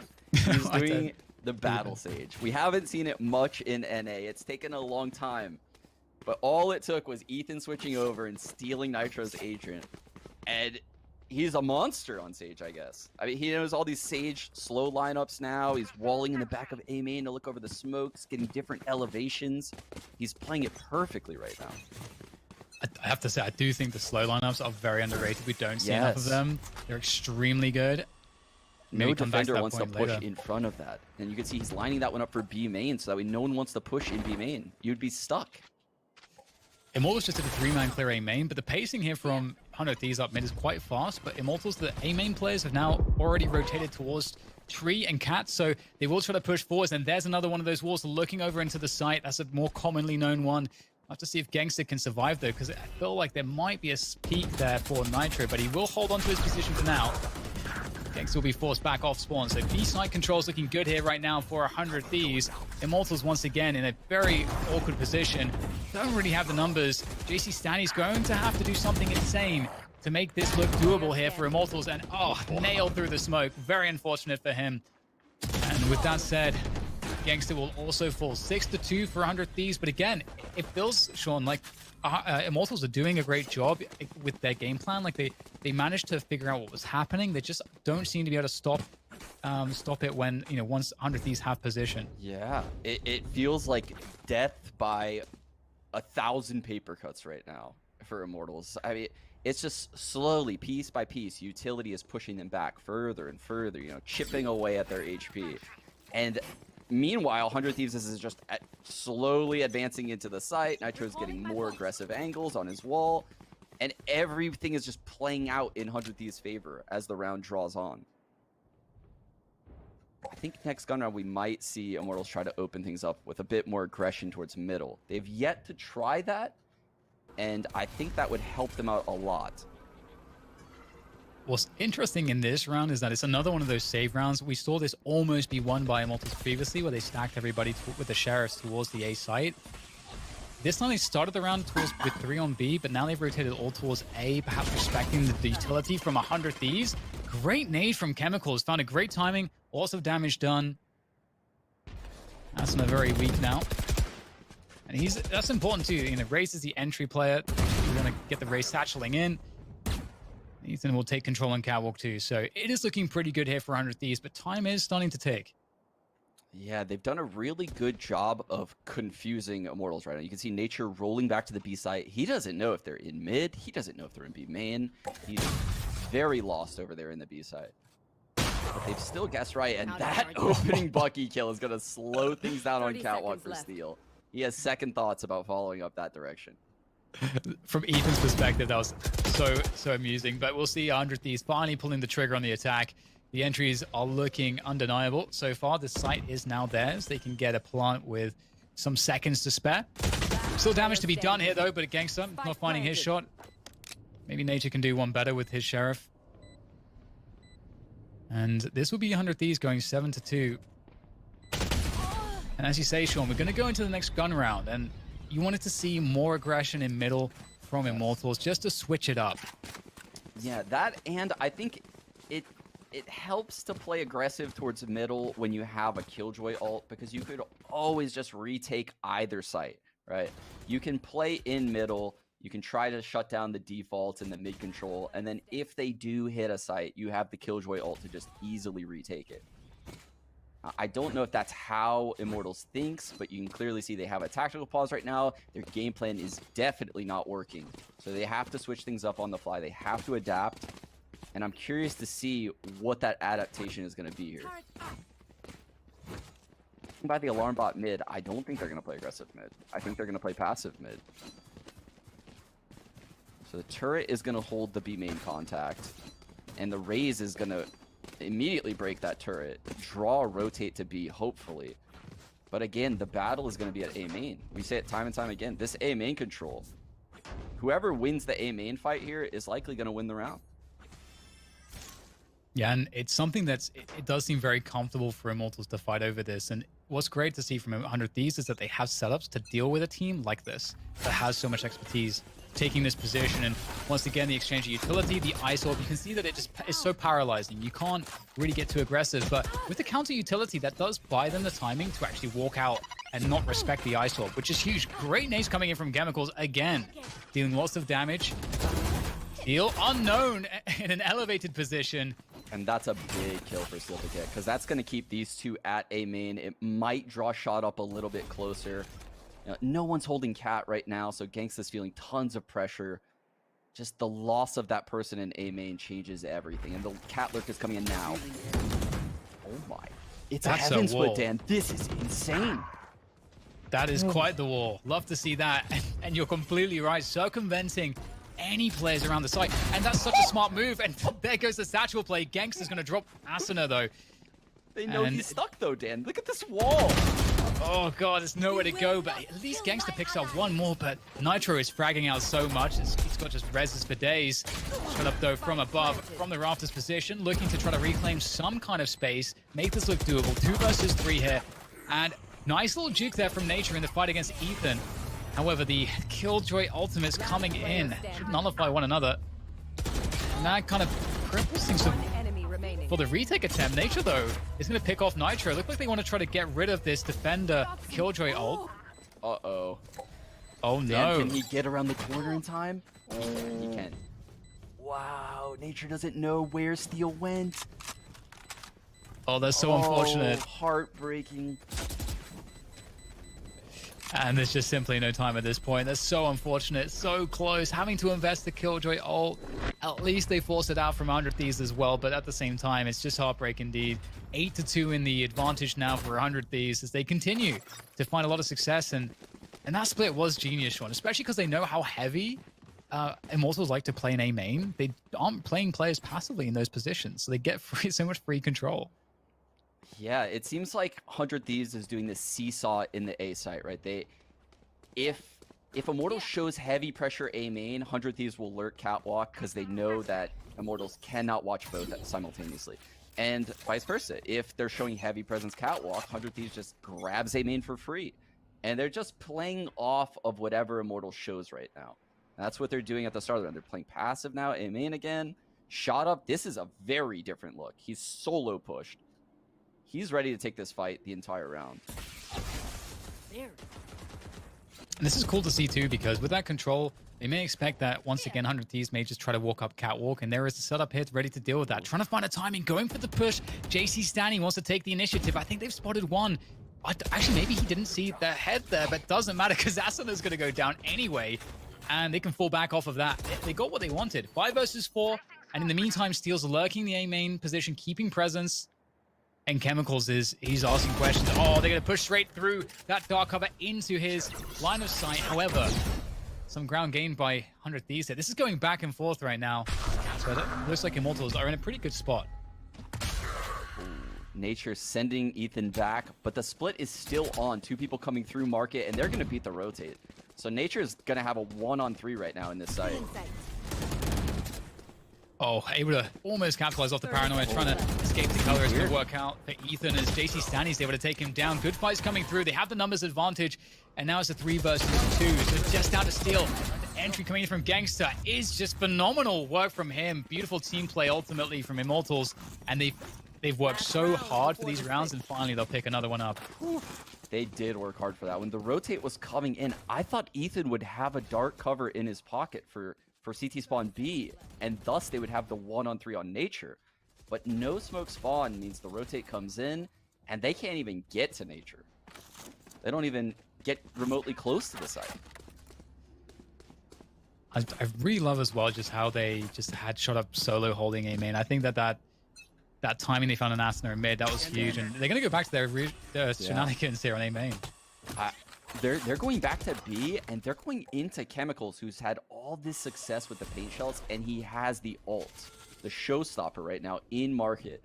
This could be a massive round out of Chemicals. Ooh, sending the boom bot forward too. You might get some info off of that. So he knows that there's at least a lurk there, and there go the paint shells. Oh, beautiful paint shells coming through from Chemicals, and the showstopper Taboo. Gangsta able to finish off the Hunter's Fury. So much damage being done before 100 Thieves can get the push started, and that's going to leave them just crippled. Holy cow, the heads up play to throw the paint shells through the wall where the Sage wall happens. Oh my god, love the adaptation out of Chemicals right there. Last player standing. Oh my god. Did they like shoot Steel before he peeked there through the wall?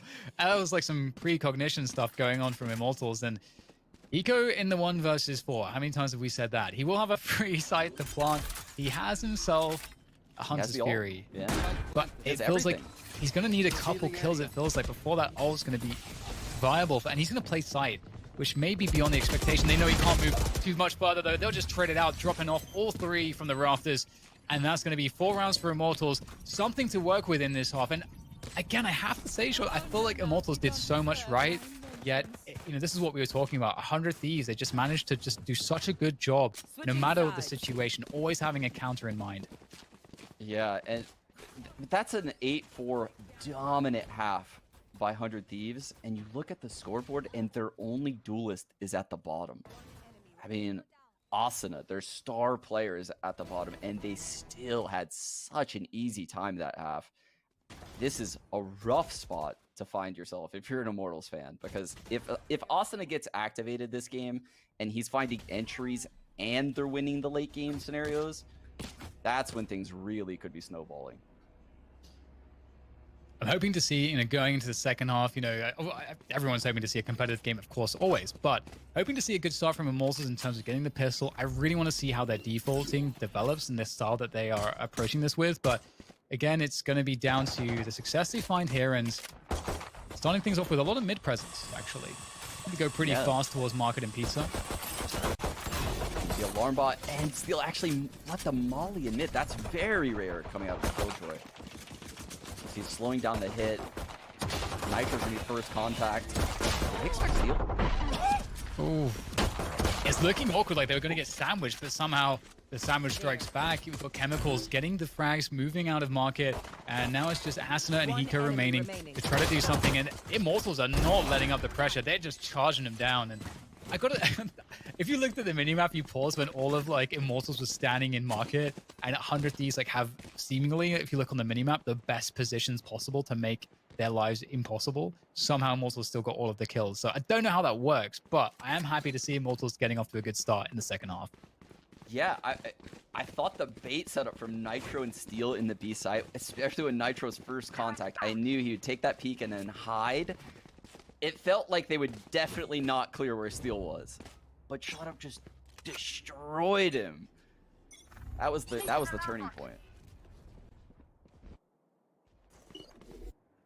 Nature putting the alarm bot in B main, basically telling him no one's gonna push B. The turret in mid. So he has full map control over here on this left side of the map. Meanwhile, the rest of his team, you know, can lurk A. Fun to see the mid aggression coming out from 100 Thieves on the defense here, and a good read from Immortals. They see so many players, they can just fall back and away. Always fun to see a shock dart kill. Ooh. Asuna, can he pick up that Plucky? That would be nice. Doesn't look like it might be possible, though. JC standing on the other end of things, holding position, leaving just Nitro in mid alone. Nitro would come away well with an extra kill. Looks like it might be very difficult to find it, but we'll see if he can do that. Otherwise, I would say that, you know, this round, the result looks like you would expect it to be. And what should we be looking for from Immortals on their attack, Sean? What do you want to see from them?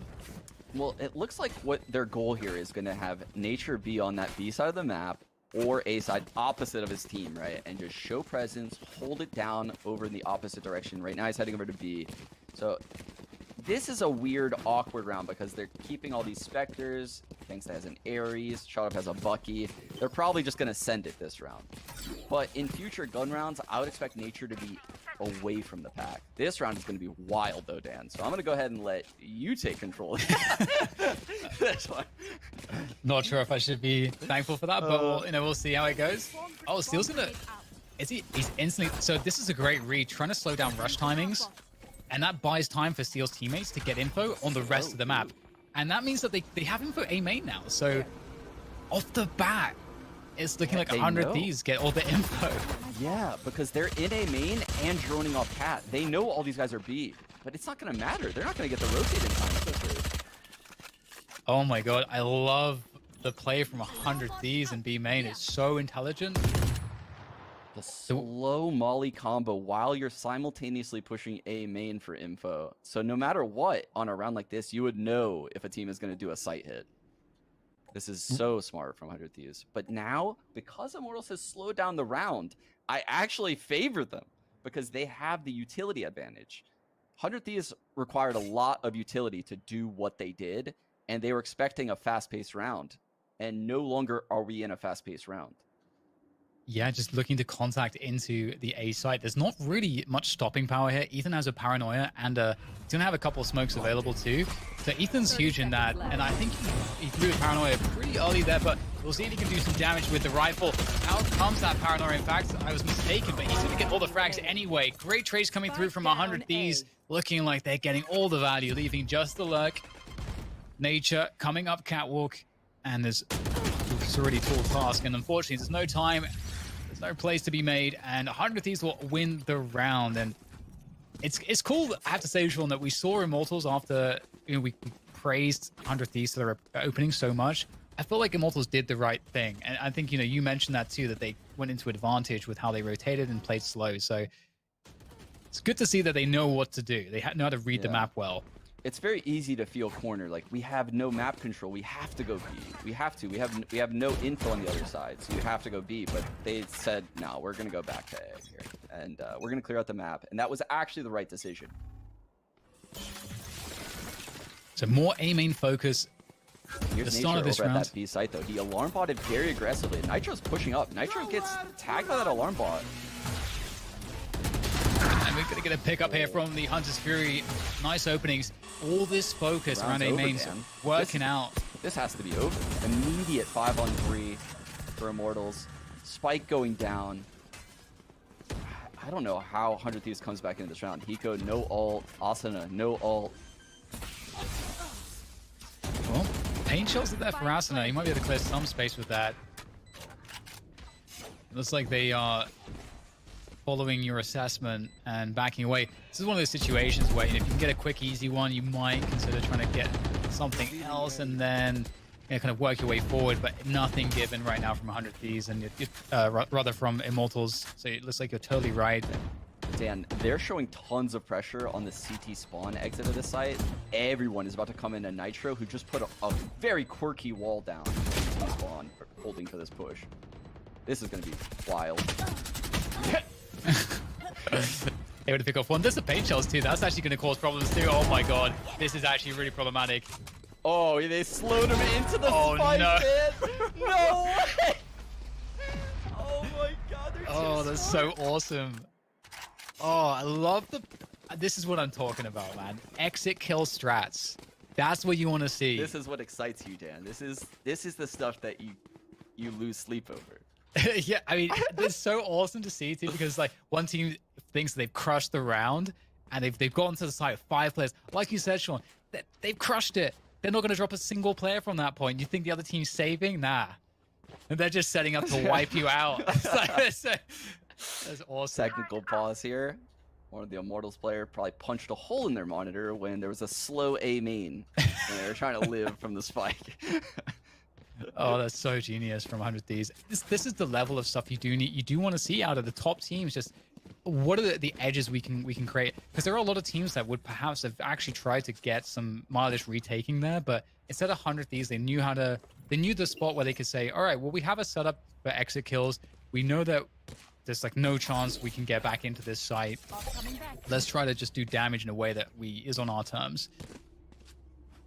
I need to know where Nitro has found all these Sage walls. Is there like a Discord like Average Jonas's? And here's that. here's Nature showing B main presence again. His teammates are gonna work mid. He is getting pushed on a lot. He's feeling a lot of pressure in B main. I'm just loving this slow ops, man. Yeah, and here's shot up. He's gonna go through the smoke, but the drone kind of slows down his timing a bit. Enemy tag. Oh. Disgusting for Nico. Nice play. Asuna comes through. He tries to punish off of the tag from the drone, but it's not going to work out. Asuna not finding the connections he's looking for so far. And that's definitely a welcome sign for Immortals. Ethan's going to spot a peek there. That's going to actually tell him a lot. It tells him what the mid-round rotation is.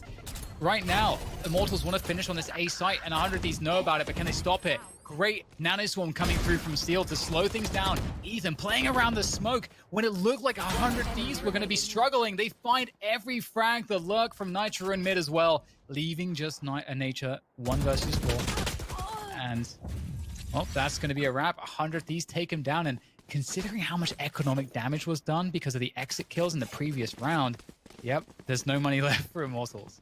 Yeah, I mean, you painted the picture so perfectly. When Ethan peeked A main and saw the Omen there, I mean, a lot of viewers might think, he just saw an agent there. But a CS player thinks that Omen cannot smoke B spawn. B is out of the picture. These guys are definitely hitting the A site, and there's definitely people coming up catwalk right now. And you could see it. It was like a hive mind type mentality. Everyone started rotating towards A. But here's a B hit. This is going to be... All 5 are there. And actually, there's no... I don't think that... Oh, there was a slow. Man, these slows are so money. The value from these slows are insane. The amount of rotation time this ball for the defense. Well, the amount of those chemicals is straight out there. And he's going to find Nitro. Nature onto Asuna. And just like that, Immortals managing to find a timing into this B site because of the duelist, because of these forward engagements. And this is going to be a tough one here for 100 Thieves. They've got a lot of utility to work with in terms of what Hiko's carrying, but... And the Paranoia is available too for Ethan, but this is going to be very tough in the 3v5. They spotted a lot of info. Lurk through B main. This timing onto JC Stanny is going to be huge. If Steel can get control of this position, he can work with Ethan. It unlocks the potential for them to coordinate back into the site as they manage to try to make their way up sidewall, just slowed by this utility. Nature with the Nano Swarm. And now it's just down to Hiko, and he will be taken down again. And oh, you'd love to see it, Sean. Just these slow orbs, I feel like a lot of teams would be conditioned to feel like they can't make the fast exec, but still, Immortals recognize that they can still do that. That's a devastating round loss for 100 Thieves. Immortals coming in with a thrifty. They go right past the slow. Chemicals satcheling in. You know, the only one on the team with a movement ability to get past these slows. Abuses it, catches 100 Thieves completely unaware. I love that call for a thrifty round. Beautiful stuff, and I wonder if that's going to change the story here now, because we can see 100 Thieves, that's breaking their economy. The Buckies come out in Asuna. Yeah, we have a game now. Yeah, and it's mid is the call right now to start things off. Of course, Immortals understands. Shot's going through this. He's brave. That's his job on the rain. I like the paint shells to cover shot up so he can escape it without being harassed. And this is all an information game too. They're trying to find, you know, what utility is being thrown at us to counter, what rotations can we force, are we going to get any extra info, and resetting into the A play. But how will 100 Thieves figure this out in time? It looks like maybe not. Look at the rotate. I mean, Immortals reading this round perfectly. They're coming into form right now, right when it matters. This is a great one. These anti-eco rounds in Valorant, I feel like, are very difficult against top-level teams. But as you say, Immortals navigating it quite nicely. On an eco? Oh, he's going for it. I didn't expect that. I did not expect this. We'll have to check the ult economy at the end of this round, but they're pushing they're going, indeed, they're absolutely going for it right now. This is very aggressive. To stop it. No way. How many people are going to get detained? Oh, no! Everyone's getting detained. 3 players detained on the side of 100. Oh, this is just madness. I don't even know how to call this here. Obviously, the spike's still ticking away. There's no one near to defuse it, but that was just nuts. That literally looked like some awkward middle school dance. You know, like everyone keep their distance.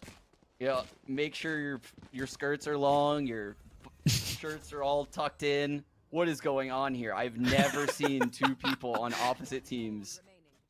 What? Next to each other. That is just so crazy.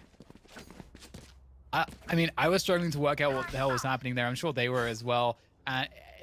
We were talking about the ult economy too, because still opting to drop the lockdown there in a round that doesn't seem winnable, and obviously wasn't in the end. They're still coming out ahead slightly on the ults. Nitro with the res, Eco with the Hunter's Fury, Asuna 2 away from the Showstopper. So it's going to be interesting to see if that comes into play. They're just sending shot up right through these mid smokes. The difference in styles is so apparent when you watch these teams. The Reyna's so strong at going through smokes. Typically in pro play, that player would be traded out, so it's not a good play as an attacker to go through the smoke. But a Reyna, if they get a frag, can dismiss out. But the aggression on Catwalk from Ethan, finding too early, Dan, this round looks like it's over. Yeah, really nice timing. Immortals maybe overstaying their welcome in mid. Ooh. That slow pace can be a double-edged sword, and at least there is one kill back, and JC Stanny lurked through a main during this time. So even though it's a 2 versus 3, the positioning of JC Stanny can change the round completely. They don't know about this maneuver. They can possibly anticipate it. We can see Hiko has expectation that this is a play that is possible, but it comes down to the frag. Oh. JC Stanny gets it somehow, and with that frag, there is a chance now. Nitro does have a res, so even though this is a 2-on-2, Dan, this next frag is so important. Player standing. And there's the res, as you said. And now for Nature, the kind of shenanigans he's going to have to pull out is going to be really nuts. He's just been spotted too, so Slow comes through, drops back onto the site to find a headshot. Isolates one player, the second for Nature. He's looking for the last one. Completely clutch, he gets the dink! Oh no, that's heartbreaking! Dan. The 140 dink comes in. Oh, the Vandal fam, man. One more player to the Vandal fam, I think. Oh, what an insane clutch opportunity right there from Nate. I thought he had it. He was playing it so perfectly, and he played with so much confidence taking those fights. Oh, it's just, he found the timing on the first player. Sometimes, you think, oh, they misplayed it. They were 3v1, but just, he found the perfect timings, like you said, to isolate the 1v1s. And that is just insanely difficult to find those timings. It's so hard. And you said we had a game on our hands here, Sean. It's 11-9. 100 Thieves look like they're about to run away with this one, unless Immortals can come up with something. And you can see 100 Thieves is just full rolling into B main at the start of these rounds. They know Nature's there alone. So they scout it out for free at the start of every round. And then they play passive. They realize the next 30 seconds an A hit could happen. But these A players, they're actually on an island. Shot Up is about to have a field day. Tag, but it's onto Race. You can satchel away. Asuna pulls out the showstopper straight through to A main. And that is dodged completely by Immortals. And Shot Up reopening the site with 2 entries is going to steal this away from 100 Thieves, who are now going to have to play the retake battle. They do have Hunter's Fury available from Hiko, and Steel, he's just going to go straight out there. But we do have the lockdown coming through. Nature is very wary of Steel's push there. Pretty common to want to push these lockdowns on the edges, and Nature's just denying every single one, like the bouncer outside the club, denying entry. Hiko in the 1v3. It's never good to count Hiko out. Always good for a clutch, but this one is looking quite difficult. Players on every single angle. And JC Stanny taken down 10-11. Immortals bring themselves back into this one. They are in full control of this game now, Dan. Look at the money on 100 Thieves. For the first time in this entire game, I might think, 100 Thieves might lose this game. It's about to be 11-11 after an eco round. And the momentum and economy is fully on Immortal's side. Nature playing so well these last couple rounds. I'm really impressed by the resilience from Immortals, given how the first half went too. It's just looking like such a great matchup, and slow pace coming through from Immortals here on the attack. Definitely feeling there's, they're playing the anti-eco. They want to make sure they don't run into any setups, using the drone to make it safe as they start to contact through a main, pick up the orb. One away now, Chemicals from another showstopper. And they're just going to straight entry onto A. So they've gambled this a little bit, Sean. They didn't have that much information, but they're correct. And it's just Steel. I say just Steel, but they know that he's there now in the hell position with the Bucky. Ethan, oh dear. He's managed to actually find himself a frag and Steel with the Bucky, causing problems. This isn't supposed to be happening right now. Steel with the Bucky again. And it's not looking very good at all right now for Immortals. They don't have control. With the last bullet though, Nature finds a headshot. So much more work to be done here, though, as he has to reclaim control of the site, has to win the battle against Hiko, and that's the first box ticked. One more to go as the swing comes through, but with the thrifty, it's Steel, who locks it in for 100 Thieves for the 12th round on the board. Match point. Oh my goodness, just Steel in the site. You said it. You couldn't have said it any better. He was all alone, just nested in there with a Bucky, and they could not get him out. It was just, he refused to go down. 3 with the Bucky, 1 with the Vandal to close it out. A 4K on the biggest round of the entire match for the in-game leader on 100 Thieves. Nature was so close there as well. His pre-aim was slightly off his peak. It's just, he's been playing so well. Oh, wow. This is it. All the marbles for map 1 at least. Can Immortals find a way to do this? They have good weaponry at least. Chemicals on the showstopper. Nature 1 away from finding himself a lockdown. If he can get an orb somewhere, which he may try to get the main orb. I don't think Hiko's aware. It doesn't matter. You can see Asuna is aware that it could be a possibility, so he drops the boom bot. Whew. Shot up is so scary on this Reyna. He's willing to make the plays to give his team a chance. The tension here is palpable as we see the pace slow to a halt. Typically, when the pace is slowed this much, you could see Immortals were expecting it. A cat push comes from 100 Thieves, which has worked, but Immortals were ready for it this time, but it won't come through. Ethan, using the ult from the shadows there for info. They're so starved of information right now, but here comes the entry play. Oh, dodging it with the satchel. Krasner coming back in. Deal with Dota, but it's looking great. Immortals had what they needed to string together the kills to get in towards that B side, but they're not done just yet. Out comes Nitro, dealt with the nage from Chemicals again. And there it is. The spike is going down. 3 versus 2 here for Immortals to try to keep themselves alive here on a sense. It's going to be tough, but there's not a... I mean, the lockdown is available for Steel here, Sean. If he can find this kill... Oh, but Nature drops the lockdown first, Dan. Oh, there's the swing.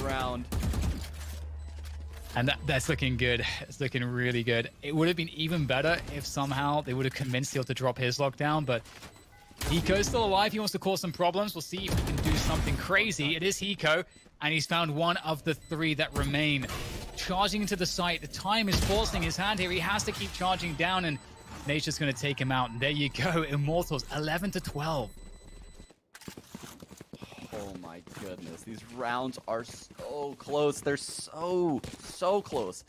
And even though 100 Thieves won an eco to get us into that round, look at their money yet again. It's broken. Steel, only one able to afford a rifle. He has an op. That's the only weapon of value on his team. Sean, it's crazy too because the only ult of value is the lockdown, but you can't really retake very well with an operator. So do they even want to play for the lockdown? He's picking off Cat. He's looking for an early kill. Oh, he nails it. Oh no, they're giving it to Steel right now. The nade's come through, but he's done his job. He's got 2 and only down to 50 health. This was the win condition, Sean. This is the one thing that had to go the way of 100 Thieves to win this round was for that operator to work. Yep. It's crazy. You live by the fight, you die by the fight, Dan. These guys have been taking these fights every round, and they haven't been punished by an operator yet.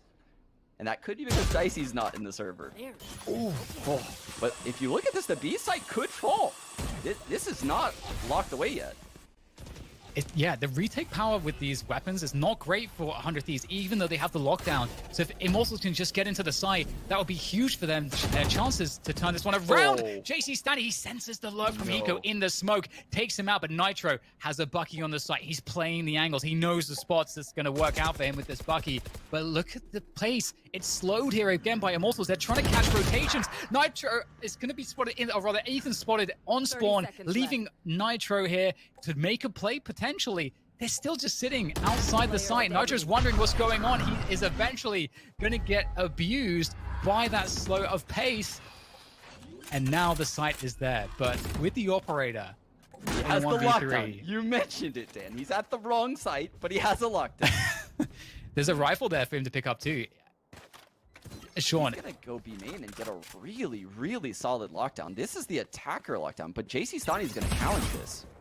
Oh, so smart by JC Stani. He knows the only way Steel could win was dropping that lockdown. He knew where he was going to drop it as well. Great kill comes through. That's overtime here from map 1 between Immortals and 100 Thieves. This is a hell of a game. This has just had me on the edge of my seat the entire time. I cannot believe it. I cannot believe it. They slowed it down to perfection that on that B hit. I mean, they waited out. Ethan loaned Nitro a smoke for the stairs. They had to wait that out with no spawn smoke. They could have died to market. They were so patient. Oh my goodness, that was beautiful from Immortals.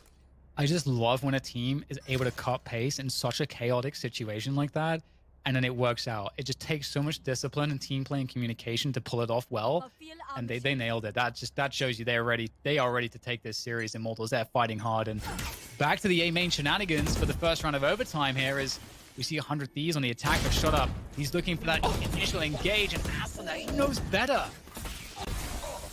Tossing the jiggles underneath the dark cover one way. Powers out. And we can steal that. That is a nice way to make life even harder for Immortals. Losing cat control, losing A main control. 100 Thieves are in such a great position here. Immortals in so much of a struggle, and it gets even worse. And they're just crossing the T's, dotting the I's now, moving into the site, using the drone, using the ice orb, but there's really not that much to worry about at this position. Two players remaining. You mentioned it, you know, crossing the T's, dotting those I's. The slow is heaven. We're in a 2-on-5, and everything is still meticulous. 100 Thieves, they're not rushing. One enemy remaining. Oh, well, don't rush that. Okay, well, that's one way to do it. That'll end the round. Finish it with style. It's nice for Asuna too.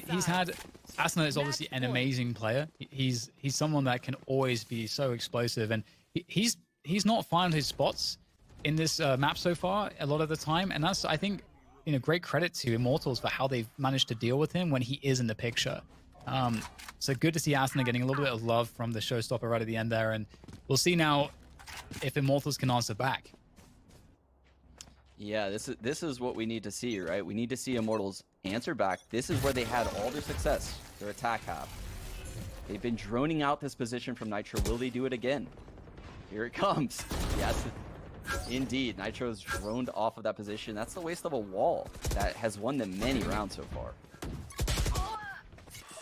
Cat aggression here coming through from 100 Thieves, looking to see what's going on in mid, but the rotation's actually very fast, so moving forward towards the B site. But look, the timing here from Asuna was also very good, able to try and slow this down, got some extra info.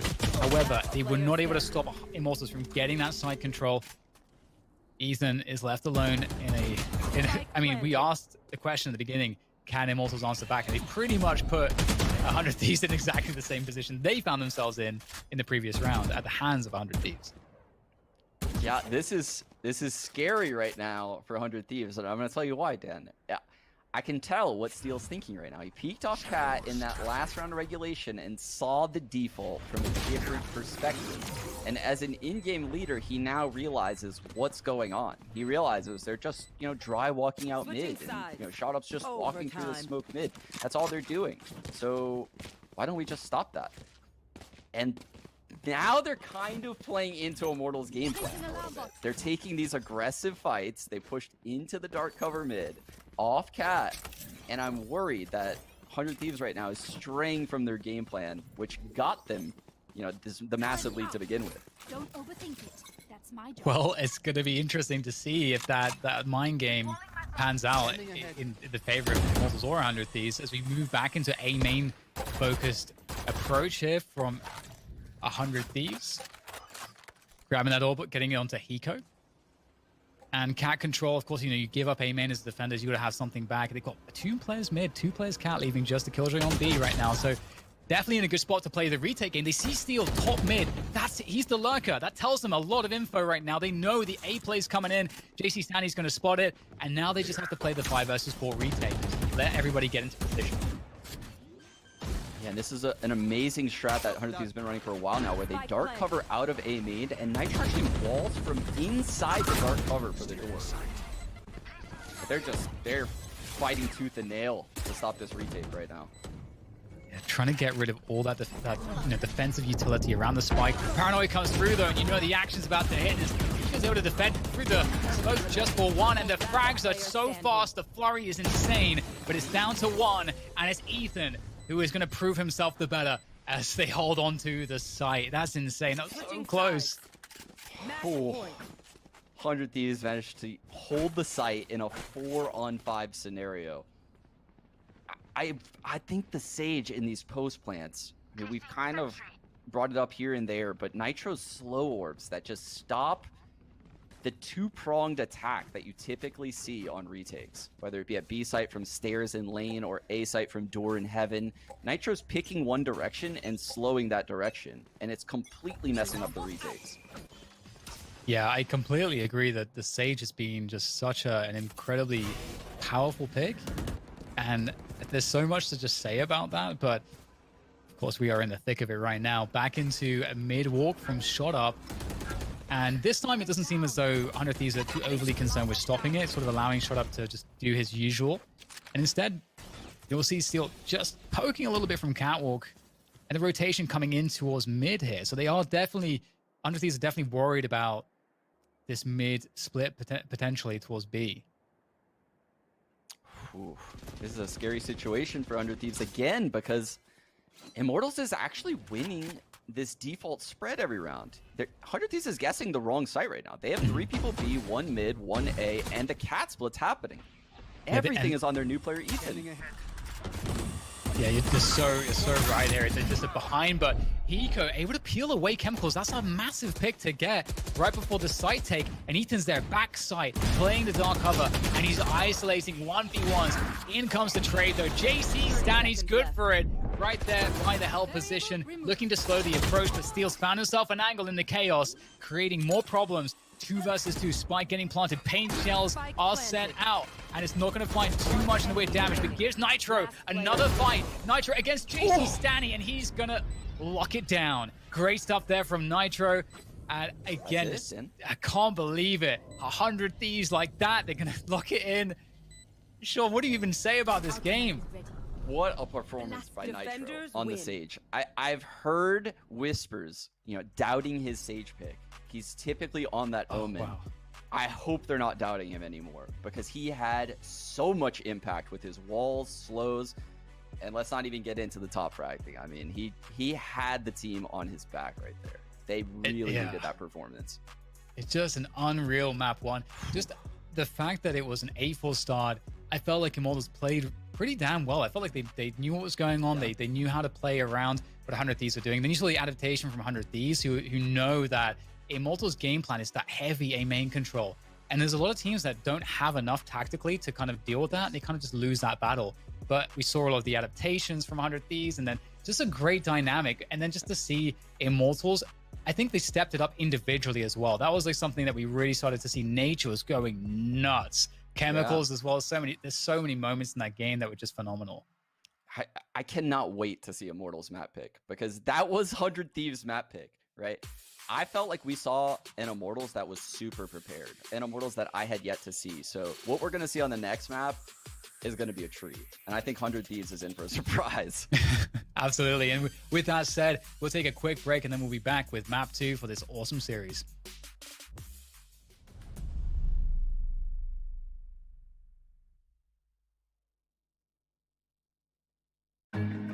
Shot to death last night. Now you're lying in my bed. Must have been a dream last night, but I can hear what you're saying. You were shot to death last night. Where's my cup of coffee? I was dreaming something bad last night.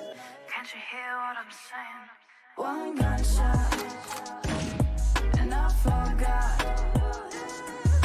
to look at you, to look at you. To look at you, to look at you. 2 gunshots, and my thoughts. We're not with you, we're not with you. We're not with you, we're not with you. You were shot to death last night, and I thought of someone else. Didn't care about your life last night, at least less than about his. All our dreams were shot to death last night. I see the clock stand still. Nightmares at your heart sometimes, but this is unbelievable. One gunshot, and I forgot to look at you, to look at you, to look at you, to look at you. Two gunshots, and my thoughts. We're not with you, we're not with you, we're not with you, we're not with you.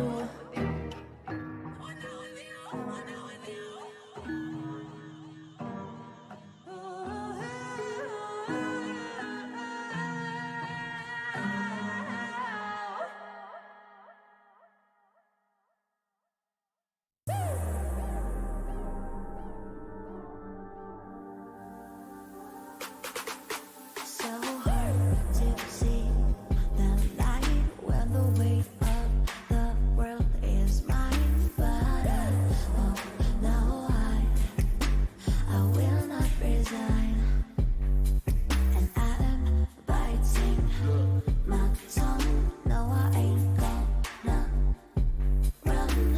This is the battle I choose, and I'm gonna win. I ain't gonna lose. Sticks and stones won't break my bones. As long as I am breathing, yeah, I will stand tall. Take me down, shut me out. You ain't never, ever gonna see me bow. I'll do anything to prove you wrong. As long as I am breathing, yeah, I still stand tall. See me stumble, see me fall. Listen, chat, I know you guys wanted that game to start so much faster, and so did we, but at least it was worth the wait. An incredible first map in this series, going all the way to overtime, setting the pace, and definitely setting the bar very high. This is NA Masters 1. My name is Bach. I'm your host. Joining me on the desk, I've got Vansili, Potter, and Veli. Potter, we talked about Nitro coming into this series. Whether or not this weird juggle up of roles that's happened since Ethan joined the roster would affect his performance. Clearly, that's not the case, as he top performs here as Sage, no less. Oh, yeah, absolutely. And you can see the inner workings of what his brain is telling him to do, right? Because not only did he top frag, but the value he brought with just the agent in itself in Stage, the executes. Anytime these guys were going into the site, they had no fear. They knew exactly what line of sights they had to focus on because they knew the slow orbs were there to back them up each and every step of the way. We got to talk about the rays as well, man. The utility, chemicals. The dude's paint shells were landing every single time. It was impressive to see. And Asuna, I also have a note here in round 15. He's the real homie. He helped out Ethan hold down the fort, hold down the A site with just a single satchel that he dropped down right in front of Ethan's feet. So, man, both squads bringing their A game, bringing everything. And it was an absolute treat to watch. Speaking of the agent compositions as well, we talked about it coming into this series, how things might change. They lost Dicey being one of their duelists, replacing him with Ethan, who comes in playing Omen frequently. But Veli, that one duelist setup seemed to work out pretty well for them. Of course, no, it didn't work well. It worked really great for him. Okay, I don't even know if that's proper English. So you got to think about it. You look at the lineup and you say, okay, if you want to toss in another duelist to say if someone else was in the game that could frag out, who are you going to take out? Is it going to be Sage? No, it's not going to be Killjoy, because those two were so amazing. I love their setups at B, and it allowed 100 Thieves to manipulate Immortals in the nastiest way ever. I remember there was a round where there's a Sage wall up and an Ice Orb thrown, and Sean was calling it out that there was so much utility placed, and Hiko, you know, he was hovering in the back area in the spawn watching mid. They knew exactly why they were going to rotate over to over to A and try to make that push happen. There was no pitch happening from the mid. So, B was sitting pretty. I'm sorry, I'm getting the sites confused. They stayed 3 on that site, and they did that multiple times. I love the retakes and also those Sage walls. I think it was Gangster that was trapped around Tree when they went around Heaven and got on the site. It was filthy. Having 2 duelists isn't a necessary way to play the game, and 100 Thieves are opening up everyone's minds to, you know, think about it differently. I love it. Vansili, looking at the difference in agent compositions and what Immortals brought to the table compared to what 100 Thieves brought to the table, how does that kind of change up the way these teams approach the defensive side of the map? You definitely saw two different types of playstyle on defense, actually. To just theorycraft a bit, the way that Immortals played it, I liked it, because you had three players playing towards the A main, namely Chemicals, Gangsta, and JC Stani. They leave Catwalk open, they leave middle open, and they have Reyna playing on B side with the Killjoy so that they could slow down any type of pushes coming in from the B side. And then if there's a push from 100 Thieves towards mid or towards Catwalk, well, since they have the A main pressure, they could fight back and pinch back on the rotations. For 100 Thieves, they had some great Frost Orbs from Nitro on that B side that slows down that aggressive playstyle that Immortals has, on these attempts of pushes into the site. But the thing is, in the end, none of it really worked, because for Immortals, they were able to take control of middle, as Veli was mentioned before, and for 100 Thieves, you still had people that were satchel charging into the site, such as Chemicals, to just weaken that defense. So it came down to some heroic plays. Steel stepped it up on 3 rounds towards the end to bring this into like at least map point for the team. But overall, it comes down to those trades and just the firepower of both of these teams. This was a great start to a series to end the night. I think another key to that victory as well, we have to give credit to Killjoy's placements on 100 Thieves. The fact that the alarm bot was consistently in garage, yet the turret sometimes in mid, they didn't even have to face checks. They weren't even losing lives like that. And also, it has to be called out, Nitro was filthy. We're talking about like 2 reses available in 5 rounds. He had no reason being like fight 15-9 earlier on in the game. It was insane. But at the same point in time, you look at Nitro's performance, and sure, he was top of the scoreboard, but you mentioned that Killjoy play. Steel, kind of saving the team's bacon a little bit there towards the end with that shotgun play on the A site. He put his team in the pole position eventually by just helping them close out that game, or at least take it into overtime and make that all possible. So even though the stats might not necessarily illustrate a strong performance from players underneath Nitro, everyone stepped up when it was necessary. And actually just looking at the stats, when you saw the side-by-side breakdown of both the team as a whole and then everyone's individual stats, they came so close to matching each other. And in some cases, they did. So that illustrates just how things went. We'll take a look at the maps as well. So we will be moving into a different map here for map 2. Kind of hoping we get the same treatment as we did on map 1. Obviously, Ascent was quite a treat, but do we think that Immortals is going to deliver the same way they just did on Ascent here on Haven, with a map that we haven't really seen them play too much, Potter?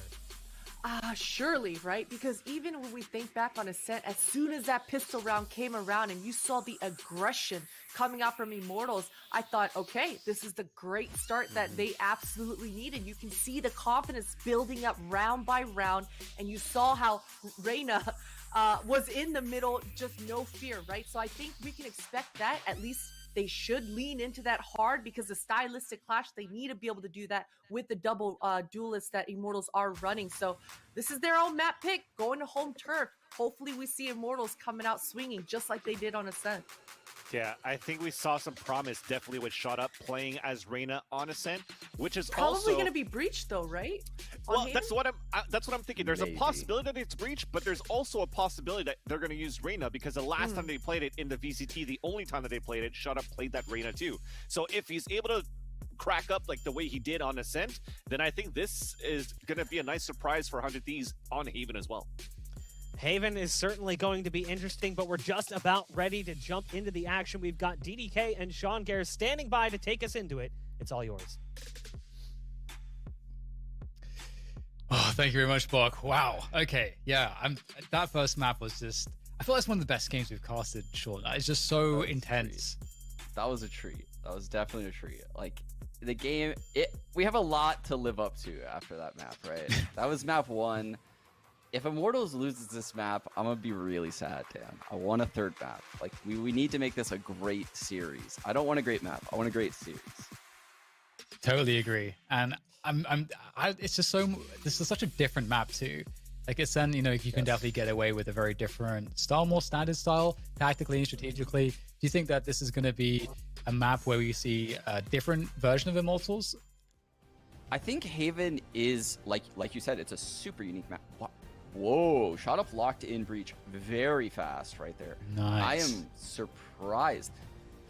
Now, I will say this. I think Reyna's flashes aren't well suited on a map like Haven, which is very, close. It's close range for most of your battles by A and B, garage. So the near sight isn't as effective as Breach's flashes, which is why you see him, switching to him on this map. But man, I don't know. I don't know. It's typically so nice to be able to have Duelist on Haven because there's so many rotations happening with three sites, right? It's so much different than what we're used to in CS. Having a third site, instead of having, a 2-1-2 setup by the defenders, you're like pushing and pulling people around constantly, and you really never know what setup they're running. Yeah, it's going to be really interesting to see.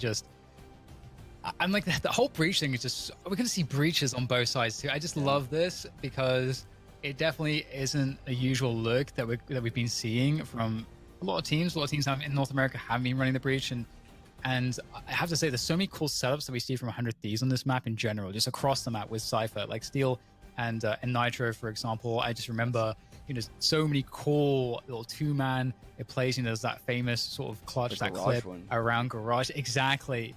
That was just so sublime.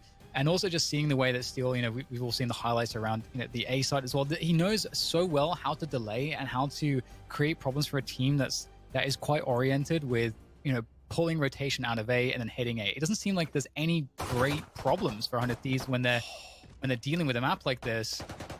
Damn, this is going to be I think this might be a really quick C split coming in with a triple C push coming out of the defenders. Okay, there's that breach flash. Paranoia to be thrown back. The fault line coming in as well. It is just, I don't know when I last saw this much action around this position at this point in the map. My goodness, 100 Thieves trying to hold on to this, but everybody's switching with the breach flash, flash off the flash, and it's going to be Immortals picking up the kills. Hika's going to swing and just wondering what the hell is going on. It's just a rave at C Long, and it's going to be very difficult to bring themselves back in, but still that lurk through A lobby is finding some value and giving a chance here to 100 Thieves. That was super important that 100 Thieves got that ground back site. Now they forced the 1-on-3 with Hiko. This is a lot for even Hiko to do here, Dan. I'm done counting Hiko out of any clutch, so but of course he will get taken out. Wow. The utility battle, though, on C Long. What just happened? That was insane. The breaches were just having a utility field day, and everyone else was just, trying to figure out what was happening. I'm just glad that change was made to the Observer, that when you get flashed, we don't get completely wrecked because, oh my god. Oh my god, 2 breaches on the server as well. Oh my god, everyone's sending it mid. What's going on, Dan? I'm gonna let you take this one again. Oh god. Well, Chemicals is gonna lead the charge. However, the setup's coming through from both sides. The Buckies, the flashes, everything's getting pushed right now. The paint shells get thrown out. It's gonna be so very hard to know exactly who's gonna come out on top here. But Immortals are gaining ground here towards that B site. Bucky from Shut Up is proving effective. However, this two-man setup is looking not too bad. It's just down to Nitro, though, with the Classic. And given the fact that they are on the eco in this situation, they're doing a pretty good job of damage. And Nitro, he might be able to pick up a weapon. I'm not sure what's on the ground for him. Never mind. The Shock Dart's going to deal with him. And yeah, I'm not sure exactly what's happening at the beginning of this game, but I like it. I am into it. Is there like some kind of agreement made to meet at one place every round? This is epic. Can we have more of this? What, maybe A now? Doesn't look like we're going to have it by A this round, but the Sova and Raze lining up for probably an early recon nade combo. They're going to dominate this A main. Breach fault lining through, so A main will be won by 100 Thieves this round. Cover going out. The initial dark cover C Long. We'll probably see that a lot from Immortals as part of that default, denying that information, allowing them orb control, forcing the defenders to invest if they want to pressure C Long, and it's a garage take coming through. C Long control as well here for 100 for Immortals. They want something explosive-ish on. They're still on these like the Bucky, a Spectre, a couple Sheriffs. Yeah, it feels so much like Ascent. Oh my goodness, that tag is devastating for Steel. Yep, he's not going to walk away from that one. Ethan's going to get pushed out the site by the Shock Darts. Very nicely done. Immortals taking over the C sites. 5 versus 4. Is going to be swapping out for the Vandal there, and we get the pre-shot sent forward. The Rolling Thunder, and still this is looking very good for Immortals. 4 versus 2 now. 100 Thieves not even able to set up to retake. There's no breathing room here at all. And they may just have to give it up. Shotup's utility in this game so far has been incredible. For someone that plays Reyna and only has 2 flashes, what he does when he plays Breach is so different from his normal playstyle. I'm so impressed. Yeah, and especially given that they were not working with really much in the way of weaponry here. Most of that round was just done by utility. As you pointed out, the drone tag was the difference. That meant that Steel could not hold that position. In fact, he got killed, which meant that the entire team could just rally behind that one kill and get the site under control quickly. Yeah, typically, your cages, your smokes, the dark covers, all of that is in your favor until you get reconned or droned. And then it's like you're behind a paper-thin wall and you're just dead. You stand no chance. They know where you are, you don't know where they are. I love the garage pressure here as part of this default. You can see that 100 Thieves is sort of rallying also around garage. 4 players there. They're expecting an explosion through garage. It's not looking like it's going to be coming anytime soon. The flash, though, is a timing found through garage, which shot up and Gangster annihilate the push, leaving very little left here for 100 Thieves. Well, Steel, he's been spotted, so that's not going to look good for him. I do like the way minimap looks though. 4 X's in one spot. It looks like one giant X right there by the doors. That's impressive. This is such a different look to a game. Yes. I couldn't agree more. I like Immortals' approach, actually. They're doing something that I honestly haven't seen many teams at the top try. They're just giving 100 Thieves a main controller round. They don't care. They say, you can have it. Our goals are elsewhere in the map, and when we want to go A, you'll know. We'll know when Immortals is going to go A. It's either going to be really late in a mid game or an explosive hit. If you're Asuna, you do have a job on your hands because garage control has been very difficult. Immortals doing a lot in terms of taking control of that position, trying to make an argument for 100 Thieves to invest players to defend garage. Droning up, see long, making sure they can keep everything safe. That jump peak really tells you that that's the solo player. The paranoia coming out to slow things down, that's going to cause rotation too. They got the paranoia out of Ethan, and they weren't even planning the hit. 100 Thieves looking a little shaky on this C site right now, but they do have 4 players around it. Feels like 100 Thieves know exactly what's going on here. Just as you said, Sean, that paranoia getting dropped early, that's a huge tell that Immortals feel really good about this push. The Hunter's Fury coming through as well, taking down Hiko. They have so much control of the positioning right now. It's an easy find for the Hunter's Fury, and Asuna trying to find some control here around the perimeter. But of course, the side is given up. The spike is down. It's ticking away. Asuna, he's got to worry about this flank. He's going to go so fast though that the flank's not an issue. Nitro with the flashes out there to try to find a way to deal with this. There's the late lurk from Chemicals. He's going to get dealt with. Leaves it all to Gangster. Nice snap from Gangster. Fault line comes through. He can't dodge it. Oh, that's devastating. Nitro takes him down. And it's a great retake from 100 Thieves. Both teams, again, playing it really well there, but it's a slight edge for 100 Thieves ultimately. Absolutely essential to that. 100 Thieves stops the bleeding right here. Gets their first round. Things did look sketchy for a second there, but the reads coming in, the lack of A pressure. Steel had the A site, and Nitro was even cheating towards the C site. He wasn't even playing B. They had no trips in B, and he was playing C link side.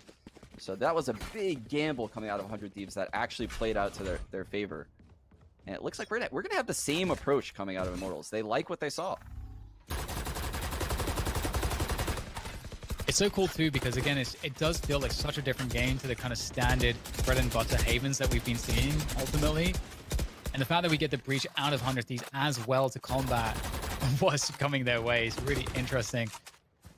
Right there. These need to find a way to turn things around.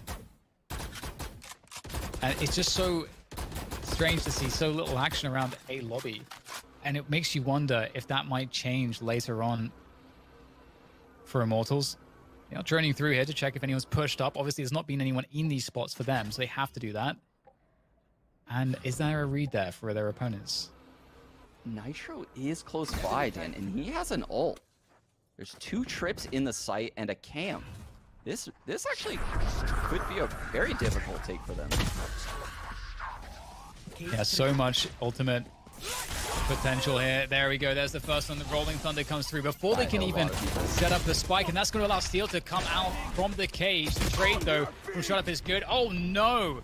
Nitro, he looked very strong in that engagement, but the flash wasn't enough, and Immortals hold on. The spikes can come through, but it's not over just yet here for 100 Thieves. There's the Hunter's Fury now being popped. Every ultimate pretty much is being spent here. It's just one more. Asana's rocket. Well, there it is. There's the showstopper. Straight onto the default. The paint shell's coming through as well, trying to barrage the site with all of this explosive utility. And there go all the satchels that drop down low as well, as they have isolated one player in the help position. There's both of them there. They have the info. Can they play back-to-back? Chemicals and Gangster trying to survive. Now just down to Gangster. He's not good, though, for the last one. It's Ethan to take it through. And, 12 HP left on Ethan as well. Every ultimate expended pretty much on the side of 100 Thieves, but not on the side of Immortals. That was an absolute fire sale right there on ults. It was just, you get an ult. Get it all. Everyone's just popping ults. No frags coming from them, though. It was so weird to see. After a round like that where, Ethan wins a one-on-one, you mentioned it. All of the ults now lie in Immortals' favor, and the economy is in their favor. They could hard reset 100 Thieves right now. It feels so perfect, too, doesn't it? Because it feels like A has been so clear for the taking that they know that, as you say, like the ultimate advantage is going to make it so hard for 100 Thieves to win a retake. So I wonder if they set themselves up for a round where they can walk onto a site like that again.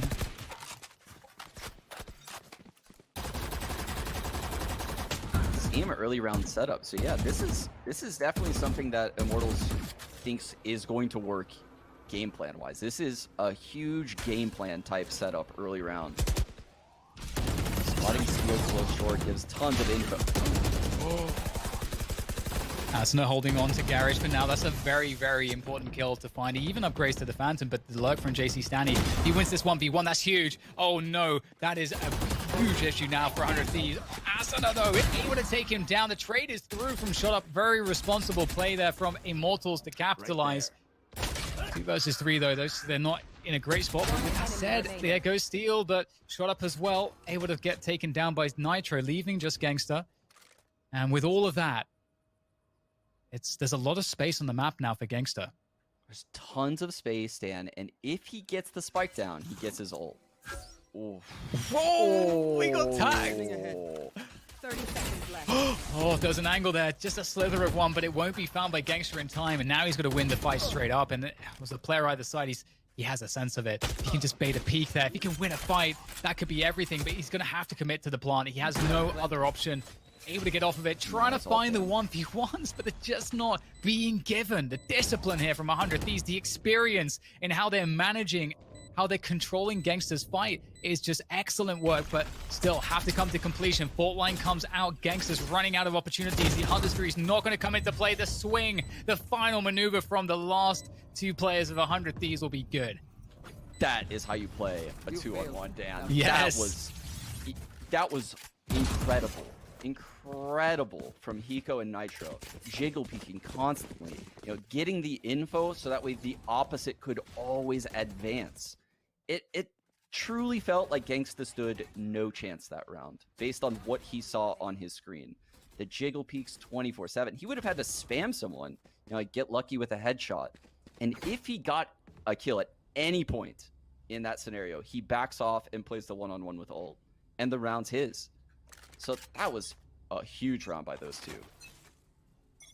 So much experience there coming into play for sure. And back into the action, and it's a C-long pressure. Ethan's going to creep through this time. He hasn't done this, I don't think. and he's going to take down Nature. The trade's through, but all the info's there. All the info. And Asuna, he's here with the paint shells. The Boombot's going to get sent out. He's going to get tagged up by the Hunter's Fury. Can he escape it? Just barely with the satchels. He's still alive. Has to turn away from the flash. There's absolute madness coming through. Still has the paint shells, holding on to the position for as long as he can. But his chemicals finally to take him down. But Nitro answering the call here. The breach flashes. I hope you like getting white because there it comes again.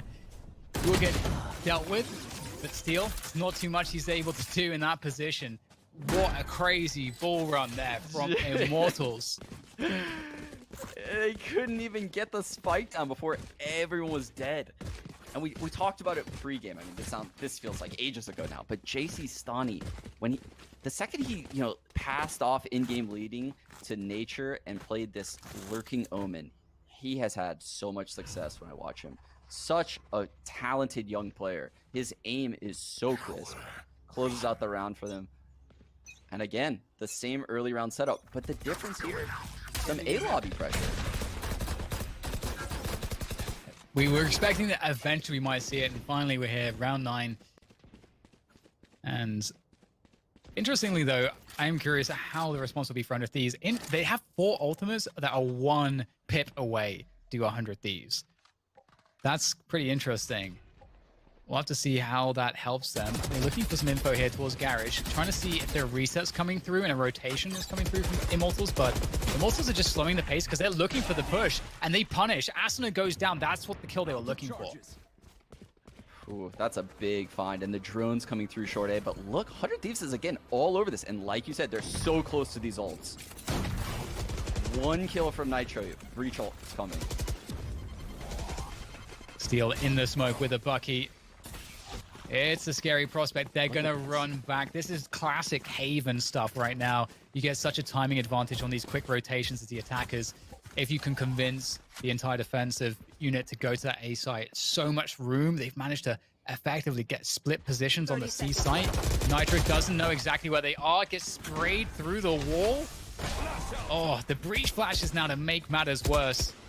And look at how Immortals are pushing back 100 Thieves with their util. There's nothing that can be done. Shadow flexing the aim. They're pushing Spawn as breach. This is really good to see if you're an Immortals fan. They're playing with so much confidence right now, but also, they're not making mistakes like the old Immortals would do. The old Immortals would have fallen into the A site trap right there. They would have gone into the stack. This version where Nature's IGLing, they have the presence of mind to slow things down, realize that the rotate probably came in. Like you said, they did the Haven Classic. They just all booked it to see. I am extremely impressed by Immortals. I completely agree with you. Seems like so much improvement. Oh, here we go! Asuna with a breach splash! The setup is insane! And he wants more. He's got the showstopper in hand, and he's looking for his next victim. Unfortunately for him, it's only 2.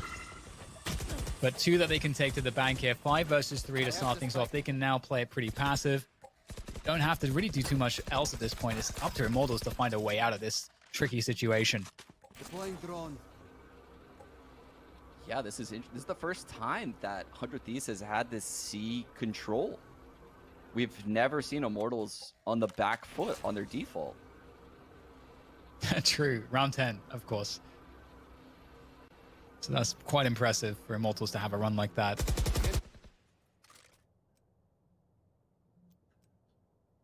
Tons of info there from Hiko, spotting 1 of the remaining 3. Meanwhile, Steel has all of the info at A. So that allows 100 Thieves to stack 4 people towards the left side of the map. And that's the making side. Great jump peek. The Rolling Thunder just to seal the deal. There's nowhere to go. There's nowhere to hide. And no, man. It's like, oh, yeah, that's a slaughter right there from 100 Thieves. Nice finish on the round.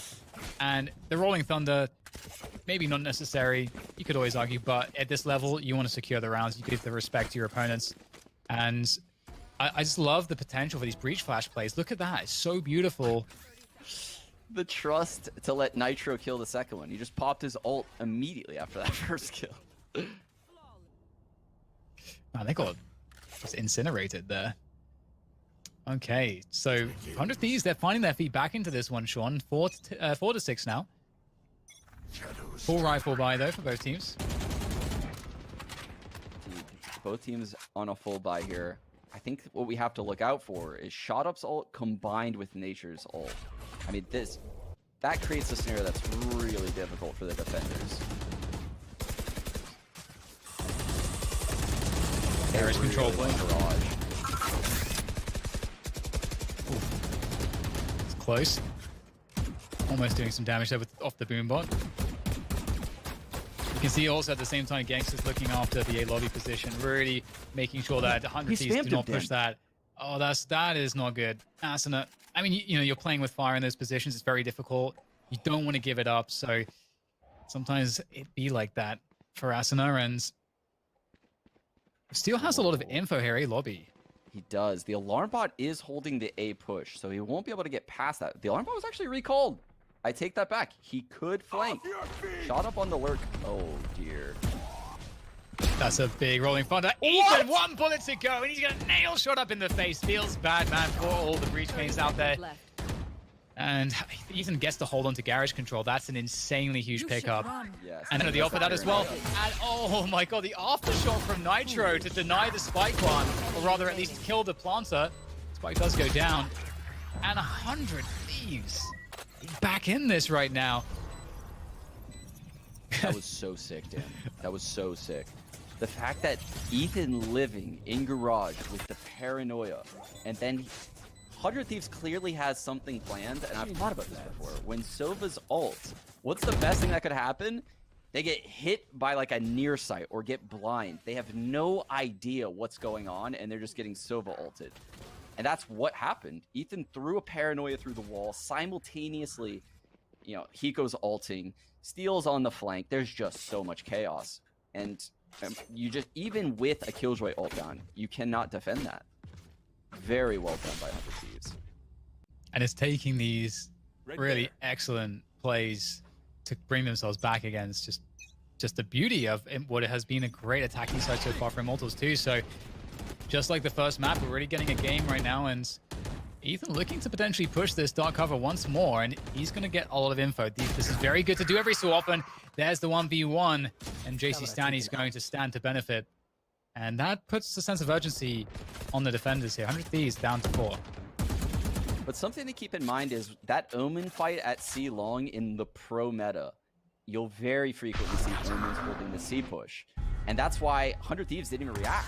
They didn't even do anything about that. So JC Stanny's like, yeah, I got to actually push the initiative here, clear the C site. That's why he blind ult C site and forces the rotate into C. This is brilliant.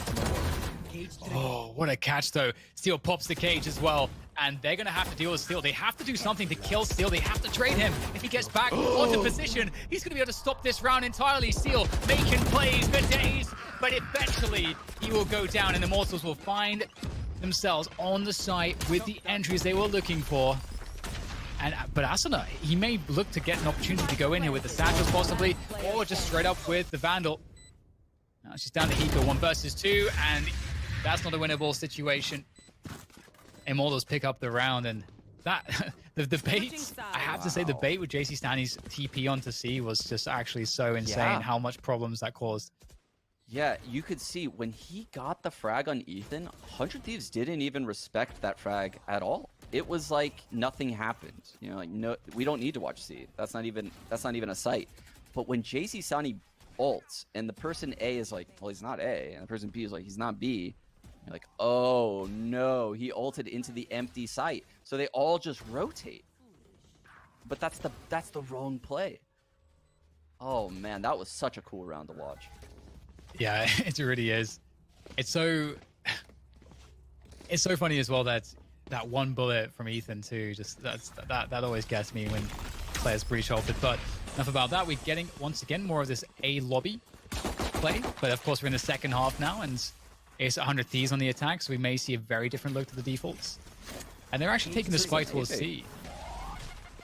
I don't think Immortals is biting on this, Dan. It looks now like they are now. Now they are. Yeah. Wow, look at the rotate coming in now. Oh my goodness. Well, that's a plant. That's a 5v5 retake. Spike going down. Spike planted. Man, and Steel is going to be on the most incredible lurk right now through A. Oof, nice first pick there from Ethan on the defense. And with Asuna able to hold things down for now. And what's the danger lurking around the corner? Nice shot from Nitro. Now it's getting very difficult for Immortals. They are just getting picked apart here, losing their battles. Just comes down to the headshots sometimes in these pistols. And Nature, he's been pretty immaculate. But you can see that once again, 100 Thieves have the ability to play the clock here. And this shouldn't be a winnable situation for Nature. And these play it correctly by the book, and they will pick up the pistol round. Amazing play.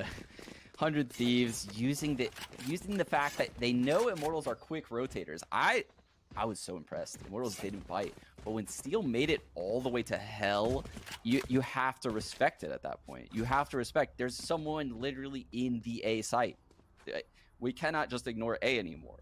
We have to rotate. So he gets all the way there, but the layers to have Nitro lurking through Garage while Steel's lurking, long control, so many things went well right there for 100 Thieves.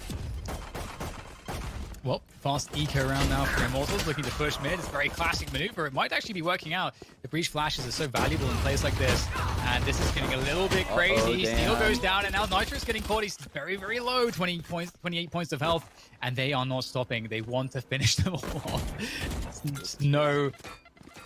Oh dear, that's good. That would have been a really great prank shot. Unfortunately for Asuna, it's not going to connect as he wanted, and they're still fighting over this one doorway. Just this one doorway. It's so much action here. It's unreal. No one's wanting to give this up. I mean, 100 Thieves could just run to the side if they wanted, but they're looking to fight this. I swear, if I was a good enough liar, I could lie and tell the new viewers that that door leads to something very important. And they would probably believe it right now. But I promise you, it actually doesn't. Gangsta looking to get some love with the Ares, but 7-7 is the score as 100 Thieves deal with a ridiculous attack down middle. And we're all tied up. I feel like you wouldn't want it any other way. This is exactly how we wanted it. We wanted it this way. Oh my goodness. This game is going to go down to the wire. This is so exciting. Yeah, it's been a fantastic display so far. I just love that Immortals are able to show us a lot of different looks. I didn't expect that to such an extent. So Immortals actually not playing Garage this round. They don't expect a Garage hit. And if I had to guess based on how 100 Thieves plays rounds, they're setting up C early to hit A late. They do these kind of things. They get full map control, and then they go back to the opposite site. So they let the people push up close A, and now they're going to clear out close A.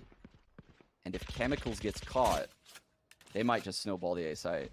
It's a nice bait sub. They may expect Chemicals to be more of like a garage player or something like that. They may just see the Sovas in that position.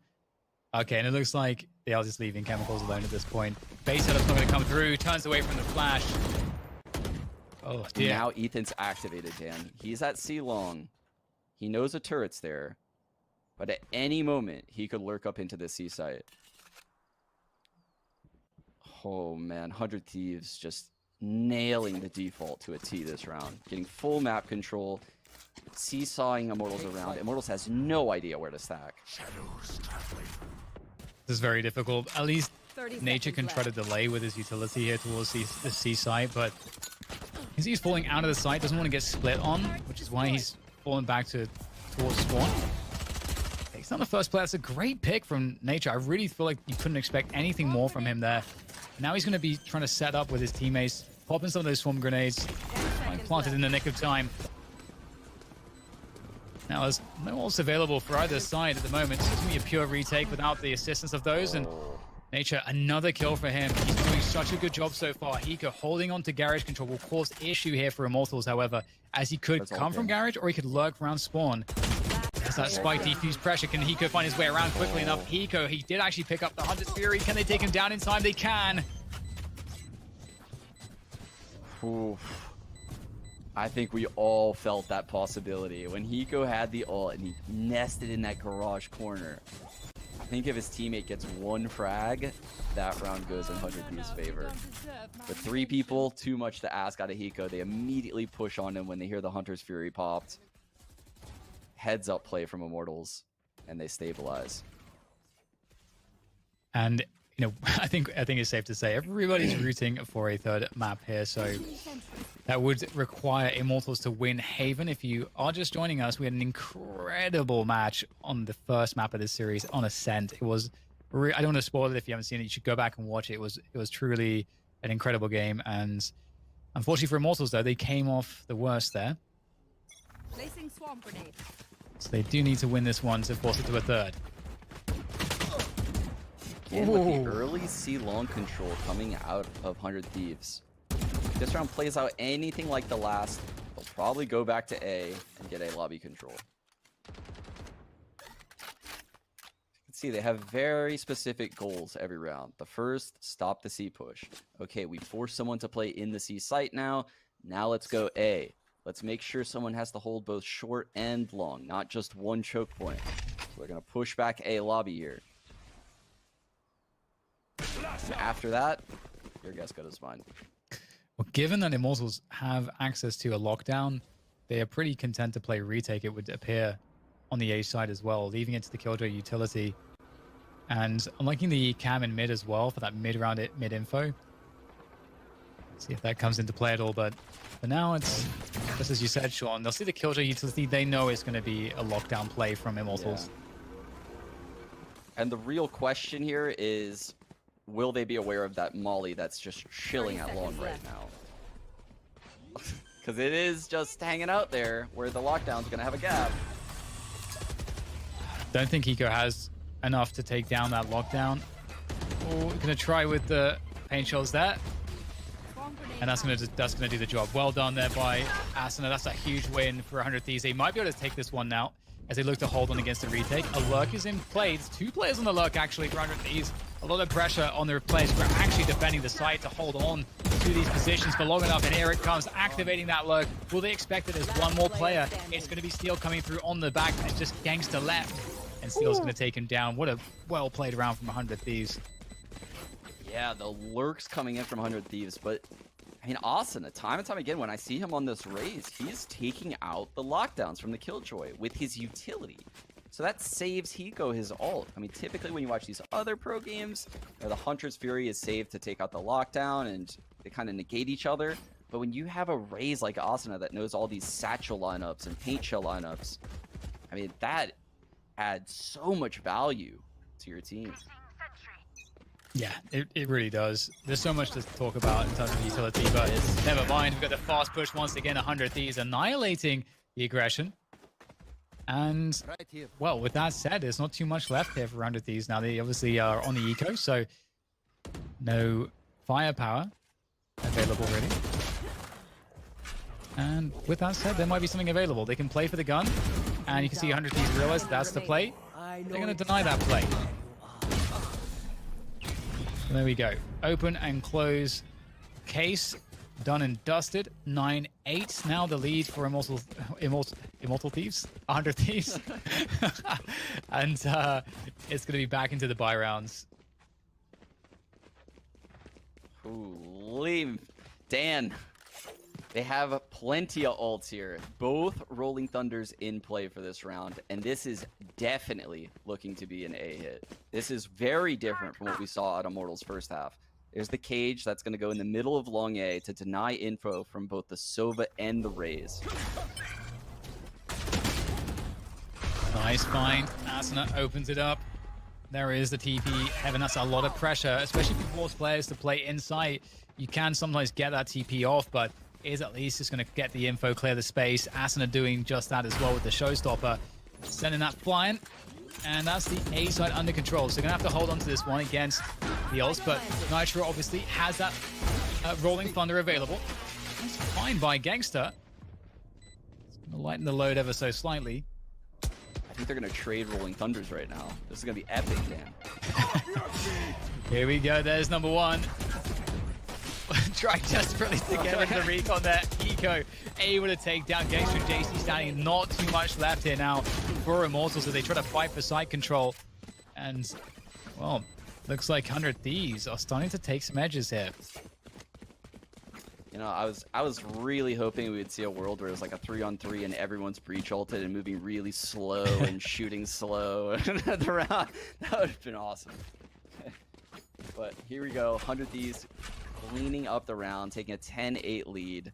They're kind of running away with things right now. I mean, Shot Off only has a Bucky. They're almost conceding an 11. Yeah, and they've been somewhat predictable too in these eco rounds. I mean, it's hard not to be on Haven if you want to take the initiative. And that's what they're doing. They're playing the game. And Shot Up finds one with the Bucky. Oh no, the Boomer comes back for the vengeance. And 100 Thieves begin to clear things up. There is still 2 players left, and Gangster's found himself a Spectre, so the possibility for more damage. Trapped in. Oof. Oh, they know he's stuck. Oh, Nature with the swing. Oh no. Oh no. Oh dear. You hate to see it. Nowhere to go, and just like that, 100 Thieves on 11. The end of the series could be near unless Immortals find themselves some more life. What do they need to do here, Sean? Oh, it's so interesting because 100 Thieves, they're just getting control of whatever they want this half. If they want C-Long control, they get it. If they want A lobby control, they get it. So I don't know what the answer is for Immortals other than just not allowing initial picks to happen. I mean, it's okay to give up these areas. Oh, but it's not okay the way they keep falling. Oh, Paranoia Burn, they are sending it, and as to get control of the side here, the double -1 will slow things down just for a moment, but still with this lurk is always dangerous, and it's a safe rotation all the way through spawn, but of course, you do give up a lot of control by doing that. They've got to know that Steel's lurking around somewhere, and they're playing offsite. Eco has Hunter's Fury, so that's one of the reasons why they can do that. Also a nice open plant. Oh. Ethan caught JC Stunny from the cubby of Long. That's a massive find. They take out the smokes on the team on a C plant. Aftershock doing his damage though. Chemicals trying to clear out the cubby as well. There's the Hunter's Fury now starting to deny the defuse attempt. 100 Thieves getting the frags to follow it up. Leaves it to Shot Up in Nature here. Oh, it's going to be very hard Steel there. That late lurk, the timing is impeccable. And there's nothing that Nature can do. 12 rounds now for 100 Thieves as they look to find themselves on match point. Match point. Oh, so many layers to how 100 Thieves plays. You can tell specific players take specific fights at specific times. That's one difference when I watch these two teams right now. I can tell when Hiko's going to get activated. I can tell when Nitro's going to get activated. Ethan's activated on the lurks when there's presence on the opposite side of the map. And Asuna, well, he's just a maniac and he's just entering everywhere. But this is just such a well-polished team that Steel has created. Yeah, I completely agree. And this is such a classic way to punish the C-Long push. Omen TP's up on top of the boxes. It's such a strong angle. Oh my god. JC Stanny, it may look like a crazy peek, but JC Stanny spaced it with a delay, and you wouldn't necessarily expect 2 players to try to move through the C-Long position. So he's trying to capitalize there, and it just didn't work out. And with that said, Sean, it's starting to feel like we're about to hear the death knell here for Immortals. Oh, the bait. It's a bit important, but Steel is taking the A site while all this is happening. His lurk, again, is fruitful for the team, and he's going to keep going with it. I think he might go through this. Ooh, the lockdown. Oh, the takedown Steel. He wanted to make the play against the lockdown, which wasn't necessarily... The paint shells again! Yeah, he just knows the lineups. Just keeps doing this. Will they be able to capitalize though? There's the trade from Nature. They're trying to force their way in the side. 2 versus 2 here to keep the chances alive for Immortals. As Nitro plays around the back boxes. Everybody's weak at this point. The swing from Nitro. I don't think he even stopped there as he starts spraying him down. And it's a 2-0 in favor of 100 Thieves in what was an insane matchup between these. I did not expect the Immortals to play so well, but just seeing the innovations from 100 Thieves as well to combat it was just we just saw some beautiful Valorant. There's no other way to put it. Yeah, I love what we saw today because we really saw the peak of both of these styles, right? The aim-heavy style versus the super tactical, layered, synergizing abilities. Certain people peak at certain times. And today, 100 Thieves won. But I can easily see a world where Immortals steals this best of 3. These teams are so close despite playing so differently. And that's what makes the scene so incredibly exciting to me right now, is just the difference of styles I see. Oh, definitely. It's so cool that from map to map, especially as teams get better at working different compositions, just how different the game can look. And I mean, this is so early in the days of Valorant that I can't imagine once some of these players and teams, if they stick together for a long time, the kinds of things, the looks that they may be capable of is really going to be so exciting and surprising in the future. But like, what do you feel like this means for Immortals going forward in the tournament, Sean? Like, now that you've seen their form here today, do you think that they can make a run? I think so. I think this is the toughest opponent in the entire tournament for a team like Immortals, right? Who plays this looser style. But when you go against a team like this, where Steel is in-game leading, he's going to put in a massive amount of work. There's going to be anti-shrouding. There's going to be awareness from all 5 players on the enemy team as to how you like to open up rounds. And that makes things very difficult for a team like Immortals. So I don't think another team is capable of having the coordination to shut down the star aimers of Immortals. And I think moving forward in the lower bracket, they'll have an easier time. It's just kind of an unlucky matchup for them. Yeah, it is definitely that. I think a lot of teams going up against 100 Thieves, it's just a lot about them that's, I think, quite difficult to deal with. They've just got so many tools to work with. But with that said, it's time to go to the analysts. We will see you guys on the next one. And it's down to the analysts to break it down. What can you really break down about that? I mean, it was just a brawl. Looking at the first few rounds, my notes said DM on first few rounds. It was literally deathmatch. It started with the pistol round and it just picked up from there. It was absolute chaos. But, Sean made a good point there towards the end. He said, today 100 Thieves win. But, there's a possible reality where Immortals is able to win that series. It comes down to these incredible clutch plays. And looking specifically, Christine, at a player like Steel, his lurks were so successful for the team, constantly putting him in a good position, and also his flank plays. His flank plays were a beautiful sight to see, and he's got those timings in his brains, and more than that, he's got the trust in his teammates, right? And all of his teammates trust him as well. Collectively speaking, this 100 Thieves team, they looked so polished, right? But we gotta say, everyone keeps mentioning it. I mean, even Ascent, it came down to so many 2v2s. So no matter how polished we keep talking about 100 Thieves being, Immortals had an answer almost through and through every single step of the way. So impressive stuff coming up from both teams. And another shout out, I have to highlight Asuna, man.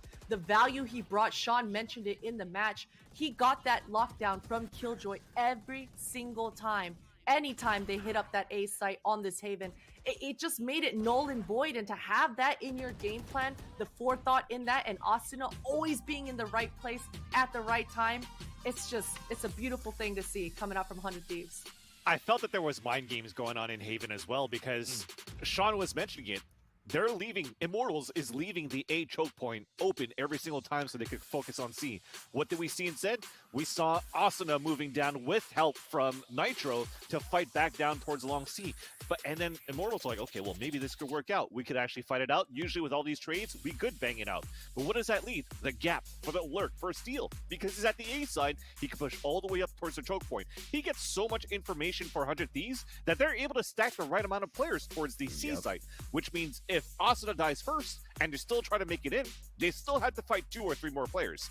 In the end, though, again, it all comes down to clutches from a lot of these players. And in this series, you play 10 times, it could still be very even between Immortals and 100 Thieves. You know, Bach, and when Vansili talks about clutches, we're not talking about the fancy stuff that you used to see from Hiko, the 1v2s and whatnot from First Strike.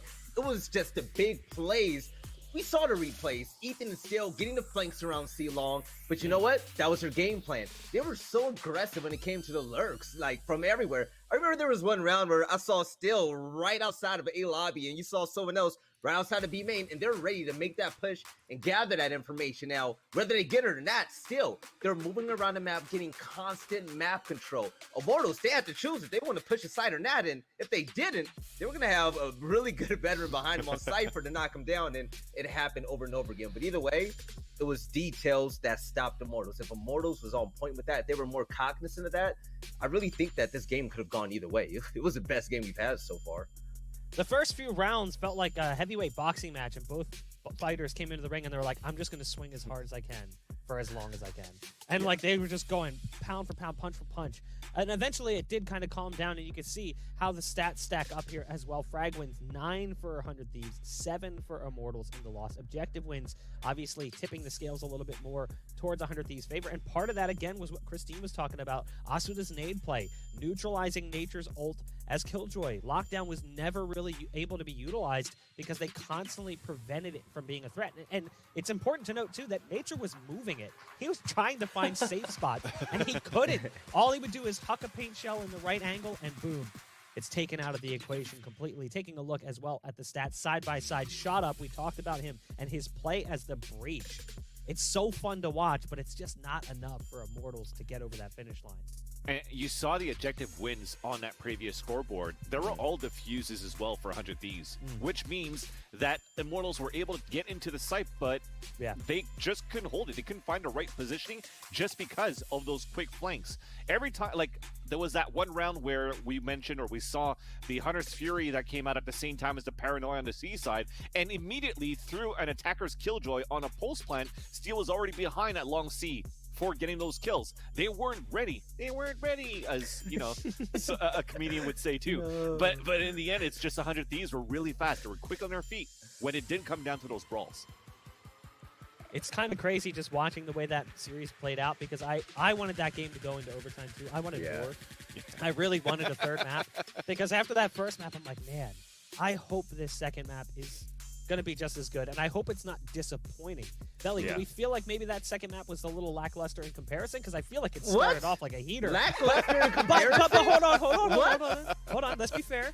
The last game went to overtime, and it was back and forth, back and forth, back and forth. It felt like 100 Thieves had more control here, and like the climax was starting to dissipate towards the end. Like it was starting to realize, okay, this is 100 Thieves map. They're going to take the series 2-0.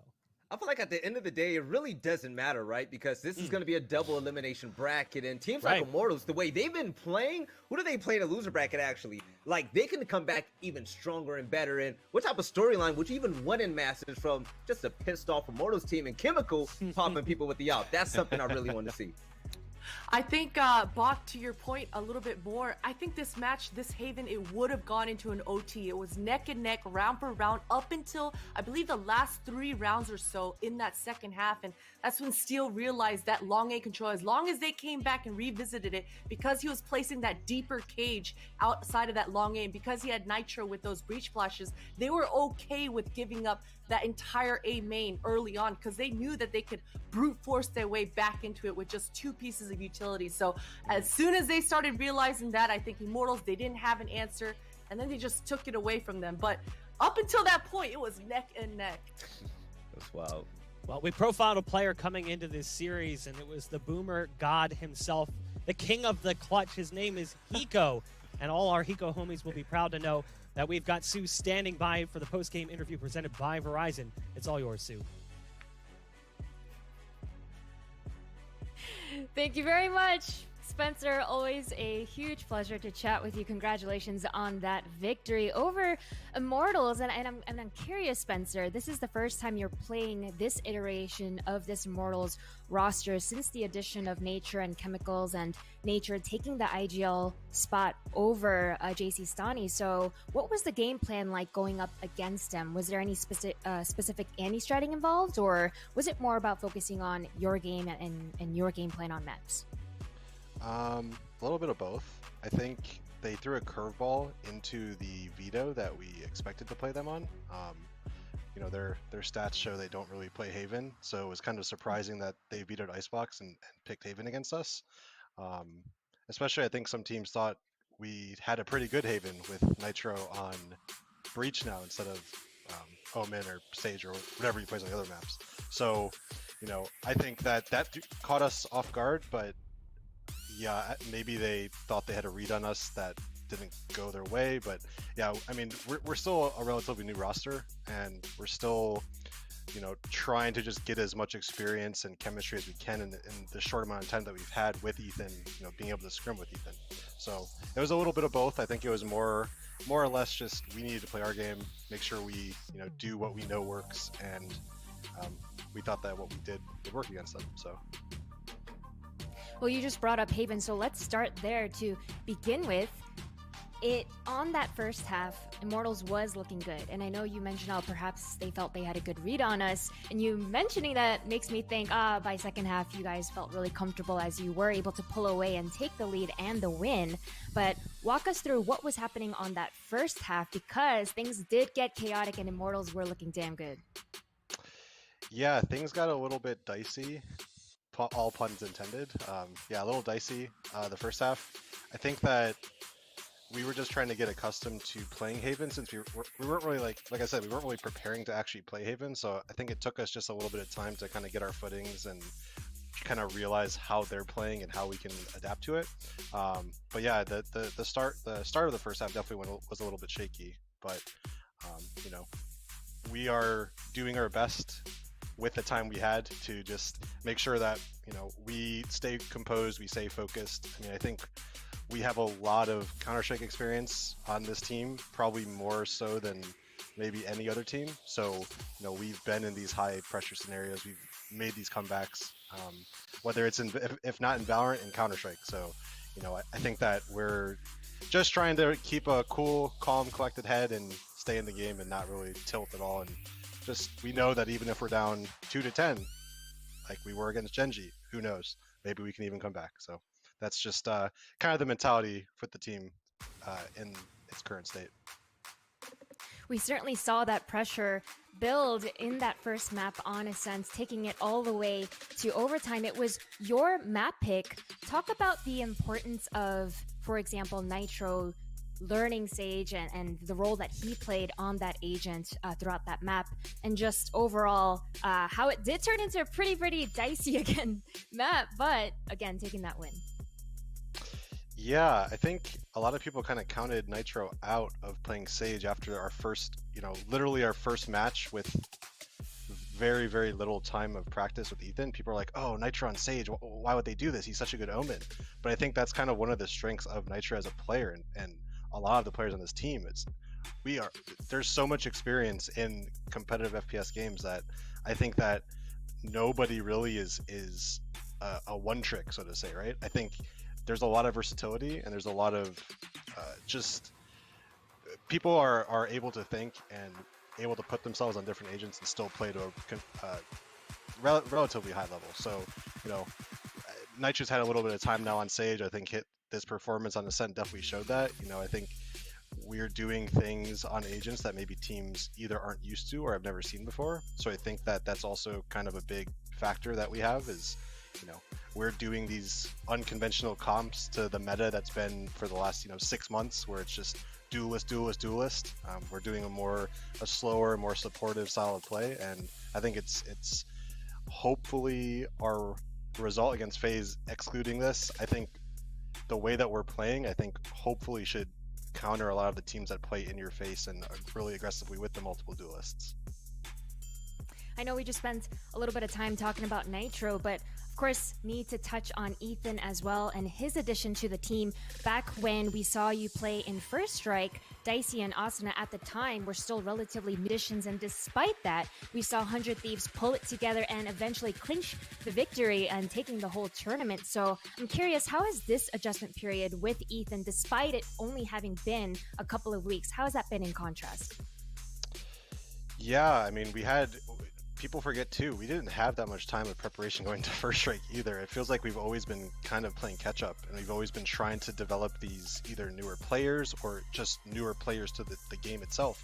So we're definitely playing catch up. I think that, having Ethan now, we have a little bit more depth to our agent selection. We have, I need to go out. I want to get in front of everybody and say, Dicey was a great guy, a great teammate, but when somebody like Ethan comes around, you can't really turn down somebody of that caliber. And I think that the what having Ethan enabled us to do with our different comp is going to show what maybe if not this event, I think it will show long term. I think we're going to be able to play a different style that hopefully these teams that are hyper aggressive won't be able to take down. So I personally really like Ethan as a teammate. I think he's an amazing player, really good attitude, and you know, he has all of my praises for Ethan. Yeah, it's just Ethan's such a funny guy because on the one hand, you could say he's almost a boomer because of how many years he's been playing FPS games and Counter-Strike, but he's only 21 years old, so kind of not. But last question for you, Spencer, before I finally let you go. Up next, you have the Sentinels, which the last time you played them, it was a 2-0 loss, but of course back then, neither of y'all had TenZ or Ethan, so with both of you guys having new additions to the roster, now how do you feel you stack against them? I think that game is going to just be a slugfest. I think they're going to be running at us. They're going to be trying to kill us. There's, you know, if you looked at how they played today, it was very in your face, very like, all right, guys, 3, 2, 1, let's push a smoke. Let's all fight mid, you know, on Ascent. They're just fighting through smokes. It was crazy. So, you know, unfortunately, we can't really put much time into preparation. You know, we can't really try to think about what strats they're going to run because really they're not really going to run strats. It's going to be a battle of the hyper aggression. Even the last time we played them, they were just in our face, and I feel like we weren't prepared for it. I'm definitely can say we're going to be much more prepared than we were last time, and I think that everybody knows kind of what to expect playing against them now. I think a lot of fans will definitely be looking forward to that match, but for now, Spencer, thanks as always for this chat. Bach, back to the desk.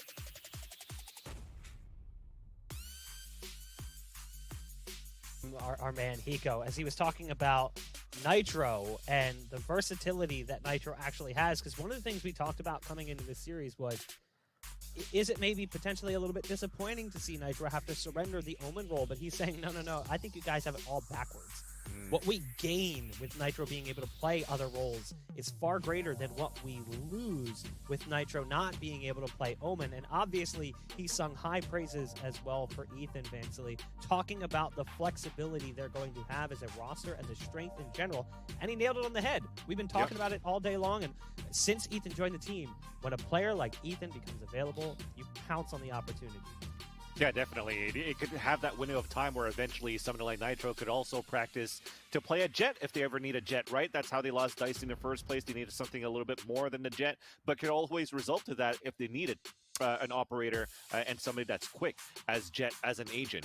Overall, I think they look very good in this one here, and I think someone like Nitro could turn into Sick, for example, for Sentinels. A player that's going to flex a lot of agents on different maps, and they also have a chance to play 2 duelists, 1 duelist, 0 duelists, as Christine was saying. There's so many options right now. I can see that. So many options for sure, and I think it's just a testament, right? Especially when we think back of previous esports teams. A lot of the times we've seen these experiments before where you put together a lot of big brains, a lot of previous in-game leaders. We got Nitro, who is an in-game leader. We got Steel, who is the in-game leader. Hiko, even in-game led, right? That generally means there's too many cooks in the kitchen a lot of the times, but for these 100 Thieves guys, you could see that Nitro's absolutely able to visualize exactly what he needs to bring to the table each and every round, and he just tees it up, man. Tees up his teammates, and it looks great. Yeah, I'm gonna be real. This doesn't make any sense at all, but I feel like with 100 Thieves getting away from a lot, it gives them a lot. And I'm talking about having a main offer, having a lot of duelists. There was a specific moment on Ascent that really changed the way I look at this team and the way they're disciplined. It was when Nitro won, it was a clutch, and he saw an op on the ground. He ignored it. The very next round, they picked up an op. He looked housing at 2 kills immediately. That was something Immortals didn't even have planned in their playbooks. The guy was going to come from 100 Thieves. So it just shows that even though like they're stepping away from that aggressive playstyle, there's still variance that they can have if they want to change it up. So I really love that mindset coming in from them. I mean, we talk about the op, and we've seen how the op has changed over time and how this year in particular, we've seen a lot of teams who are 5 rifle heavy that actually have been performing really well. And I could see 100 Thieves having that flex player like we saw at points on Ascent with Steel picking up the off there towards the end. But ultimately, they don't even need to rely on that. They can rely on the rifle work if they need to, and they can rely on their teamwork and their individual playstyles as well. You heard Hiko even say it, cool heads will prevail effectively. Like, we're coming in from CS, we've got a ton of experience. We're used to being in high-pressure situations and fighting for big victories. This team, again, I said it earlier today, they're only going to get better. And I think that they have potential to be the best team in North America, potentially in the world, given enough time. But they're going to be playing further in this tournament in the upper bracket, and we'll take a look at the bracket so we can see who they're going to be facing off against. They're going to get tomorrow off as we move down into the lower bracket, and unfortunately, we may have to say goodbye to some of these teams as those eliminations will be played out. Oh. Envy, again yesterday, picked up the big dub over Gen G. FaZe also crushing Xset in their early match. That's going to be a great game when we finally get to it. And then Sentinel starting off with a 2-1 victory here. Hyper-aggressive play style that worked out quite well for them. Felt a little almost puggy at times, but it wasn't necessarily. It was just very aim-heavy. A lot of duels taking place. And then 100 Thieves. Even though the series was close, they still win 2-0 over Immortals. That sends Xset and Gen G into a match in that lower bracket. And then Immortals and Luminosity. That's a match we've seen before, Vincent. I just love the fact that now in Masters 1, we already have some matches that have gone to 3 maps. I think First Strike, there were so many 2-0s until we finally got into, like, what, the grand finals? Yes. Until we actually saw some, like, more maps being played. So props to these teams, these 8 teams so far that have given us some great Valorant matches. Just very unfortunate that already tomorrow, some of them have to go home. Wait, real quick. Sean actually just posted a meme on Twitter of the Dragon Balls, and he's like, please let me cast the best of, like, 3-4 maps, please. We're going to get it tomorrow, man.